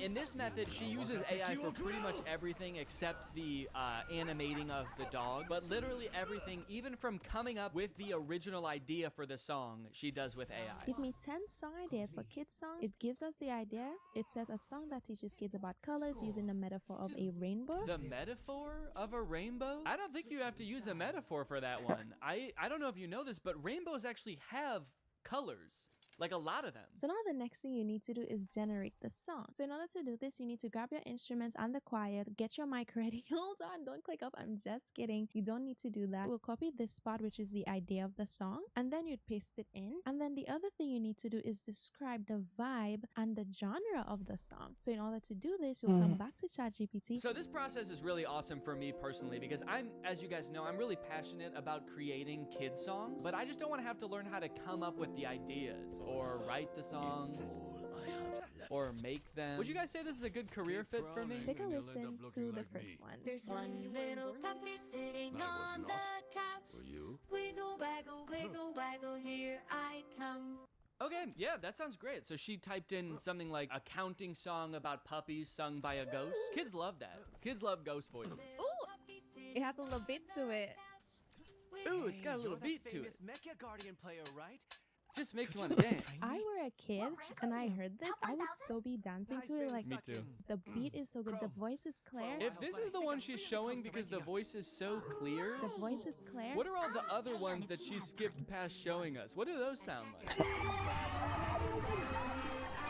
I could goof on these AI songs and how bad they are until the cows come home or until there's 5 dogs on the couch. But as I feel like we keep hearing time and time again, this technology is only getting better, and someday this AI might be able to generate a song that's totally indistinguishable from one made by a very stupid person. But even if you're like totally on the side that like AI art is just as much of art as human art and it doesn't totally destroy the point of art, we can still all agree it's not there yet, right? We can all agree that wasn't good music, right? Wiggle, waggle, wiggle, waggle. It sucks because like what if someday it is really good at it? What am I gonna say? Like, no, don't use this shortcut to make a song in 20 minutes for $0 that a human probably would have had to spend like a day on and maybe work with a music producer, which is expensive. But what I will say is that not only are you probably doing a disservice to the poor kids who are left alone long enough to fall down this weird rabbit hole of content that you make, you're also doing yourself a disservice. If you're an entrepreneur and you're looking for ways to make money for little effort and you pick this, which is basically just clicking buttons on a computer, essentially just helping a computer do its job. Someday, the computer's not gonna need you anymore. So you can keep looking for new ways to, you know, make money from home with 0 effort and gaming the system, or you can realize that maybe not everything is about making as much money as possible for as little effort as possible. Maybe you should pick something that makes money and you like, and you find fulfillment from. Also, and no one's gonna watch any of these videos.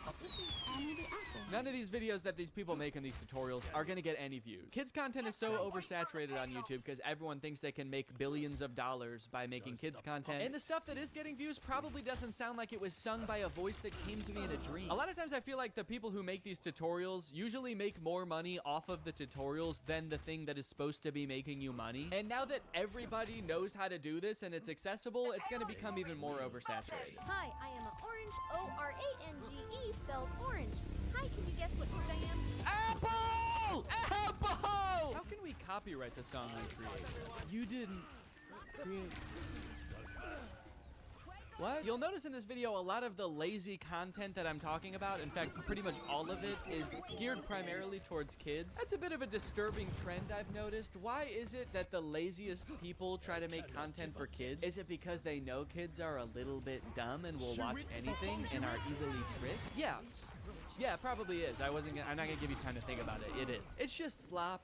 It's so lazy. And I hope the people who are doing this realize that soon. Realize that people don't want to watch these videos, because I can't imagine any of it is doing well. And I also hope that you realize that today's sponsor, Rocket Money, has helped save its customers up to $740 a year when they use all the features. With over $500 million in canceled subscriptions. Have you ever forgot that you were paying a subscription fee for a service that you don't use anymore? That's happened to me more times than I care to admit. I'm always signing up for subscription services for like new editing software or different tools and plugins. And I don't know why I'm like addicted to it. I'm just kind of addicted to the thrill of paying $30 a month to do something that sure I could have done in Final Cut Pro, but would have taken a couple extra steps. But luckily today's sponsor, Rocket Money, is here to help me and you. And also real Danny. That's right, I'm still AI Danny.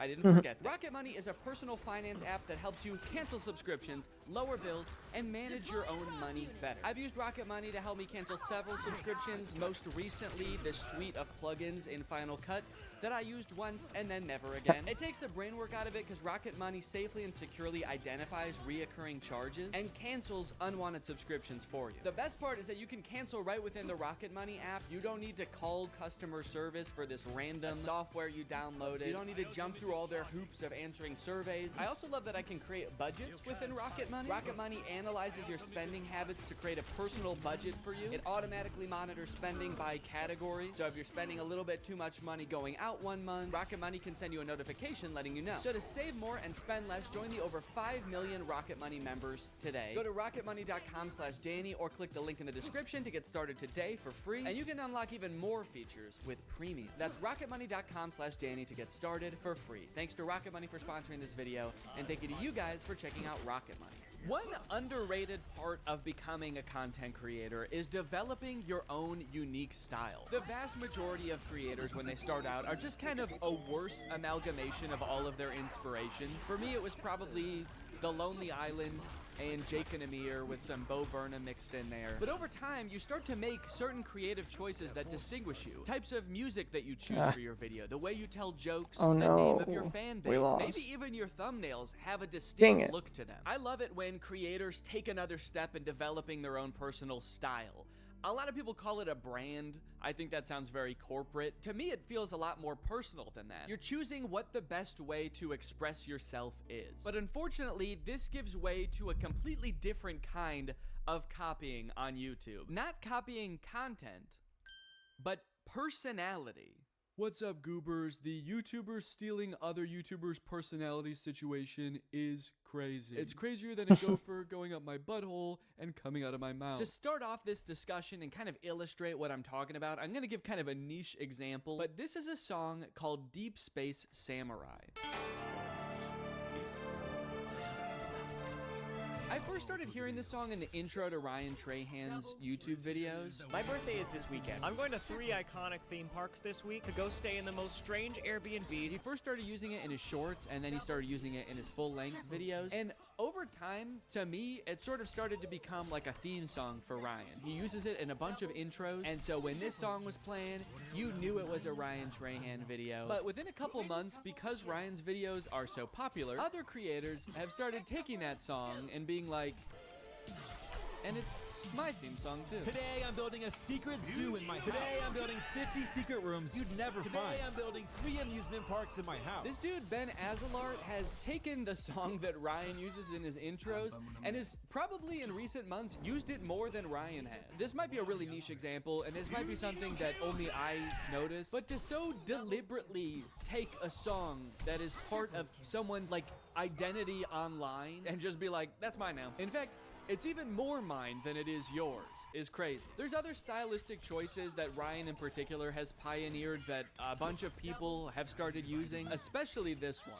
The white screenshot of an app or a review with the rounded corners. A lot of times it's got a 1-star review on there. They've become a staple of Ryan's brand, and so of course, a bunch of people have started using that also, and Well, that was my thumb. Okay, yeah. So I might have done that too a little bit. In my defense, the corners are not rounded, and also Ryan helped me come up with that thumbnail idea. This is kind of a weird line because this happens every time a YouTuber gets big and kind of takes the platform by storm, and there's a lot of hype around them. I remember when Casey Neistat got big, and suddenly every vlogger was putting these sort of lo-fi beats into their drone montages. And it's weird because at one point that was Casey's thing, and so to take that from him was specifically taking it from Casey. But at a certain point, it gets used so much that it just becomes part of the YouTube meta overall. There's so many people doing it now that by using it, you're not really taking one person's thing anymore. You're just kind of designing thumbnails the way people design thumbnails in the year 2024. Going back to Ben Azalard, the whole secret room thing is another one of those things that I don't know who thought of it first, but whoever did, you're a genius, because that's all kids channels post anymore. I built a secret zoo in my house. I built 50 secret rooms you'll never find. I built a secret soccer field in my room. I built a secret tree house in my backyard. Who is this man hiding from? You're an adult, dude. You can just have a gaming room. Go ahead, dude. Treat yourself. You've earned it. I built a secret McDonald's in my room.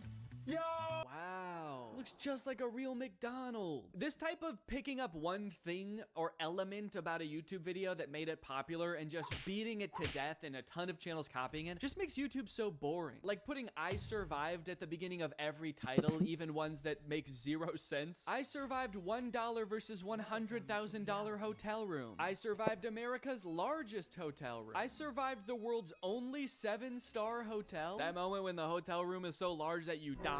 It's so big that you're dead now. When the hotel has 7 stars, the first 5 stars are to indicate how good it is. The last 2 are throwing stars. Run! This is the Mr. Beast font. It was popularized by Mr. Beast. I don't know if he was the first person to start using it, but it definitely got popular because of him. And now just like every kid's channel is like, we are Mr. Beast too. You guys, I get it. Mr. Beast gets a lot of views. He's probably very rich. But what exactly are you trying to accomplish by taking the man's font? Some of you guys have been doing YouTube for so long, there's no way you guys think the font is what made him popular. You guys don't think the font is what made him popular, right? The Stokes twins are the king of copying other people's content. Here they use the Mr. Beast font in this eating 100 years of McDonald's video where they eat McDonald's food from 1950 and 2050. All right, I'll admit it, that was not the 100-year range I was expecting. You guys know what year it is, right? The Stokes twins have gained 90 million followers by basically copying everybody's ideas and trying to be Mr. Beast clones. Mr. Beast's channel banner says subscribe for a cookie, and the Stokes twins channel banner says subscribe equals cookie. Stokes twins, do you think that that is why Mr. Beast has as many subscribers as he does? Because he promised cookies? I think a lot of this comes down to blatant and shameless stealing. Some of it might come down to what Little Joel calls in a video algorithm folklore. What interests me is this one particular moment where Ludwig says this about uploading YouTube videos. One quick key, by the way, if you guys are ever uploading videos, they'll use whatever the video's file name is for the algorithm. I have heard this claim a million times. I heard it when I was just getting my YouTube channel started, and what's odd about it is that there's never been any evidence at all that this is the case. Because so many YouTubers see the algorithm as this like weird entity that works in mysterious ways, it does seem like it could be possible for creators to believe that the font you pick in the thumbnail really matters because the algorithm uses it to sort your videos. Or maybe putting I survived at the beginning of a title of a video of you having like the best day of your life helps trick the algorithm into thinking that you are Mr. Beast. And for people whose entire livelihoods is YouTube, and maybe they have a ton of employees, and so every video has to be a banger, otherwise you have to let people go, maybe you're more likely to cling on to some old wives' tales of YouTube. Or maybe it's just blatant stealing. Maybe they just want to confuse viewers into thinking that they are the person they're stealing from, a la Ratatouille. This type of thing always happens on YouTube and probably will always happen. And my biggest gripe with it is it just makes YouTube so boring, you know? Boring, unlike this next guy I want to talk about. Ladies and gentlemen, give it up for the king of stealing content on YouTube, Brent Joseph Rivera! Go straight to your room, young man!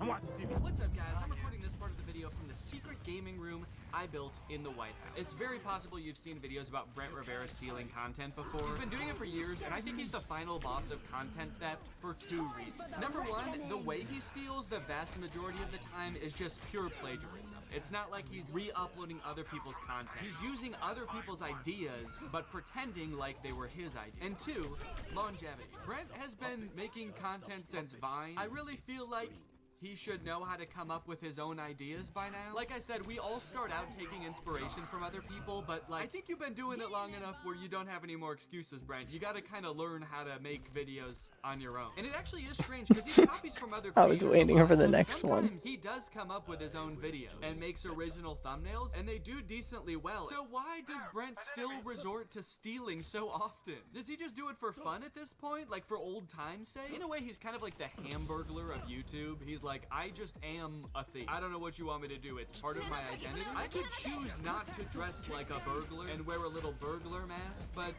I prefer people know. Oh, you want me to change? You want me to stop being a burglar? It's my fucking name. Why didn't you tell Ronald McDonald to stop being a clown? Or Grimace to stop having a big juicy purple ass? That's right, you wouldn't. Brent practices a strategy on YouTube that unfortunately is pretty popular right now, where creators will scour other YouTubers' pages for their most popular videos and then just remake them. Same Hopped title, in the boat. same thumbnail.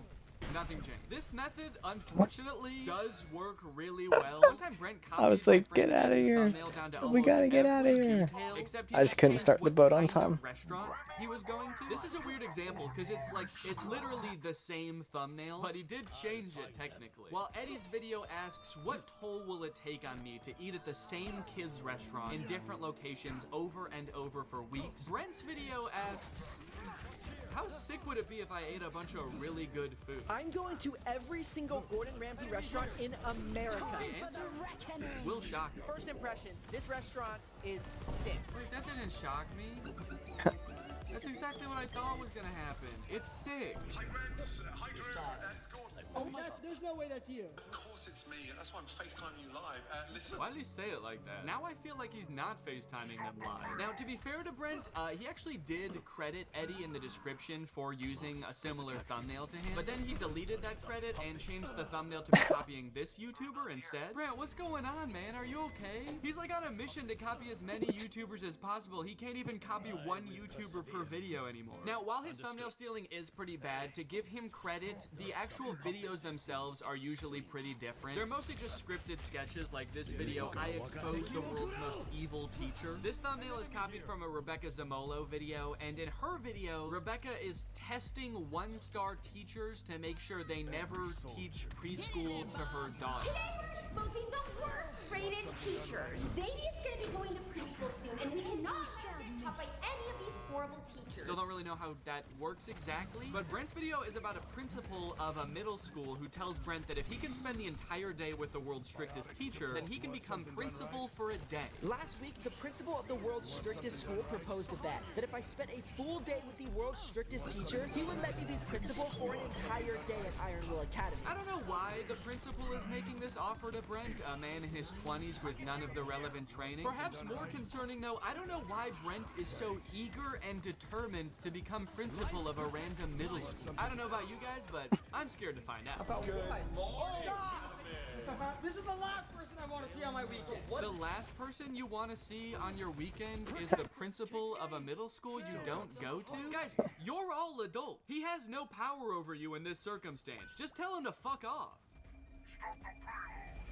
Do it. Tell the principal to fuck off. In this kid's video, tell him to fuck off. So they end up spending the day with this strict teacher, and sure, she's like mean to them, but honestly, I would be too. I wouldn't want these three strange boys becoming principal either.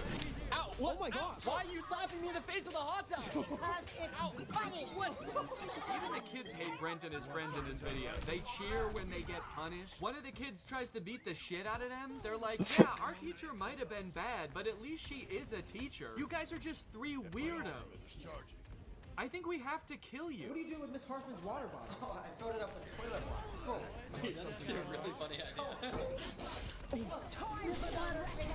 I don't know what their goal was with that. They're supposed to get through the entire day without getting in trouble. And they're like, well, maybe if we try to poison the teacher, she'll be so dead that she can't snitch on us. It's the perfect crime. So strange plot and bad morals aside, it is just a scripted kids video. They're decently well produced for a YouTube video. I mean, Brent hired actors, rented a location for this. Outside of the content theft, Brent truly is working hard to make the world a different place. On TikTok, on the other hand, he actually does just steal videos completely, word for word, shot for shot, no credit given the vast majority of the time. But actually, the most confusing example I've seen of Brent stealing content, and the one that has stuck with me the most for whatever reason, is his music. Brent occasionally posts comedic music videos, and I guess I have the assumption that when a YouTuber starts releasing music, it's kind of like a passion project for them. You know, maybe your regular videos have become too much of a full-time job when they used to be a hobby, so you start exploring new creative outlets where you can let your real creative spirit shine. Not Brent. This is Brent's music video for Doing It Wrong, a song about that uncomfortable feeling when things are just a little bit off, like uneven hoodie strings, or eating bubble tape like this, or uneven pizza slices. And this is Red and Link's music video for My OCD, which is about that uncomfortable feeling when things are just a little bit off, like uneven hoodie strings, eating bubble tape like this, or all these other jokes Brent copied. I was honestly very shocked when I realized this. I found it from this Reddit thread that basically accuses Brent of stealing their song. Red and Link's song is their most viewed video on their main channel. It's probably up there with some of the most crowning achievements of their career. The song has 62 million views, and then here comes Brent to steal it joke for joke, even including a sketch at the beginning that's super similar. Red and Link starts with this kind of like psychological evaluation sketch, and Brent starts with him talking to a psychologist. Brent even went out of his way to almost word for word copy a disclaimer that Rhett and Link put in their description. Note, we understand OCD is an important mental disorder that significantly affects the lives of millions of people.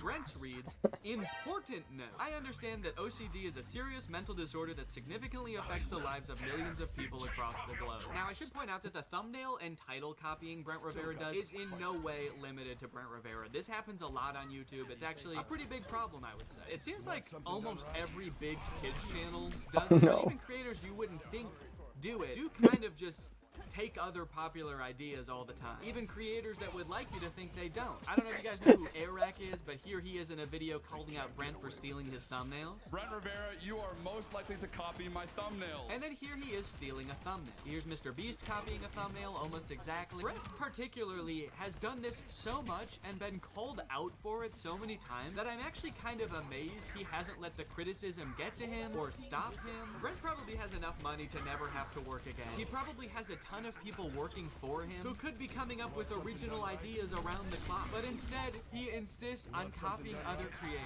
Maybe copying content is just so fun that he literally cannot stop. Well, I intend to find out. On day one, I followed Brent on TikTok and YouTube, turned on his notifications, and as luck would have it, on the very first day, he posted a TikTok. Oh wow, this is a nice car. Thank you. G-Wagon, AMG. Here, hop in. My ex had one of these, but I think it was fake.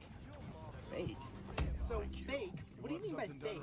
Well, his is really high up. It was kind of easier to get into this one. Did it by chance say 4x4 anywhere?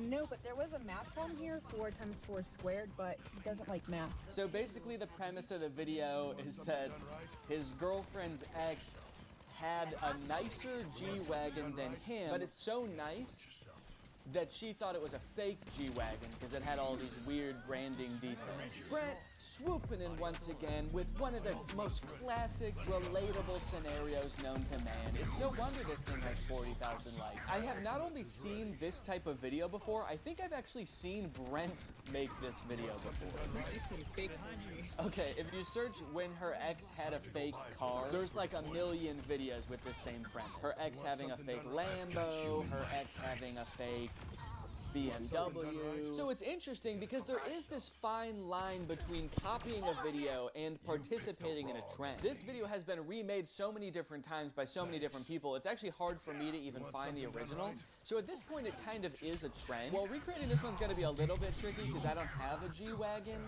and also I can't rent cars from Turo anymore because I got banned after my Cybertruck review. That's real, I'm not allowed to rent cars on Turo anymore because I think I made fun of the Cybertruck too bad. So I'm gonna have to come come up with a bit of a workaround for this. So I recruited Eddie, who happened to be in town, to be the voice behind the camera, and away we went. You ready to film a TikTok, Eddie? I love it. I love making TikToks. I love posting to social media. I love making Instagram Reels. I wanted to be as true to Brent's original TikTok as possible, but due to circumstances, we did have to make some compromises. Like, Eddie couldn't really pretend to be my girlfriend, so he was just my friend, whose other friend has a nicer car. And instead of a G-Wagon, I used Laura's Audi. But overall, I think we pretty much crushed it. We even added in a sort of twist ending, and bada bing, bada boom, it was ready to post. We actually can't be friends anymore. Sorry, we gotta hop out.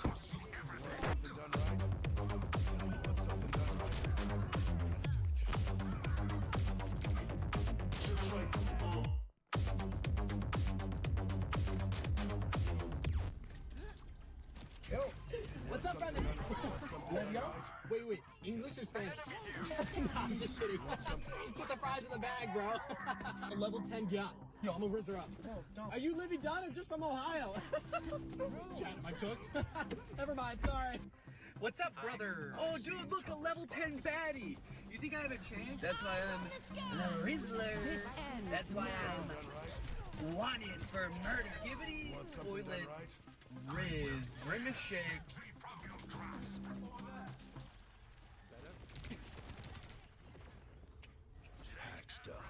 Okay, a couple days later, Brent has posted a second TikTok. I went and searched a bit on TikTok. I searched this caption, and I didn't find this exact TikTok anywhere, so this might be a Brent Rivera original. This is a bit of a trend, a person who speaks only in brainrot. Brainrot being like Gen Alpha TikTok slang. But I haven't seen any other in this exact format where it's two people talking in the car. So I'll give them credit where credit is due. They came up with an original idea. I will say, compared to the car TikTok that they just stole, this one is not doing as well. It has 50,000 views and only 5,000 likes.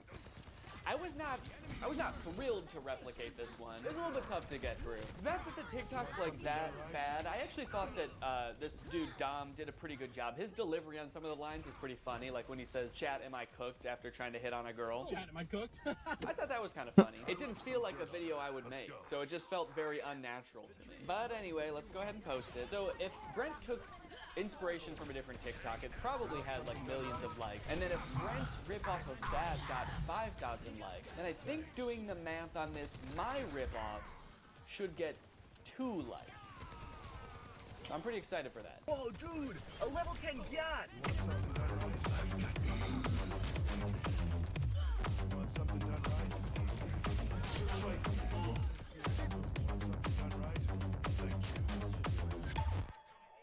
I just wanted to give you an update on the TikTok so far. After posting 2 TikToks, it does seem like people are starting to catch on that I might be copying Brent. Is Danny doing the same videos as Brent Rivera? So, Get in there, Bob.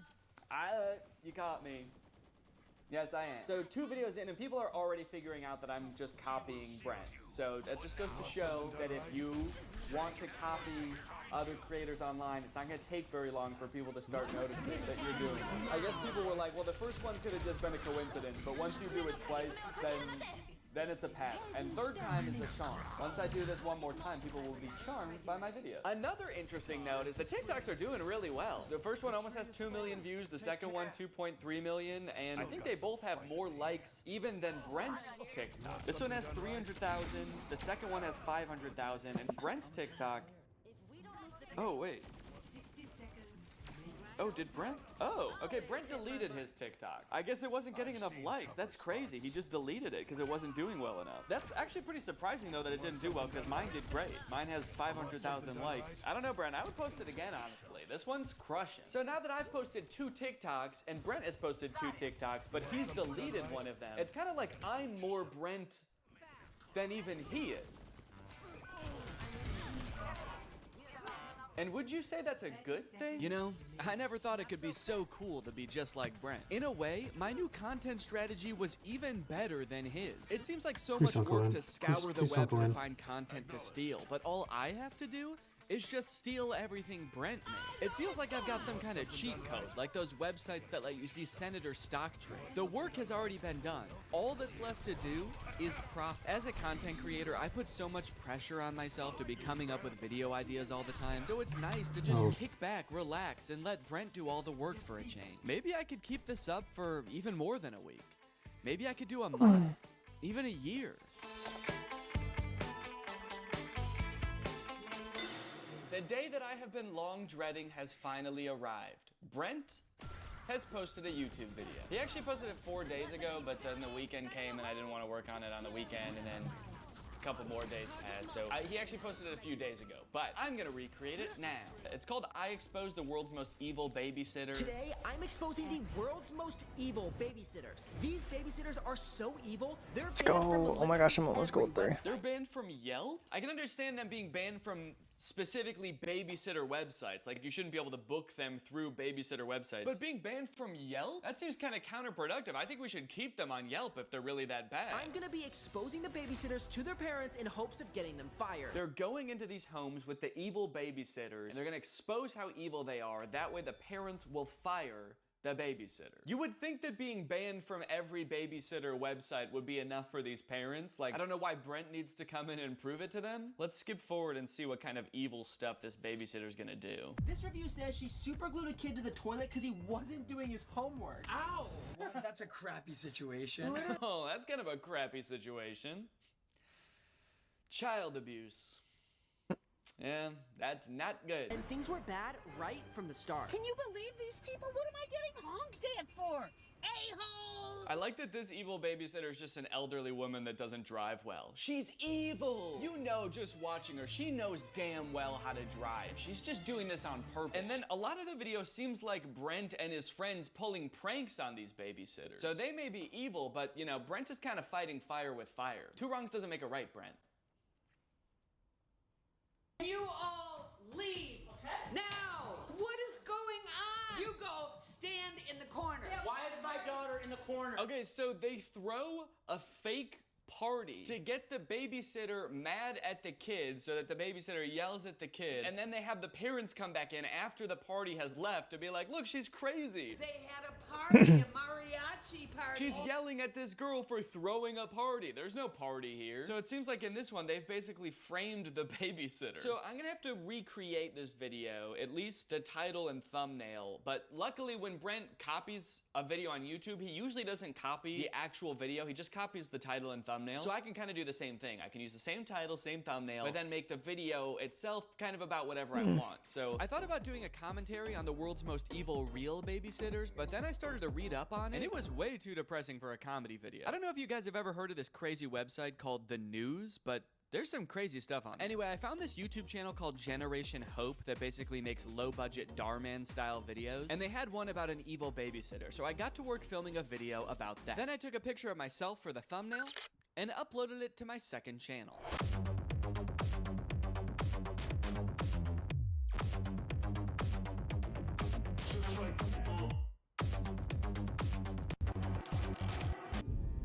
That night I couldn't sleep. I couldn't help thinking about something I'd said earlier that day. Two wrongs doesn't make a right, Brent.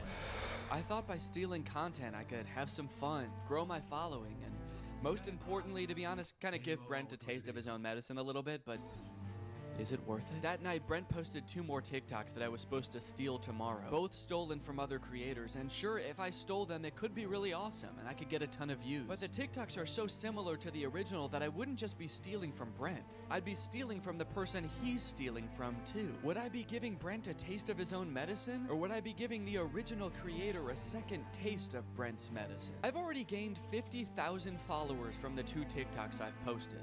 Stolen TikToks. What am I gonna do?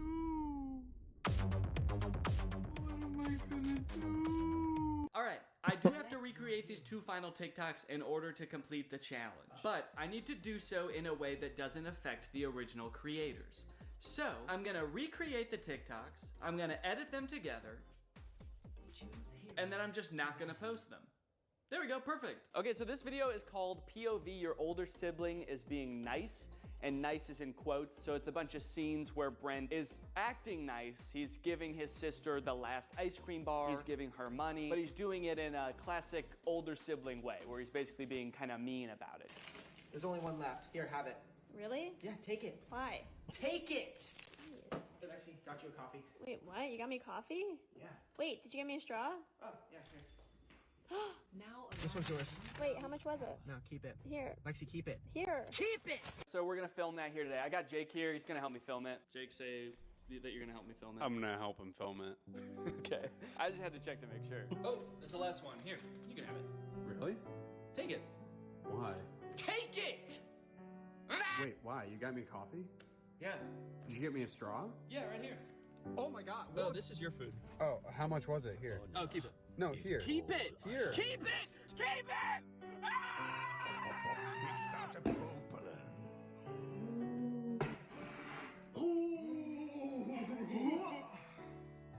I bear my burdens. Dismissed. Alright, that's it. A week's worth of Brent Rivera content in the bag. And you know what? I feel really good about posting those videos. I got to have my fun. I got to steal some content, make a couple videos that I knew full well if I ever did decide to post them would go so freaking viral. In fact, I had so much fun that I'm gonna keep doing it. Forever. Every time Brent posts anything online from now until forever, I am going to recreate it word for word, shot for shot. And then I'm just gonna hold on to it. So Brent, next time you steal some content, just remember, bro, I'm gonna be in my own house by myself, stealing it too. So if you're ever feeling alone, just remember that.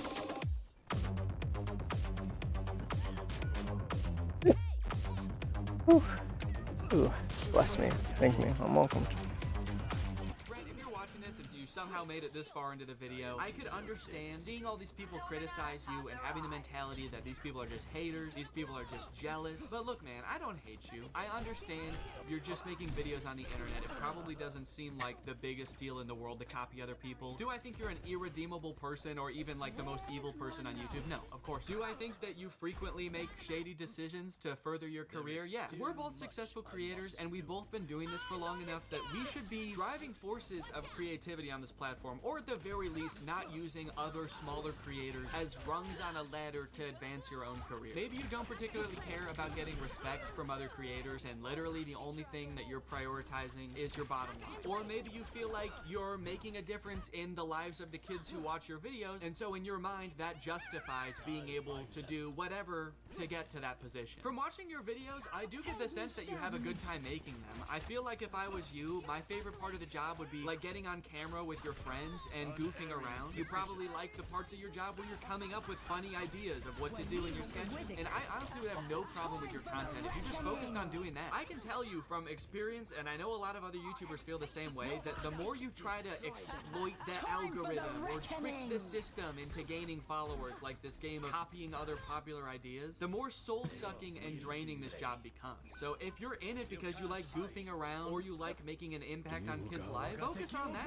That's awesome. I saw that TikTok someone made about you recently that you responded to, saying that your job is like their nightmare job, making content that's relatable to middle schoolers or high schoolers. And you responded with a bunch of TikToks basically saying that, you know, you make an impact on a lot of kids' lives. It did seem like a little bit like you were using the sick kids in those videos to like kind of really drive that point home. It felt a little bit weird to me. But I do disagree with the original TikTok in that I don't think that making content for young people has to be inherently this, you know, shady pursuit. As long as it's actually for kids, which I also think that you've kind of missed the mark on sometimes, and you're not blatantly plagiarizing other people, I don't think there's any problem with that. And I would have so much respect for you if you just like owned that. Having the mentality that it's okay to steal content from other people because you're making such an impact on other people's lives feels to me more like you're patting yourself on the back rather than really trying to make an effort to be like a good creative force in these kids' lives. So look, dude, I think that there's room for you for an awesome path forward. Are you gonna be the guy who stole content from other people and tricked the algorithm and used other creators as pawns all the way to the top? Or are you gonna be the guy that pursued what he loves? Anyways, guys, that's pretty much it. Thank you for watching. After making this video and watching all of that stolen content, I feel like I want to go like a whole week without watching any content. So thanks for watching. Bye-bye. What's up, Greg? I hope you're all having a great day. Welcome back to my channel. This, of course, is another episode of Dr. Dan's Crazy Experiment Lab. Because today, we're gonna be doing a crazy experiment. So in case you haven't noticed by now, I have a very strong obsession for bad ads on Instagram, specifically bad ads for mobile games. So much so that I now have an entire series of videos where I talk about bad ads on Instagram? Why are these game companies making such strange ads? Who is downloading these games based on these strange ads? Quite frankly, none of it makes any sense to me, and it's slowly driving me insane. Take this ad, for example. Doesn't make any sense. Not sure how this would make me want to download the game. It mostly just makes me feel dirty. Makes me want to take a shower and not download the game. All of these ads seem like they have one thing in common, and that's that they're like totally lying about what the game is. Like that spanking bear, not in the game. So every time I make one of these videos on bad ads, or badads, as I like to call them, I find myself wondering, how could these possibly work? But I mean, they must, right? They must work. People must download these games, otherwise all of these like marketing firms would be out of business. I mean, when you look at the App Store, most of the games I've talked about in my videos are very popular. So over the course of the next few days, I'm going to be conducting an experiment and doing this very thing myself. But Danny, you don't have a game. You're not an app developer. What are you gonna advertise? Well, that's a very stupid question, and you should be ashamed for asking it, but I will answer. I'm going to be advertising me. And this. My YouTube channel. I'm gonna be advertising my YouTube channel. I'm gonna be making 3 ads. 2 of them are gonna be totally nonsensical, weird, ridiculous ads like the type you would see for mobile games on Instagram. I'm gonna be using all of the tropes that they use, the weird techniques, and then the other ad is going to be an actual ad for my channel. I'm going to be making an honest attempt at actually making a good ad for my channel that actually represents what I do on my channel. And using YouTube's built-in advertising tools, I'm going to be spending $20,000. That really hurts to say and think about. Advertising all of these bad boys all across YouTube to see which one of them, if any, work. Obviously, $20,000 is a lot of money, and there's no way in hell I could do this if it weren't for our sponsor, Experian. Experian has been very gracious and offered to sponsor today's video, so thank you to Experian. Stick around to the end of the video to learn more about Experian and how you can boost your credit score instantly for free. So, which will work better?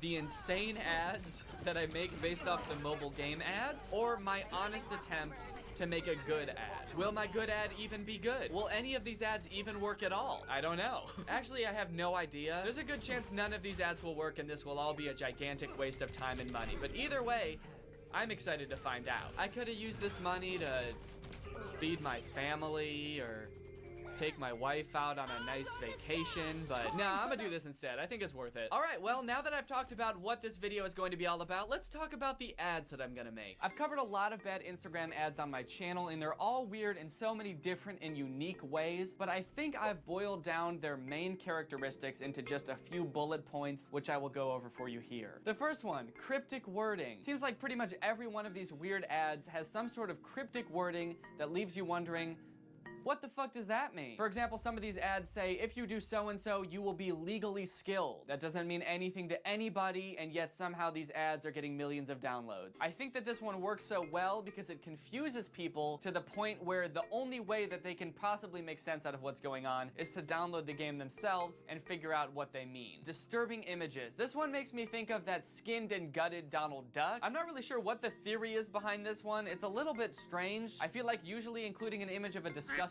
duck in your ad would make people not want to download the game because they'd be like, ugh, are there more pictures of gross ducks in this game? Maybe this isn't for me, but I guess some people are drawn to that sort of thing. The spanking bear is a bit of an anomaly because it almost seems like a cry for help. While you might want to avoid the bear who's doing the spanking, it definitely seems like the bear who's being spanked needs your help. And obviously the only way to help them would be to download the game. Sexualized characters. I think this one's pretty self-explanatory. If your game doesn't have big butt or big boob, no one's gonna want to play your game. Unfortunately, I don't really feel comfortable sexualizing women in any of these ads, so I'll probably be sexualizing myself. Okay, next one, impossible promises. This sort of goes along with cryptic wording because they're usually paired together. Impossible promises can be things like you will be legally skilled, even though that doesn't make any sense. Or like I talked about that pumpkin one, you will legally become a pumpkin. To my knowledge, the United States doesn't recognize pumpkins in any legal sense, so the assertion that we could somehow become a legal pumpkin by playing this game is totally impossible, and yet the game promises it anyway. And the only way I can explain this one is that some people must believe these impossible promises. Some people must really believe that if they play a game, they'll get to play in the Super Bowl, or heaven forbid, turn into a pumpkin. I don't know why that's alluring to some people. I guess it's like a little bit of escapism. Oh God, I don't have to worry about my homework or my job anymore if I'm just a pumpkin. Life would be so much easier if I were only a gourd. And then the last one, there's really no other way to describe it other than just straight up nonsense. This is just a general category for all of the shit that didn't fit in these bullet points. There was an ad that I talked about a while ago that instead of having a caption, it just said text for header on the thing. Like they forgot to finish the ad and they uploaded it anyway. And they paid to advertise it all across Instagram while never putting in a text for the header. Now, while I'd like to think that this was an accident, I feel like it was definitely intentional. And so I put it here because I'm going to try to replicate this same chaotic energy. So we've got cryptic wording, disturbing images, sexualized characters, impossible promises, and utter nonsense. So since I'm making 2 ads, I don't think each one will have all of these things because most ads that I talk about don't have every single one of these things, but I'm going to try to, between the 2 of them, use all of these things. All right, well, without further ado, let's get into making these cursed, godforsaken ads. Green screen. Yep, I'm doing it all in front of a green screen. That'll make it way easier to put whatever I want in the background, so I can have like a medieval castle or, you know, Guy Fieri in the background if I wanted to. I don't, but if I did, he could be in the background. Okay, so I pretty much know what I'm gonna do for these ads. I went to Party City. I got some props, 2 to be specific. So now all I have to do is film a bunch of shit in front of this green screen, and it's gonna look really weird while I'm doing it before it's edited because, you know, it won't make any sense, but I promise that once it's edited, it will look even worse and make less sense. So for the first ad, I'm gonna be spanking myself, so I have to figure out exactly where my butt is gonna be so I know where to hit. Yeah! You idiot. Subscribe to the channel. Come on! Is that long enough? Yeah, I didn't really think about how long this is supposed to be. The short ones are like 15 seconds, so I probably need 15 seconds worth of spanking. God, that's such an uncomfortable amount of time to be pretending to spank the air and screaming at the camera. Oh yeah, you like that, huh? Okay, I'm wearing a different shirt, and now it's time to get 15 seconds of me screaming in agony because I'm being spanked. Ooh! Oh, owie! Oh, jeez, ow, that kind of hurts. Oh, hey, can you subscribe? See, I don't want to give people nightmares. I feel like that's really gonna freak some people out. But I mean, I guess that's how you get people to click on your ad. If I came across this ad, I would be very disturbed. I mean, I have come across this ad and I was very disturbed, so that makes sense. Okay, for the next one, I need to be in 3 different costumes and look 3 different ways. Kind of like that Hustle Castle ad where there's the girl that evolves each time and becomes a different level of sexy.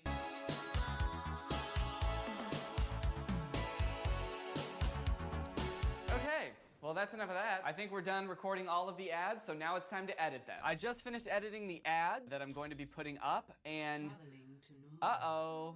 I think I made a big mistake. I think I made a pretty big oopsie this time. While I was putting together the ads, I was feeling pretty good about it, but then like when it came time to actually watch them all in their completed form, I just had this moment where I was like, there's no way anybody is going to click on any of these ads. I mean, obviously the 2 weird ones are pretty out there to begin with, but even the good ad that I tried to make, I feel like no one is gonna click on this. I think that I accidentally forgot to make it good. So I guess I should show you these before I actually put them up. Keep in mind, I'm also disappointed. Okay, I'm gonna show you the actual ad first, the one where I actually describe my channel. Have you been targeted by deeply disturbing ads on Facebook, Instagram, or YouTube? Ever seen a movie that's so bad it's actually good? Well, you're not the only one. It happens to me, constantly. Please make it stop. On my channel, I make jokes about it. It's goofy, it's funny, but most importantly, it's silly. Please subscribe to my channel. Okay, the next ad is taking inspiration from a few different types of ads that I've talked about, so let's watch that ad.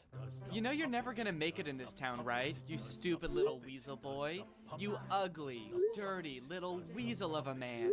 You're not a chipmunk, you're not a monkey, you're not an elf, and you're not a chipmunk, all right? You're a weasel, a dirty little weasel. What'd you think? Did you like it? Would you click on this ad? You can be honest. So you've got 1 week subscribed, you're just this average Joe. 2 weeks subscribed, you're a little bit thick, and you'll notice you also get kind of cool. You got sunglasses and a backwards hat. And then 1 month subscribed, I misspelled that on purpose. After 1 month subscribed, you're thick as all get out, and you're also a wizard now. So if you subscribe to my channel, after 1 month of being subscribed, you can be a wizard. Of course, the caption is directly inspired by the Hustle Castle ads. I do everything on my channel with the little like, face. I'm hoping that this will really like pique people's curiosity and make them want to click on the ad because they're like, what does he mean, everything? So while I don't think this will convince anybody to subscribe to my channel at all, I am pretty proud of this one. I like the overall look to it. It's got a lot going on. I feel like every time you watch this ad, you'll notice something different, and I think people will get a kick out of it. But I don't think anyone's going to click on it. Okay, and then there's this final ad. If any of them have a shot at convincing people to subscribe, I think it might be this one, just because I feel like this one will give people a very visceral reaction. They'll have no choice but to subscribe. So let's check this one out. Yeah, you like that? Oh, you like getting spanked like that? Hey, Oh my God. Subscribe to the channel, huh? Please subscribe to the channel. Subscribe to the channel, otherwise I'm gonna keep spanking this little guy, huh? Yeah. Oh yeah. So that's that ad. Did you like it? Now I know what you're thinking. Gosh, Danny, I wish I could subscribe to your channel again because of that ad. And I wish you could too, but unfortunately YouTube hasn't implemented a double subscription feature yet. But if you're not subscribed, the good news is that you can subscribe now because you saw that ad. Obviously, it's gonna be kind of jarring for people to see this person spanking this other person, and then eventually I turn around and you see that I'm spanking myself. I think that will definitely freak people out. And then there's the caption, if you subscribe to the good boy, which is obviously me, you are legally pencil sharpener. I think what will really get people to click on this ad, if anything, is how devious the spanker looks and how just sad and totally distraught the spankee is. So now we've got our ads ready to go. I guess the only thing left to do is actually put them up on YouTube and start advertising. Okay, so here's what you see when you go to YouTube's ad platform and start creating a video campaign. How do you want your ad to show up on YouTube? You can have it either play before YouTube videos or placed as a thumbnail next to related videos on the YouTube homepage. So I'm gonna want it to play before videos. Oh yeah, just like that, baby. Look at my big stupid face all up on people's videos. And then the next thing is, after viewers click your ad, where do you want to send them? That's actually a good question. I haven't thought about that. After giving it a good long think, I decided to have the ads linked to a video. Specifically, my first video on Billion Surprise Toys, because I feel like it's one of my funniest videos and it exemplifies what I do on my channel pretty well, so if any video has a chance at convincing people to subscribe, it's that one. What languages do your customers speak? English? Because that's the language I speak. I'm gonna remove all of these older groups. I think I'm just gonna play it safe and just do 18 to 24. Parental status. Don't really know if this is important, but you know what? Fuck it. I don't want any parents watching my videos. If you're a parent, unsubscribe. Just kidding. You can watch my videos if you have kids. I don't care. What products do your customers intend to buy? I don't know what you guys intend to buy. Danny Gonzalez. Skateboarding equipment.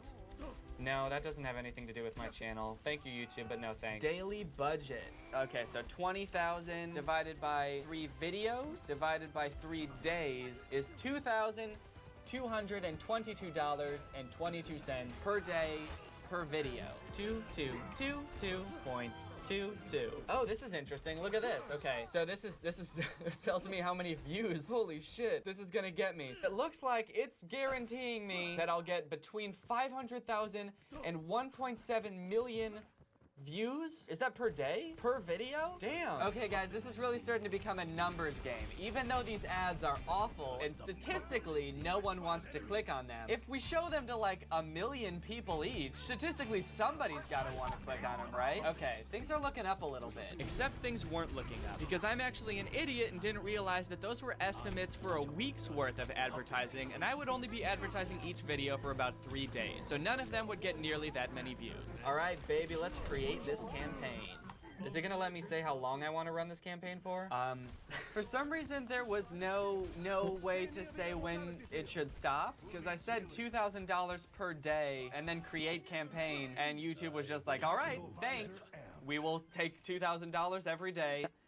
Forever. Is there any way to do that? Is there any way to say, hey, please stop spending me money? Okay, everything is good to go. We've got 3 campaigns running here. Subscribe to Danny Gonzalez, subscribe Spanking, and subscribe Wizards. So far, we've got 0 views, 0 impressions, and $0 spent. I'm very interested to see a few things. 1, will people who are already subscribed to me see this ad I didn't mean to be and caps. know who I am and be like, what the fuck is wrong with Danny? 2, will I be able to see anyone's confused reactions to this ad? I would really like to. And then 3, Is anybody gonna subscribe to my channel after this? There's only one way to find out, and that's to wait. So I guess now we just sit back, relax, and we'll check back in later to see how much money I've wasted. Okay, welcome back. It's been almost 2 days since that last clip. For some reason, it took like a day and a half for all of the ads to get approved and start running. So all of yesterday, I was like waiting and waiting for people to start seeing my ads, and it just never happened. But I woke up this morning and checked the app, and it looks like people are starting to see it.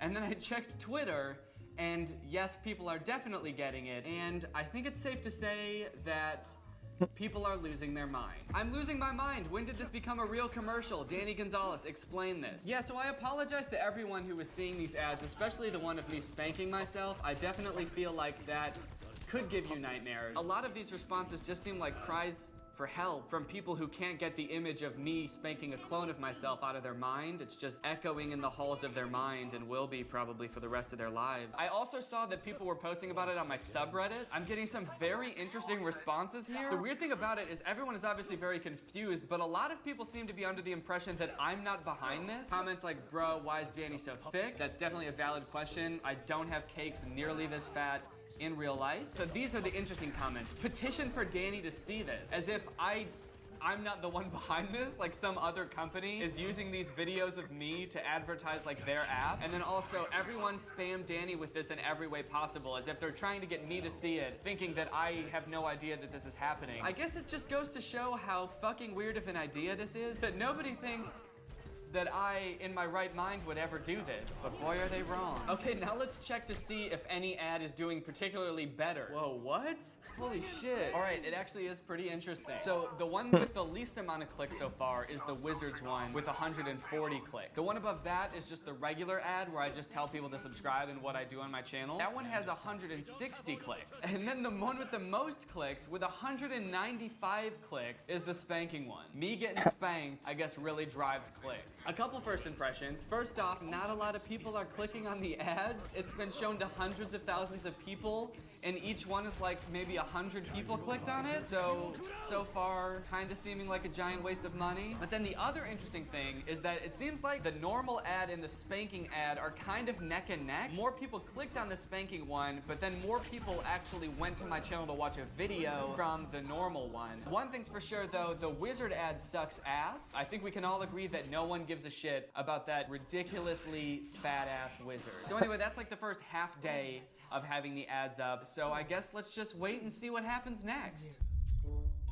Switching sides. They suspended my account. Google Ads suspended my account. I woke up this morning with an email from Google saying that my account was suspended due to suspicious payment activity. I don't know what that means. I saw charges coming through all yesterday on my credit card for Google Ads, so it was getting charged. I think that I might have had my billing address wrong and they just realized it. Either that or their automated system realized it was very suspicious that I was spending so much money advertising such weird fucking ads. Either way, I've got a little bit of time on my hands now because I had to submit an appeal and they have to decide whether they want to reinstate my account or not. So I really hope that they do so I can finish this video. But in the meantime, I think we should get a little bit somber for a second, take a little bit of a pause, and have a moment of silence. I realized last night and a little bit this morning that I was actually getting a lot of new people coming to my YouTube account. I was getting lots of comments on my most recent video and the video that I linked in the ads, and I was like, yes, the ads are working. People are coming to my account. It even seemed like people might not have been clicking on the ads, but they were instead just searching up my name and going to my most recent video. The only problem is that it seems like everybody who is coming to my channel is only coming to tell me that they hate my ads. Stop appearing in my ads, you fucking pale ape. Everyone over the age of 12 finds your advertising annoying. You make yourself look like a dumbass. Delete your ads. I hope you fucking die with your annoying ads all over YouTube. Stop with your ads. Please, stop giving me ads. Oh my fucking God. I think some of these people are confused about how ads work, because some of them just sound like they're annoyed that they're getting ads in general. Like they don't know that if my ads weren't there, they would just get ads for some other company. Or like I have the ability to specifically stop targeting one person. Like if I see that comment, I can just be like, oh, this person doesn't want my ads anymore? Okay. I'll just click their name and be like, stop. I can't do that. Or at least I don't know how, and I'm not gonna try. I guess I did underestimate how annoying my ads would be. So I would like to take a brief moment to apologize to everybody that has had to see these ads without any context. I'm sorry if they made you uncomfortable. I'm sorry if they made you question your existence. And for that, we will take a moment of silence. Okay. I have gotten some good comments though. Came here after I saw one of your ads on a PewDiePie video. Mad respect. What the fuck? I saw this ad and I was like, I gotta click this. Laughing my ass off. So I guess one of my ads was so weird that it did make somebody click on it because they were so confused and they wanted to find out what it was all about. I wonder if they were disappointed when they got to my channel and it wasn't just a bunch of videos of me spanking myself or calling you a filthy weasel. All right, well, I'll check back in if my account ever gets unsuspended.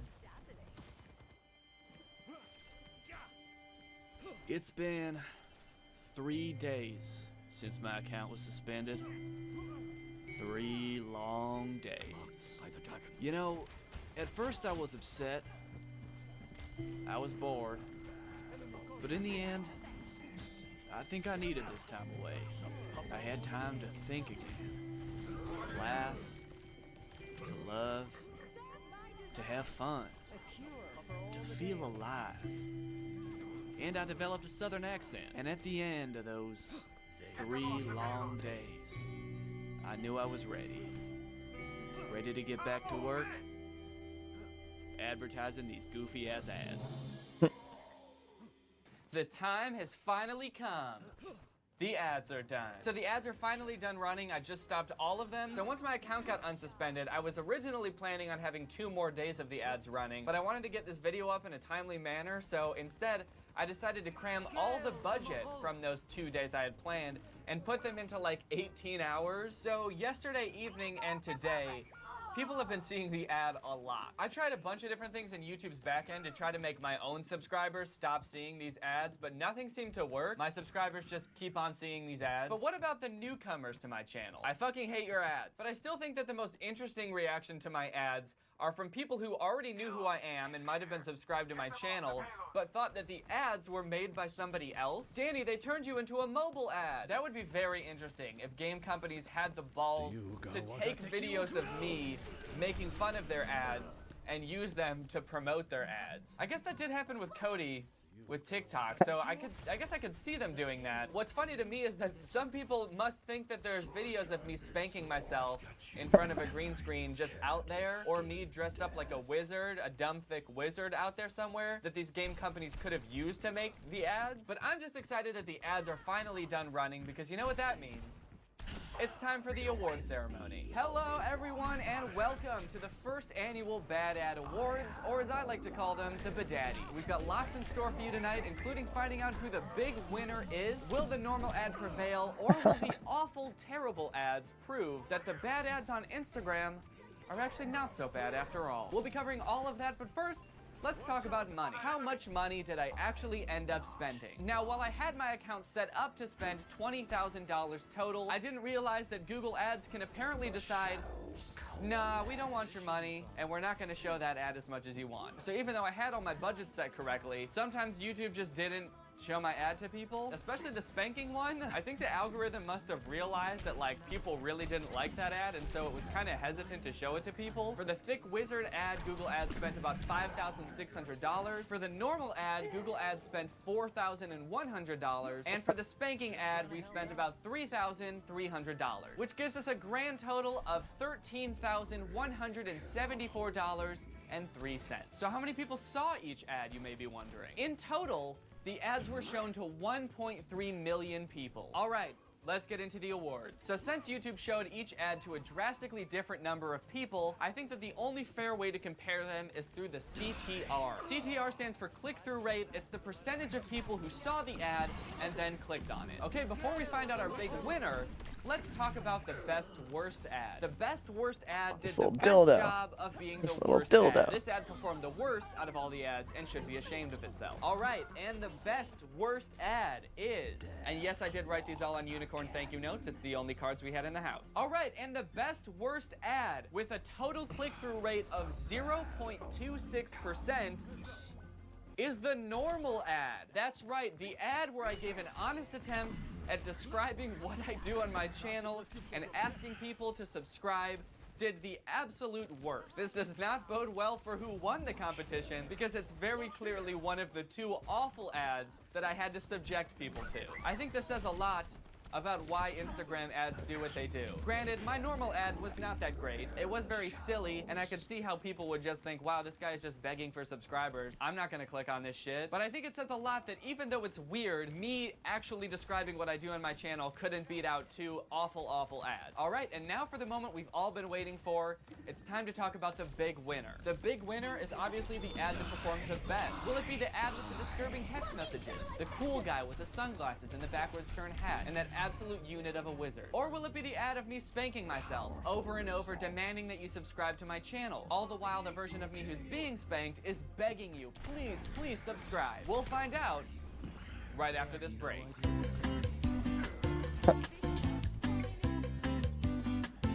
Okay, well, I gotta swap back.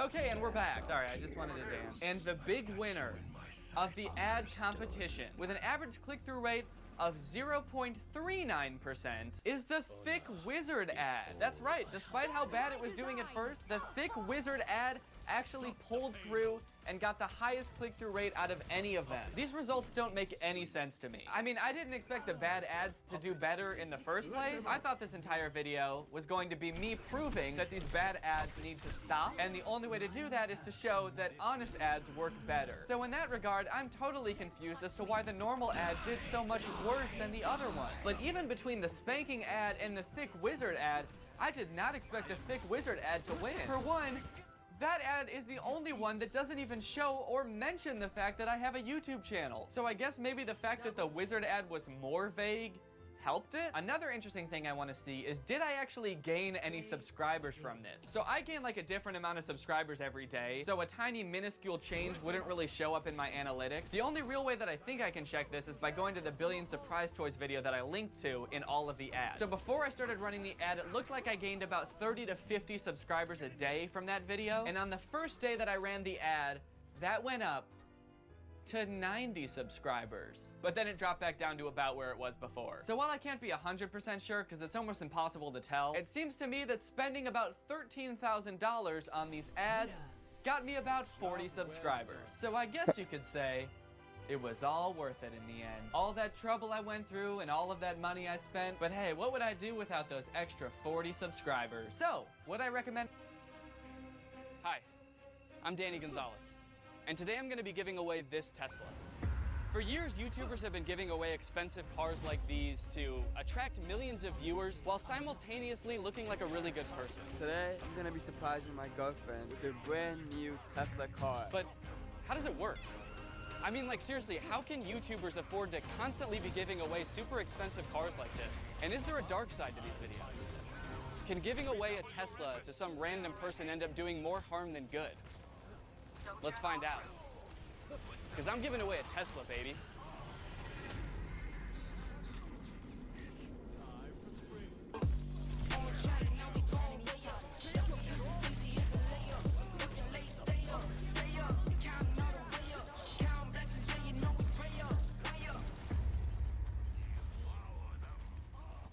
What's up, Greg, and welcome back to another episode of Yeah, the title is correct. Daddy Gun Giveaway Tesla. I've decided that I've been a mid-tier YouTuber for long enough. I'm sitting at around 4.5 million subscribers. Not a small YouTuber, but also not a huge YouTuber. And honestly, I'm sick of it. I'm gonna be a big YouTuber now, and I'm pretty sure one of the only ways to do that is by becoming a YouTuber that gives away Teslas. Giving away Teslas is sort of a favorite pastime of big YouTubers. It's like baseball for YouTubers over 10 million subscribers. It's a fun way for them to pass the time. They get a big audience from doing it, and quite frankly, I want in. So I'm gonna be stepping up to the plate, so to speak. That's a little baseball pun for you. I'm gonna be stepping up to the plate, and I'm gonna be hitting the bat with the ball. But the bat is a Tesla, and the ball is some random person.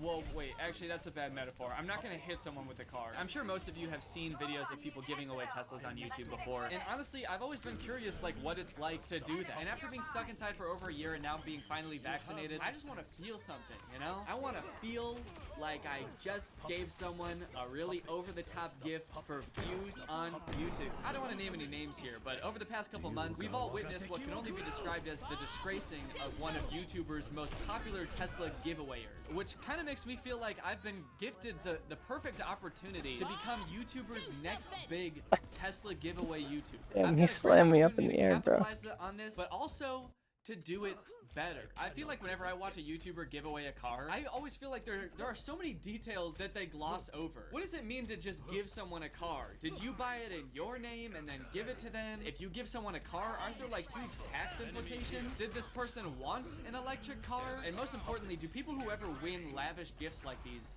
ever come to regret it? The answer might surprise you, which is why in today's video, I'm gonna be stepping up to the plate in the arena that is Tesla giveaways, and I'm not hitting it to first, and I'm not hitting it to second, and I'm also not hitting it to third. I'm hitting a home run. This is the world's best and most ethical Tesla giveaway ever. I feel like that's a pretty good intro. Now, I'd never given away a car before, so to be honest, I didn't fully know what I was getting myself into at this point. But I did know that I wanted this to be the ultimate Tesla giveaway. I want people leaving this video thinking, holy shit, that was epic, which could only mean one thing. I had to do this as responsibly and ethically as possible. I needed to be aware of anything and everything that could go wrong. So I sat down and did some research. Okay, let's search Tesla giving.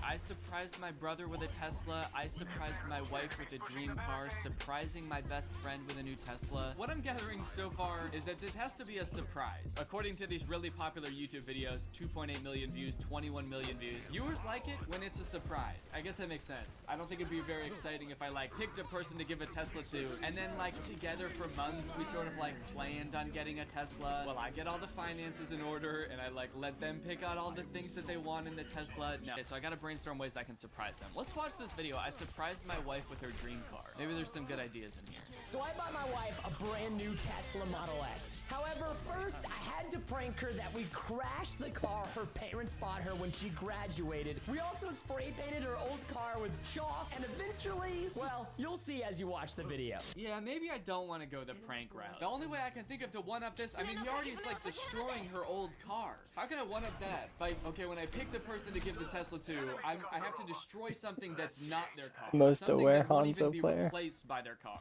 Okay, guys, but before I can give away this Tesla to some lucky guy, first I gotta make him think that I've kidnapped his parents. And I'm actually gonna make him think he's gotta pay me $10,000, otherwise I'm putting a bullet in both of their heads. Yeah, actually, maybe the way I can improve upon this format is by not doing it at all. Maybe we can just nix the whole prank part of it, right? Just get straight to the point. Hey, I'm giving you a car. Here's the car.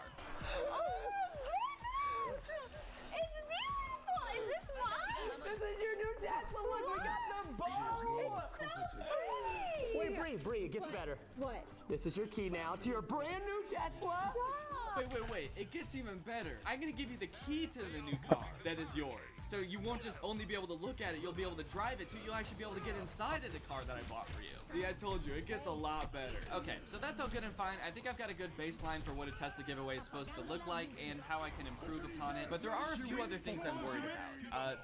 The more I think about giving someone this really expensive electric car, the more I'm realizing that there's I like a that lot name, that could darn go tootin'. wrong in this that could That's a actually funny end up name. having like a really negative impact It's a on good the name, I like person's it. life that I'm giving this car to. Before YouTube and these like lavish Tesla giveaway videos and $1 million challenge videos existed, people used to get their fix of watching ordinary people win super nice gifts by watching game shows and like HGTV home remodeling shows. And if you've ever read up on what can happen behind the scenes and after a lot of these shows end, you might know that unfortunately giving people really exorbitant gifts could actually have a really negative impact on their life. Let's talk, for example, if you were to win like HGTV's these sweepstakes that they do every once in a while where they give away like $1 million smart home. So if you're like a somewhat average person and you make like $60,000 a year and all of a sudden you win $1 million home, in general, the companies and people that run these sweepstakes don't pay for anything except for the house. So they give you the house and then everything else is up to you. So that's like homeowners insurance, property tax, and all of a sudden you've got all of these responsibilities. And even if you like accept the house and then realize what a big responsibility this is, then you have to try to sell the house, which can be really difficult also. Not to mention when you win $1 million prize, the government doesn't really know how to classify that. So they just classify it as income. So if you make like $60,000 a year and you win this house, all of a sudden the government says, oh no, you actually don't make $60,000 a year. This year, you made $1,060,000. So instead of paying 20% of $60,000, you actually now have to pay whatever the tax bracket is, like 30% of $1 million in taxes. And the same type of thing can happen when you give away a Tesla. One of the big advantages of having an electric car is that you can charge it at home and you never have to go to the gas station again. But if you live in an apartment building that doesn't have a charger installed, you'll actually have to go to a supercharger every time you want to charge it and spend like 30 minutes waiting there for your car to charge, which is obviously a lot slower because charging an electric car is a lot slower than filling up a gas car with gasoline. Plus you have to pay insurance on the car, which for electric vehicles is often more than even a gas-powered car that costs the same amount. It's kind of sounding right now like the point I'm trying to make is that like people who aren't already rich can't win nice things, and that's not the point I want to make. Anybody should be able to win a nice car, but I just don't want to give someone a car that ruins their life, you know?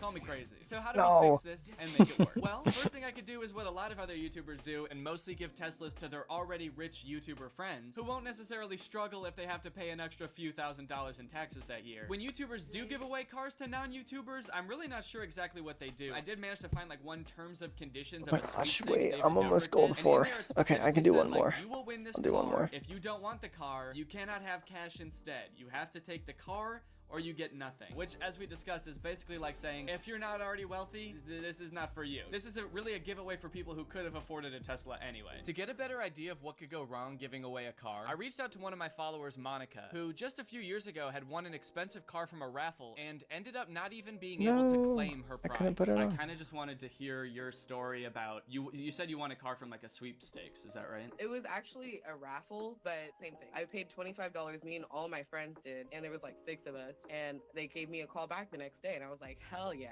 I got a car. Was not as sick as I thought it was gonna be, dude. When you initially won the car, I would imagine you were like pretty excited, right? Did they like explain to you what that entailed like right away? No, so they had a salesperson call me and it was for an Audi. So I was like, yeah, I drive a fucking Honda Accord. I want an Audi. Yeah. So when the salesperson called me, he told me that he was going to need a bunch of information from me, including insurance information. And at the time, I didn't have a car, so I was looking into insurance. I would have been 19 at the time. Insurance was through the roof for me. Mm-hmm. That would have been like $350 easily. Yeah. Per month.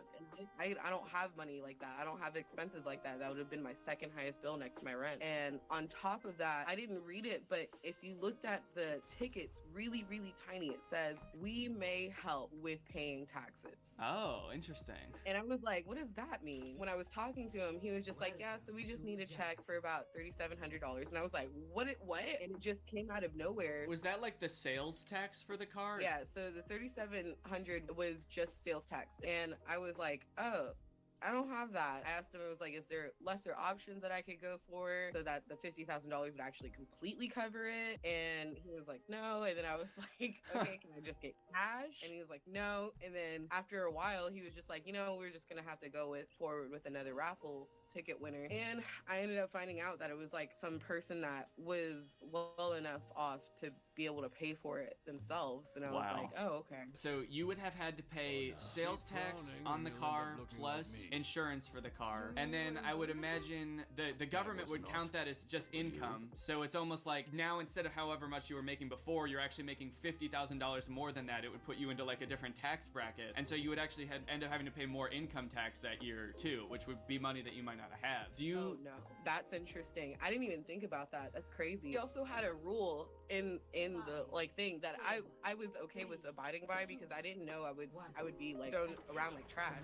the rule was that you couldn't sell Oh, the car. oh, my bad for If you my had bad for actually stepping thought out of through spawn, bro. And you had accepted the car just because you figured it would have been great to have, and then you realize a couple months in that this is like costing you so much money, you wouldn't even been able to sell it if you wanted to. Yeah, I would imagine that if you're gonna give out a car to anyone like under a certain age or anyone who hasn't purchased a car themselves, it should be very black and white explained to them on paper so that it's easy for them to understand what exactly is happening. At the same time, like sometimes people are just so blinded by it, especially when you get a car that can really change your life. All right, awesome. Well, thank you so much, Monica. I really appreciate you doing this, especially on like such short notice. It was very cool of you. Yeah, of course, dude. You have a good one, okay? All right, yeah, it was nice meeting you, Monica. Bye. Bye. Oh, mirror, mirror on the wall, who is the nicest person of the whole world? Who should get the Tesla? Who am I gonna, guys? Who am I gonna No get the one's Tesla to? moving. I've been thinking a lot. Oh, now about they are. this, okay, there's a couple different routes I could go. One of the most common things that YouTubers do in Tesla giveaways is give it to someone that they already know, whether it be like a family member or your wife or like one of your YouTuber friends who's already rich and like probably could have bought a Tesla for themselves if they wanted to. But that's not how we're gonna do it here. I'm thinking we make this a little more spicy. I've been thinking about it. I want to give it to someone who follows me. You know, I want to reward my loyal audience, the people watching this video. Also, you know, like whenever Mr. Beast gives away something crazy, he's like, this guy was just some random subscriber and we're flying him to the moon. So make sure you subscribe because you can win a great gift. So subscribe to my channel and maybe you could win a Tesla in the future. Am I gonna do this again? You know, I'm not gonna answer that. I want to give it to someone who watches my videos, but I also want to give it to one of my followers with the purest heart of gold. Almost like a fairy tale, you know? He who has the purest heart in all the land that follows the dopest Dan shall win the Tesla. So here's what I'm gonna do. I'm gonna make it look like I accidentally tweeted what was supposed to be an email containing an important login to some account. While a common ne'er-do-well might take advantage of this information and try to log into one of my accounts, someone with a heart of gold would discreetly DM me to tell me privately about the mistake, so as to not publicly embarrass me. So I made a fake email address, that way a bunch of random people wouldn't be trying to log into one of my actual accounts. Bada bing, bada boom, I am now the proud owner of Daniel G Productions 35@gmail.com. And I began drafting the perfect tweet to weed out my knight in shining armor. My golden goose. Okay, so this is my fake message. Hey dude, here's the account info. You should be able to log in because I disabled two-factor authentication. Now we gotta come up with a password. What could the password be? HunkyChunk3388. Oh no, not Hunky Chunk. How about Hunky Hunk? That makes it sound like I'm talking about something. Okay, so let's go ahead and tweet this. Boom. And okay, there it goes. It's getting some likes. It's got a reply already. It's got 100 likes. Okay, I'm kind of nervous. I'm kind of nervy. My hands got really sweaty all of a sudden. This is kind of nerve-wracking. I wonder what people are saying. All right, let's click on it. Danny, what have you done? What is this? Literally what? That's dude. What is happening? Okay, not very insightful responses so far, honestly. Nobody seems concerned that I just tweeted my login info. I'm gonna go on Danny's account. Wait, we're doing a little too good.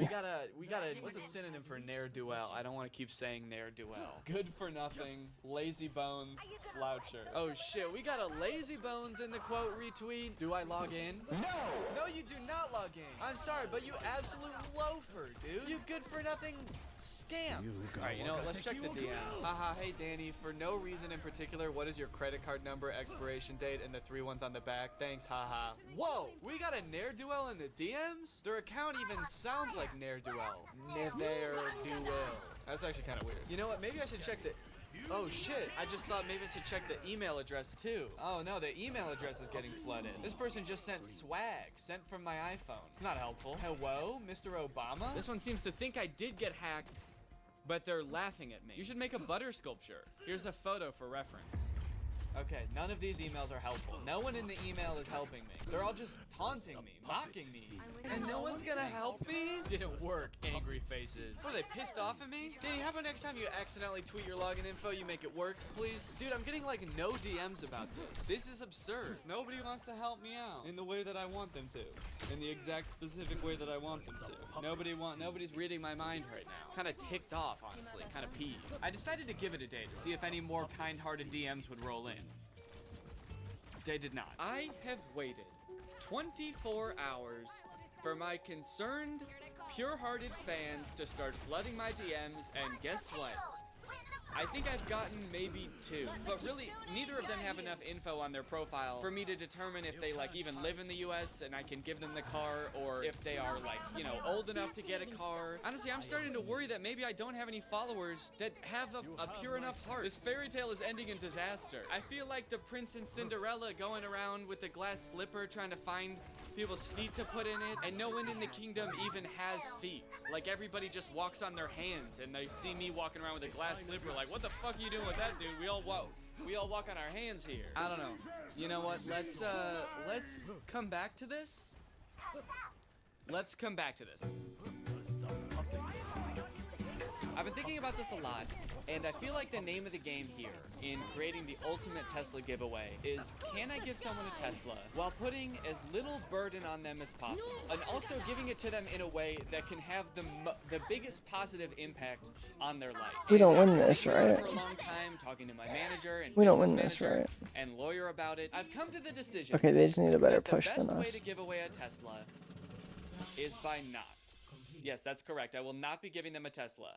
I'm just going to be giving them cash. It's actually kind of funny. I was just reading about HGTV's Dream Home giveaway that they do every year. This year it was a $2.8 million house. The winner was just announced about a month ago, and I just found an article about how apparently the person who won put the house up for sale days after winning, which I think just goes to show that sometimes cash is just better. Cash is just better. A lot of these sweepstakes kind of seem like they're just for show. You know, it's a lot more exciting to give someone a new house than it is to give them money that you can't really even see because it's probably just wired to them or given to them in a check. But like if you want to give someone a house or you want to give someone a car, I feel like it's better to just give someone the money for it and they can pick out whatever house and whatever car they want, and they're not just limited to whatever the sweepstakes wants them to have. So I'm gonna give them money. How much money? In the terms and conditions of one of David Dobrik's Tesla sweepstakes, it says that each Tesla that they're giving away has a value of $37,000. I looked it up on Tesla's website. That is the most bare bones basic Tesla Model 3. It's got no upgrades. It is the cheapest Tesla you can buy. So in order to make this the best Tesla giveaway ever, I've configured a Tesla Model 3 with one upgrade. And with that upgrade, the total cost of the car is about $49,000. But if I just give someone $49,000, a huge chunk of that gets taxed, and so they end up not even having enough money to buy the car. So we're gonna have to factor in sales tax, which I think will be around 3.6 or 7K. Income tax, which will be about 11.7K. I don't know why I made that K lowercase and these ones uppercase. But now since I'm giving them this money, I have to account for the taxes on this money also, which we're estimating to be 3.7K. And this could go on forever. Like, since this money is also gonna get taxed, I have to give a little bit more, and a little bit more, and a little bit more. But that's too much math, and the number that we come to is 68K. But you know what? Let's just make it a nice even number and change it to 70,000 smackaroons. $70,000. So instead of giving someone a $37,000 car, I'm gonna give them $70,000. Human dollars. US dollars. Which reminds me, how am I gonna pay for this? Oh, who are you?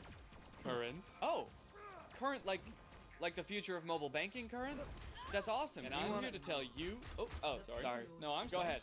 I interrupted you. Sorry. Oh, sorry. That's okay. Just go. I was just gonna say, are you here because you want to pay for the Tesla? Yeah. Oh, hell yeah. This video is sponsored by Current. Current is banking that you can do entirely on your phone. It's simple to use. There's no hidden fees. You can send and request money from friends. You also get a Visa debit card. This is mine. And overall, they just take all of the hassle and confusion out of banking. What they're doing for this video is so above and beyond what I would expect from a brand. They've been so cool about this video. They are literally paying for the entire check that I'm writing for the winner, which is insane. But not only are they doing that, they also want to help out the people watching this video. So they're going to be giving away $500 to 10 people who sign up for Current using the code Danny. I seriously cannot overstate how cool it is of Current to be doing this. This is like a crazy amount of money to be helping me with, and also very cool of them to be giving you guys money too. So if you want to check out Current for yourself and sign up using my code Danny, then head on over to current.com/Danny or check out the link in the description. Again, thank you to Current so much for sponsoring this video, and thank you to you guys for checking out Current. It's free to sign up, and you could win $500, so really a win-win. And if you like this video, it's also a good way to thank them for helping me out so much with this weird-ass video. So thank you to Current, and thank you to you guys. I am great. Okay, so it's been another day, and I've been thinking, racking my brain, trying to figure out how can I find someone, one of my followers, that seems like a nice person and deserves a Tesla. I've been thinking of different things I could post. I've been thinking about trying to do the same thing on Instagram, or maybe posting an Instagram story that has like my credit card information in the background or something like that, and waiting to see if anybody DMs me to let me know. I've come up with so many different ideas, but I'm just worried that I'm gonna get the same result Yeah, from every back single up. one. So I was feeling pretty dejected, and then I realized, what if I have had the right person the whole time? I'm looking for someone who follows me, who's got my back, who's willing to help me out when I need it, without expecting anything in return. I think I already have that person, and it's Monica, the person who's I interviewed about winning the car before. Honestly, I don't know why I didn't think of this sooner, dude. She's like the perfect recipient. She was cheated out of a car once before because they weren't willing to accommodate her situation. The car would have ended up actually being a huge burden on her. And my whole thing is I'm trying to do this the right way, where I'm not making the car a burden on someone. And so I feel like the ultimate poetic justice that this video could have would be to give her the money. I think it only makes sense.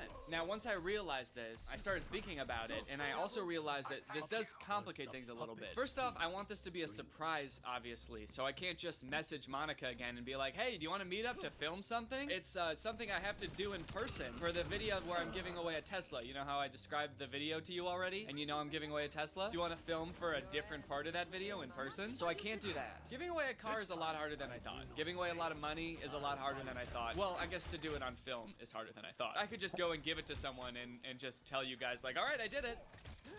Oh, you wanted to see it? Yeah, no, I can't do that, sorry. Luckily, I was able to find what looked like a close friend of Monica's just by going through her tweets and looking for people that consistently liked them. And since her profile said she also lived in Florida, I figured they must be at least somewhat good friends. And with enough luck, maybe they even hang out on the reg. So I spent about a half hour crafting a DM that would hopefully get the friend's attention, but also convey just how secret this needed to stay. I was nervous to send it. What if she read it and immediately showed Monica? The whole surprise would be ruined. But after reviewing the DM a few more times, I mustered up the courage, I sent it, and she never responded. Wait, why are we winning? She didn't respond Wait, to the we're Twitter winning. DM, she didn't respond to the Instagram DM that I sent the following day because I panicked. In fact, she didn't even read either of them. So then I ended up finding a different friend of Monica's named Shelby, and I DM'd her and she responded right away. And good news, she was on board to help out with the surprise. So with a new accomplice and a vague plan to surprise Monica in some park in Jacksonville, Florida, I packed my bags and headed south.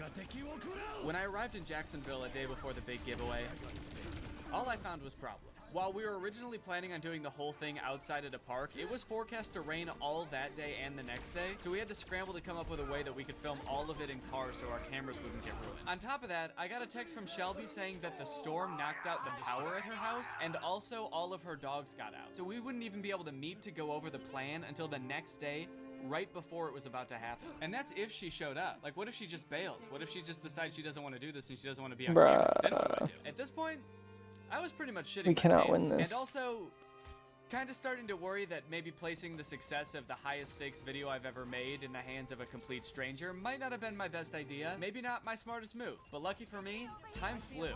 And before I even had time to reflect on my mistakes and grow as a person, it was game time. Today is the day that we're giving away the Tesla. I feel like anxious because I want it to happen already, but I also feel a little bit underprepared. It's supposed to be happening in 2 hours. That's what we planned with Shelby, and I haven't met Shelby yet, so that's Oh that's my a little gosh. nerve-wracking. I'm hoping that everything comes together. I thought it would be kind of funny if instead of like a big check, you know how sometimes people give someone a really big check when they win a lot of money? I thought it would be kind of funny if I gave a really small check, because when you get a big check, it makes you look like you're like 6 inches tall and holding a regular sized check. So this one will make her look like a giant.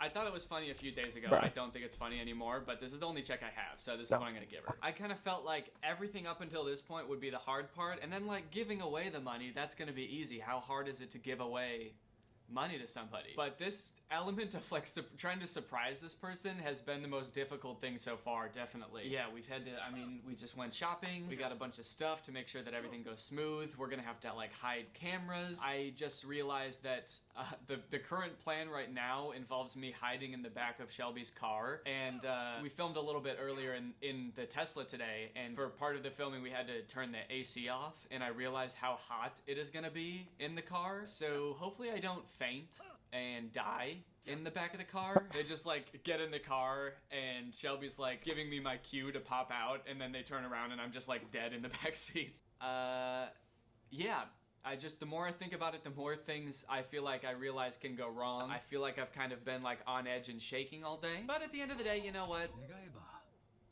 We're giving someone a gift and hopefully she'll really enjoy it. So that's really what matters, right? To me.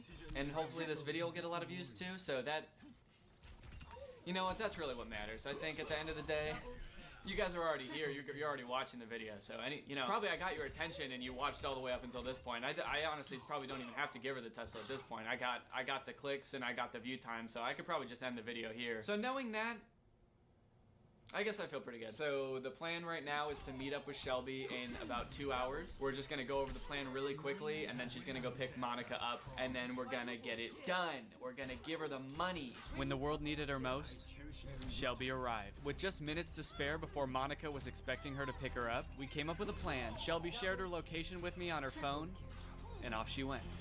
Here's the plan. Right now, Shelby's on her way to pick up Monica for what Monica thinks is just two friends hanging out to go get boba tea. But little does Monica know that when Shelby parks, she's gonna be parking right between our rental car and a Tesla Model 3. Yeah, even though we're not actually giving her a Tesla, like a physical Tesla, I still wanted to have one there.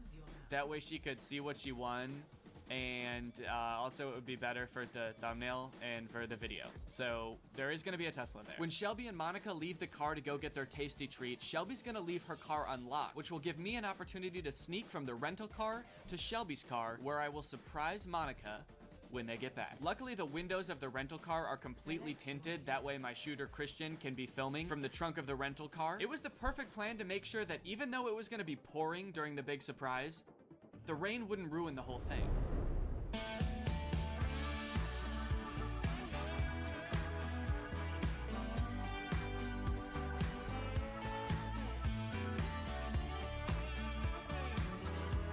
So Shelby shared her location with me. She has just picked up Monica. It looks like she's like in her parking lot right now. So they will be here shortly and it'll be game time. Let's go! I'm gonna be right here like this.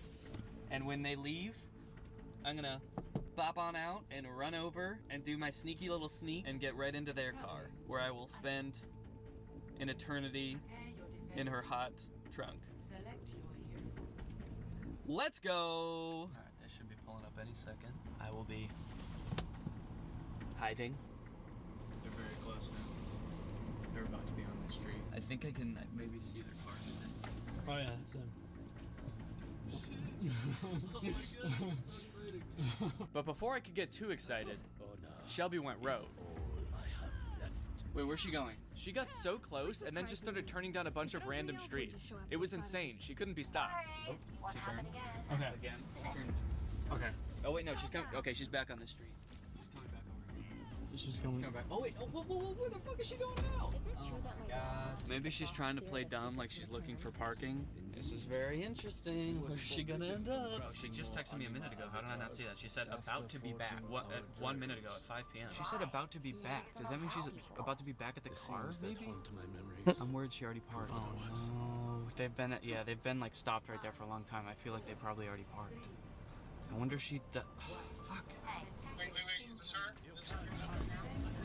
Okay, she said no, I'm almost there. Okay, that might be her.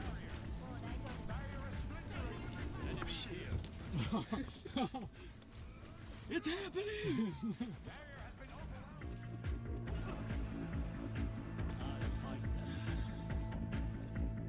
Are they still parking? Yeah. Dude, hell yeah!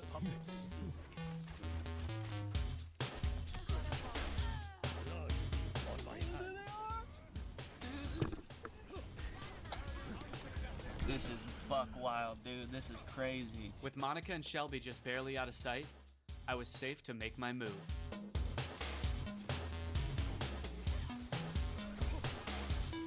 Please leave her car open. Please tell me her car's open. No! Oh my god. The car's locked! Dude, I was trying to sneak. Oh no. There's no way if she presses unlock from there it'll work, wherever they are. No, they're definitely out of distance.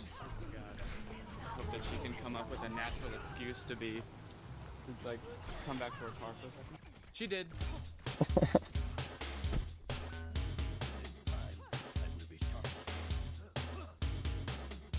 Thank you.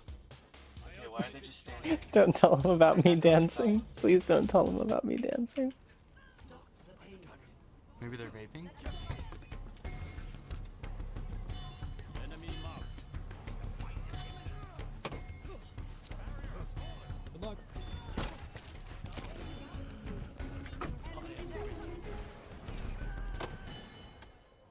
Okay, so right now, Monica and Shelby appear to be standing outside a frozen yogurt shop or a Smoothie King. They're just standing outside. Smoothie so King. I'm not sure what they're doing. If they're getting smoothies, or Smoothie if they're waiting King. for smoothies, or just kind of hanging out and enjoying the night. You know, we may never know. But for right now, I am sitting in a car, and you know what? It is humid and it is hot. But as long as they're back shortly and they're not gone all night, I think I'll survive. I'm in the trunk. I'm in Shelby's trunk. I'm in the trunk. They're coming back. They'll be here any second.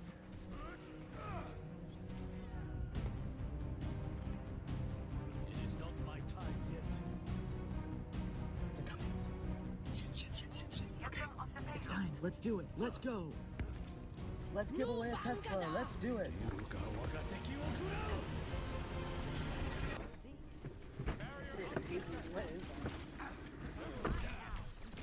Why when is the camera getting your... Oh my god. What's happening? What's up? Why are you in her back seat? I was just chilling. What the fuck is happening? Oh, it's nice to meet you. Hello. Hello. Yeah, so thank you for helping me with that video before. Okay. I wanted to thank you for helping me with the video. So I got you something. You got me something? Yeah. Okay. Can you guess what it is? Is this $100? Oh, what's the matter? You don't get the joke? You don't get the $100 joke? Yeah, that's because I didn't film this part, but when I interviewed Monica before, I asked her to sign a release and she'd get $100 for helping out with the video. But by the time we got to Jacksonville, she actually hadn't filled out like the bank account info, so we hadn't given her the $100 yet. So that's why she made the joke, and it's actually pretty funny if you get it. So I just wanted to let you in on the little joke, and okay, back to the video. Is this $100? No, it's actually right behind us. It's... What does that mean? Also, can you guys let me out of the trunk? Yeah. Oh my god, what is this? Okay, alright. Okay, so, do you remember what the video was about that I was filming? Yeah. Okay, it's about giving away a Tesla, right? Okay. So, I wanted to thank you for helping, and I've been like looking for someone to give this car to, and I figured since you won a car in the past and you weren't like able to accept it, I wanted to get you a Tesla. Do you want to go in and see it? Yes. Okay, let's go. So you push your thumb in on the big part of the... This is the Tesla that you can have. Okay? Oh, it's so nice to meet you, by the way. Nice. It's so nice to meet you. So I have good news and bad news. The bad news is you can't have this exact Tesla because we rented this. It's just some other guy owns it. Oh, okay. So we talked about in the video a couple reasons that you weren't able to accept the car before, right? Like it would have cost too much for insurance. It would have cost like a bunch for sales tax. So I want to make sure that all of that is like taken care of for you. So instead of actually giving you a physical car that you have to register, and I don't even know if you want a Tesla in the first place, I'm instead giving you a check for $70,000. Oh my god. This isn't real. No, it's not real. I thought it would be... You know how sometimes in videos people give like really big checks? Oh yeah. I thought it would be kind of funny if instead I gave you a really small one, because the big ones make you look tiny, so this one kind of makes you look like a giant or something. Oh hell yeah. Yeah. I guess I was right after all. The tiny check was hilarious. I'll give you the actual check off camera. I'm not sure if we're actually, are we giving her a $100 check and $70,000 check or just $100 should be in her bank account? Oh, Honestly, I okay. don't give a fuck about that. You seemed like you were really interested in that in the car. So yeah, it says Monica, $70,000 for one Tesla. So basically we wanted to make sure that if you wanted to get a Tesla like this model, you can. If you don't, there's no strings attached and you can use it for like literally whatever you want. Oh my god, I don't know how to feel about this. I'm so happy I didn't bail. Were you gonna bail? I might have. That's what I was worried. I was might like, have. what is the cancel? Okay. Is this competitive? Well, yeah, we can edit it. Okay, hell yeah, I'm gonna buy cocaine and hookers. Oh, hell yeah! That's going in the video. Monica and Shelby in the Tesla. For insurance reasons, they can't drive it. It was really great getting to spend some time driving around with Monica and Shelby. We had some great conversations. So do you play guitar also? No, I don't play guitar. I'm a classical flautist. Oh, really? The flute? Wow. That's so cool. That's Thank cool. You play guitar? You got a flute on you? Okay. I would never bring my flute. Like, just to hang out. Yeah. used to break it out on Oh, we're gonna go get Babe. boba? Yeah, I'll bring my flute. That shit Have you guys ever been in a Tesla before? No. Have? Yeah, I have. One of Do my you own friends a has- Tesla? No, Okay. no, I drive a Honda. Do you already have one? I drive a Honda Accord, okay? Okay. My car is currently not working, though. Oh no, well maybe you can get it fixed. Yeah, exactly. That's what I'm saying. I like it. Oh really? Yeah. Have you been watching my videos for that long? For that long. No way. Yeah, no, it's crazy though. That's like, I watch your videos, I would say every day for like the past 3 years. I don't want to put any pressure on you. You can literally do whatever you want with the money. Do you like have an idea of what you might use it for? Just to have? I don't know. That's the thing. Just live your life, dude. Like, probably college. Yeah. That's more likely what I was gonna do with it. If I gave you a Tesla, I would be worried that you would just want to sell it anyway and then like use the money to pay for like stuff that you actually want in your life. So I'm not gonna lie, if you gave me a Tesla, I'd probably keep the Tesla. What? Yeah.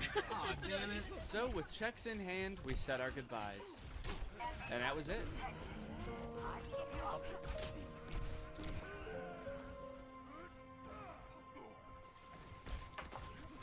All right. Wait, that's a sick shirt. I like that shirt. I'm filming this part of the video the day before this goes live because I am just finishing up editing it. And I just wanted to say thank you guys for watching the video if you got all the way through it. Holy cow, was this a long video, but it was so fun to make. This is some of the most fun I've ever had making a video. So thank you so much for watching it. I really hope you enjoyed it. Thank you again to Current for sponsoring this video. Again, I couldn't have done this without Current, and they were like insanely cool about this whole video. Thank you again, of course, to Shelby for helping out with this. I'm so happy that we could pull this off in such a short amount of time, and everything worked out perfectly.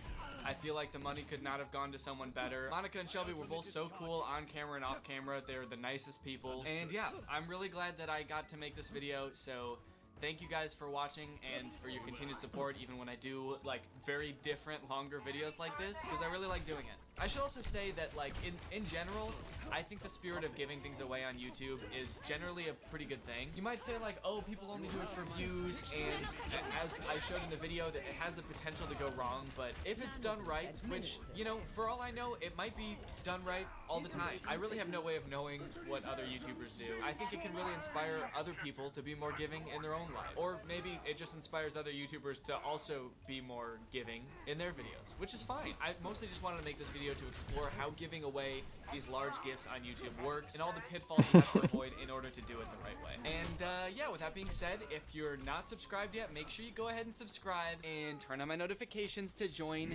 Greg. Greg is what I call my fans on YouTube, and all you have to do is subscribe and turn on my notifications, and you can be Wait, did I get stunned out of it? What the heck happened? Go finish editing this video. But again, thank you guys so much for watching, and I'll see you next time. Bye-bye. Aw, I wanted to dance on him, bro. Go find something else to watch, or just watch this video. I know we had a lot of fun, but you can't stay on this end screen forever. This video is over now, so why are you still watching this? What's going on with hypnotism? On one hand, I've heard it's real, and I've seen some incredible videos of people like forgetting their own names under hypnosis. What's your name? But on the other hand, if it is real, I feel like we're all very nonchalant about that fact. Like, there are just people out there that can take over your mind for a little bit. How does that work? I especially want to know, what's it like to be the person getting hypnotized? Give me an interview with the person who just forgot their own name. What happened to you? Anyways, I'm going to try to get hypnotized like 3 different ways to find out if hypnosis is real and what it feels like. Y'all want to come? Good, because I actually already did the first one. I found this YouTube video called Can I Hypnotize You in 30 Seconds? And I thought that sounds quick to do. So I just did it right before I filmed this intro. Have you ever wondered, could I be hypnotized? Am I the sort of person that's susceptible to mind control? Well, it's not mind control, it's just thinking about things. And sometimes the things we think about are the things that happen. So if you want to try something, all you need to do is get your hands, put your hands together like this, and clasp them together like that. Now take your index fingers and put them parallel. And just focus your eyes on that gap between the 2 fingers. Just focus your eyes really strongly on the gap. And as you do that, imagine that the ends of your fingers are like magnets. And the magnets are getting stronger and stronger with every second. And the more that you imagine that the magnets are pulling your fingers together, the stronger they become until your fingers can get closer and closer. And if they are moving, if they're closing together, that's weird. That can show you how susceptible you are. If they're not moving, maybe that's because you're trying really hard to make it not. No, they're already together. Keep imagining that those magnets are pulling them together. They already are together. All right, well, I guess that worked. I don't know, is that hypnotism? Is that what hypnotism is? It kind of just felt like my fingers just wanted to be together, like when you hold them like this, they naturally do that. Do they just naturally do that? No, I guess I can hold them like this just fine. Okay, well, dang, maybe I got hypnotized that quick. The second type of hypnosis is hypnotherapy. I always kind of just assumed hypnosis was fake until I talked to a family member who said they got hypnotized to stop smoking. But apparently there are hypnotherapists all over the place who are more than happy to hypnotize you for a wide variety of things, like addiction, phobias, throat lump issues. Bad karma won't go away. These are real ones from actual hypnotherapist websites. As for myself, I'm hoping to get hypnotized to cure my lifelong battle with my nails. I've bitten my nails as long as I can remember. I hate it. Laura hates it. I bite my nails so much I chip my tooth. So hopefully this guy can fix it, or at least replace it with like a healthier habit like smoking. I really want this to work, so I've intentionally like not looked up much about hypnotherapy, because my instincts tell me it's one of those things that you have to like fully buy into, and I don't want to read something that makes me doubt it. So the only thing I know right now is that I'm going to be paying $450 over 2 sessions to get hypnotized via Zoom.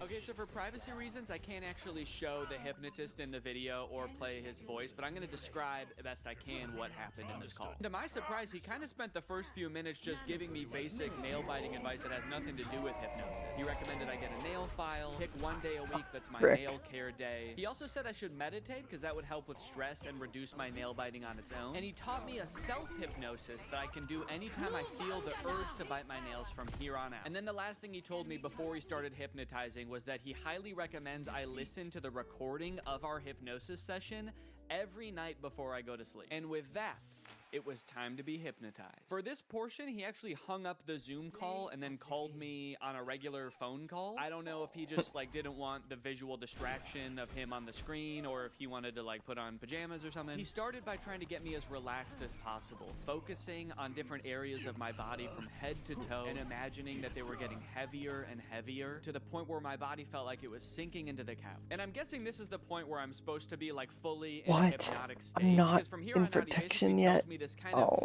inspirational, energizing story that's gonna change my mindset around my nails. I followed his instructions, imagining my body dematerializing an array of light that shines around me, protecting my teeth and my nails. And I rode the ray of light to a peaceful beach, where I laid with a different version of myself lying on either side of me. On my left was the version of myself who bites my nails. On the right was a calm, cool, and confident version of myself with absolutely pristine nails.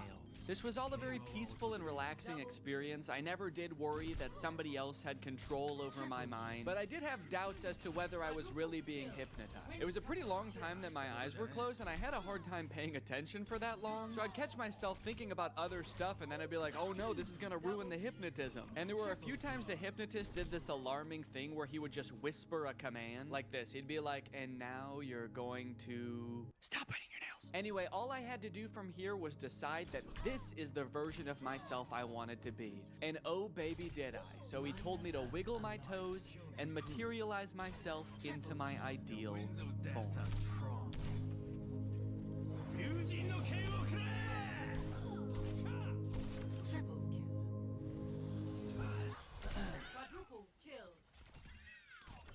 I'm fucking cured, man.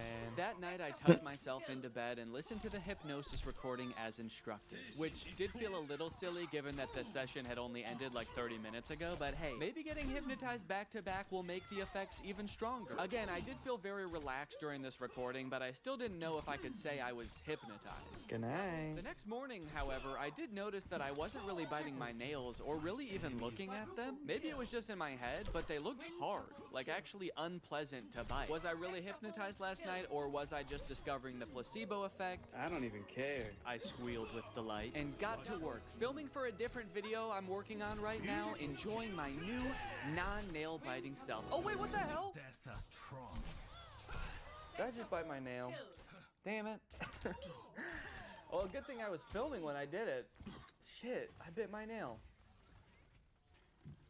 Damn, well that's obviously not great. Man, I was really optimistic this morning that it actually worked and I was hypnotized, but then I stopped paying attention for 1 second, and I'm not just having the urge to bite my nails, but I already bit it? How am I supposed to stop biting my nails if my body just does it without even asking first? I'm worried now. I feel like I was just living an illusion this morning, and none of it worked. I just pulled the bottom card out of a house of cards, and the whole thing just tumbled over. Maybe I am a nail biter, and I always will be. And on top of that, I'm dumb for spending $250 on this. And on top of that, I'm ugly. Doesn't have to do with my nail biting. I just feel really down on myself right now. I did do the self-hypnosis that he taught me right afterwards. Again, still not exactly sure that that's hypnotizing me. I'm gonna continue doing everything I was supposed to do, listening to the recording, doing the self-hypnosis as needed, and meditating, and hopefully this was just a glitch, and everything's gonna be fine. Where is this chick, dude? Where's she hiding? I can hear you. Privacy mode. That's amazing. She's closed these blinds here. Well, what else does she do? What else? What else? Come on, man! I don't got all day! Activate sex mode. Security report. Security report. Oh, I guess she left. You were creeping around. The smart house has gone to a safe house. The security system is now disarmed. That's amazing. I hope she doesn't call the police on us, too. Call the police. The dude in the suit is like, why would you say that, dude? That's the creepiest thing you could say. That's amazing. That's amazing. I gotta get the fuck out of here, huh? You know, you can see real practical applications for somebody who's handicapped. Absolutely. Well, does she cook as well? Oh my god. The accessibility point was like a really good point. They were like, you know, this could change a lot of people's lives and make it a lot easier for people to live, you know, by themselves. And they just overshadowed that completely. It's like, anyway, can this chick make pizza? But if you thought that video was a little bit old-fashioned, I also found the 1960s idea of the home of 1999. More than a generation away. And yet dreams travel faster than light. First off, that is an insanely cool car. I don't care what is in the rest of the video. I'm disappointed that this vision of the future doesn't exist for the sole reason that I will never drive this car. This car has 6 wheels. And look how thick this door is too. Holy cow. I also like that it's just like the rest of the world is this barren wasteland and then there's this sick ass car. In the future, there will be no more buildings or people. There will only be sick ass futuristic cars. Scientists and planners are shaping the lives of our children who will live in the 21st century. How will they live? Perhaps in a honeycomb structure like this. Yeah, perhaps. I'm not sure why they would, though. I feel like he just made some shit up there. He's just making stuff up. Anybody can do that. Perhaps in the future, our children will be bees. Perhaps we'll all have Ferris wheels in our buttholes. Master James What? Shaw, 8 years Sign old, me up, bro. student. His assignments are programmed into the home computer. Dude, this sucks. This kid is just like alone in a room during school. It kind of predicted online learning, actually. Like, a lot of kids are doing this now because of COVID. But alone in a room, no human contact. His teacher's not even a real person, it's a robot. What is the music in this video? Someone's just hitting random keys on a piano. Perhaps in the future, music will just be random notes on a piano.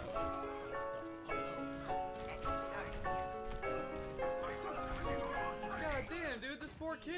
The teaching technology of the future will be extremely advanced, but still no use for Jimmy's tiny broken brain. Hey, Mom, I'm hungry. Their TV screens are thinner than the one in the video from the 80s. I'm starting to think that they actually had a better idea of the future, dude. They predicted online learning already, flat screen TVs, actual flat screen TVs, and they had a cool ass car, which doesn't exist in real life today, but I wish it did. So they get points for that too. Yeah, me too. How about lunch? How about 2 minutes? They're still yelling at the only woman in the future. The future will provide many new and advanced ways to yell at women. And you know what it did? 3, 2, 1. In the future, no one will have manners. When your wife has promised that dinner will be ready in 2 minutes, you show up counting down to keep her on her toes. 6, 5, 4, 3, 2, 1. Divorce. Divorce. You were late. Divorce. Fingertip shopping will be one of the many homemakers' conveniences. This video console will be channeled into the store of her choice. Dude, they predicted online shopping too. This is pretty impressive, actually. The 1989 house didn't even mention home computers. And they already had them. Now, real quick, let's pop back to the smart homes of today. And then after that, I want to talk about what our predictions of the smart home of the future will be. We've got a lot of the stuff that they mentioned in the prior video, so I feel like we're doing pretty good. But honestly, I feel like we go a little bit overboard sometimes. We like automate things that don't need to be automated. We put smart things like tablets and things that don't need tablets. There's those like Samsung smart fridges that are the bane of my existence. You don't need an Android tablet in your fridge, man. You don't need it. Have you ever noticed that like your phone becomes obsolete in 3 years because when they release a new version of it, they're like, okay, and your phone doesn't work anymore? You want them to do that to your fridge? I will never buy a smart fridge. Fuck smart fridges. On top of Chip Girl on TikTok, there's also all of these accounts that keep trying to advertise products to me. There's like a bunch of accounts, like this account, My Korean Home, that have like these like smart house products, and all of their accounts have links in their bios to the stores where you can buy all the shit that they talk about in their videos. Watch what life looks like when you live in a smart home. Why is that so loud? While Chip Girl's smart technology was so mundane that it was just kind of boring, this apartment I feel like is so smart that it solves problems I didn't even know existed. Why is it snowing inside? Why is there snow in the hallway and in the elevator? I don't know. Is this like a commentary on global warming where like it's gonna be so hot outside that it needs to be snowing inside to counteract that? She gets home and like sprays her jacket with a laser. I don't even understand what the problems she's solving are. So I don't know if these are like good solutions for it. What is she spraying off of her clothes? Was the snow actually bugs and she's killing the bugs? I don't know. That's a horrifying thought. Okay, so this is a shoe heater. She puts her shoes on a shoe heater. That way next time she ventures out into the frozen wasteland that is her apartment building, her feet will be warm at least. I don't know why she has to warm them for like the next 12 hours if she's like just getting home from work and she's like, these will need to be warm at 6 a.m. tomorrow. So if I start heating them now, they should be 300 degrees next time I put them on. Then there's this thing. I don't know what this thing is at all. It's like a Bluetooth speaker looking thing. At first I'm like, does this kill the crabs? Does it play music for them? Is this a Bluetooth speaker? I don't know. I don't think crabs like music. And the mystery intensifies when she does the same thing with a few oranges, because you don't need to kill oranges. And I know they don't like music. How do you know that? Okay, now I think we've gotten past the smart home stuff and she's just cleaning her house. I think some of the stuff in their store is just like general cleaning supplies, organizational stuff. We're like halfway between this like completely post-apocalyptic society and just like a normal girl that wants to clean her house. Yeah, she's like cleaning her toilet bowl like completely normally. You have Bluetooth speakers for crabs and you don't have a like self-cleaning toilet. What kind of future do we want to live in here, guys? Also kind of messed up that our apartment doesn't have in-unit laundry. They were like, sorry guys, we spent a lot of money on the 8,000 snow machines throughout the halls of the building, so yeah, we just can't swing it for individual washers and dryers. Okay, but I know what you've been waiting for. You want to know what the future holds.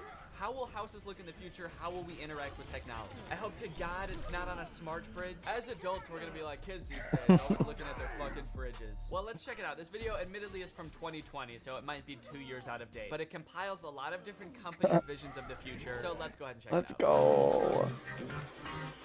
It should be... Yes. Okay. Awesome. I am gold for. Holy shit, this video is loud. It is all for tonight. I'm so sleepy. You know, the video from the Is all. 1960s All were right. like, perhaps children I'm will going. live in beehives. This video is Goodbye. like, you will have a Later. smart mirror. The Bye. smart mirror will Later. make suggestions for you. Okay. You will obey Bye. the mirror of the future. We will have smart mirrors and smart fridges, and they will rule together with an iron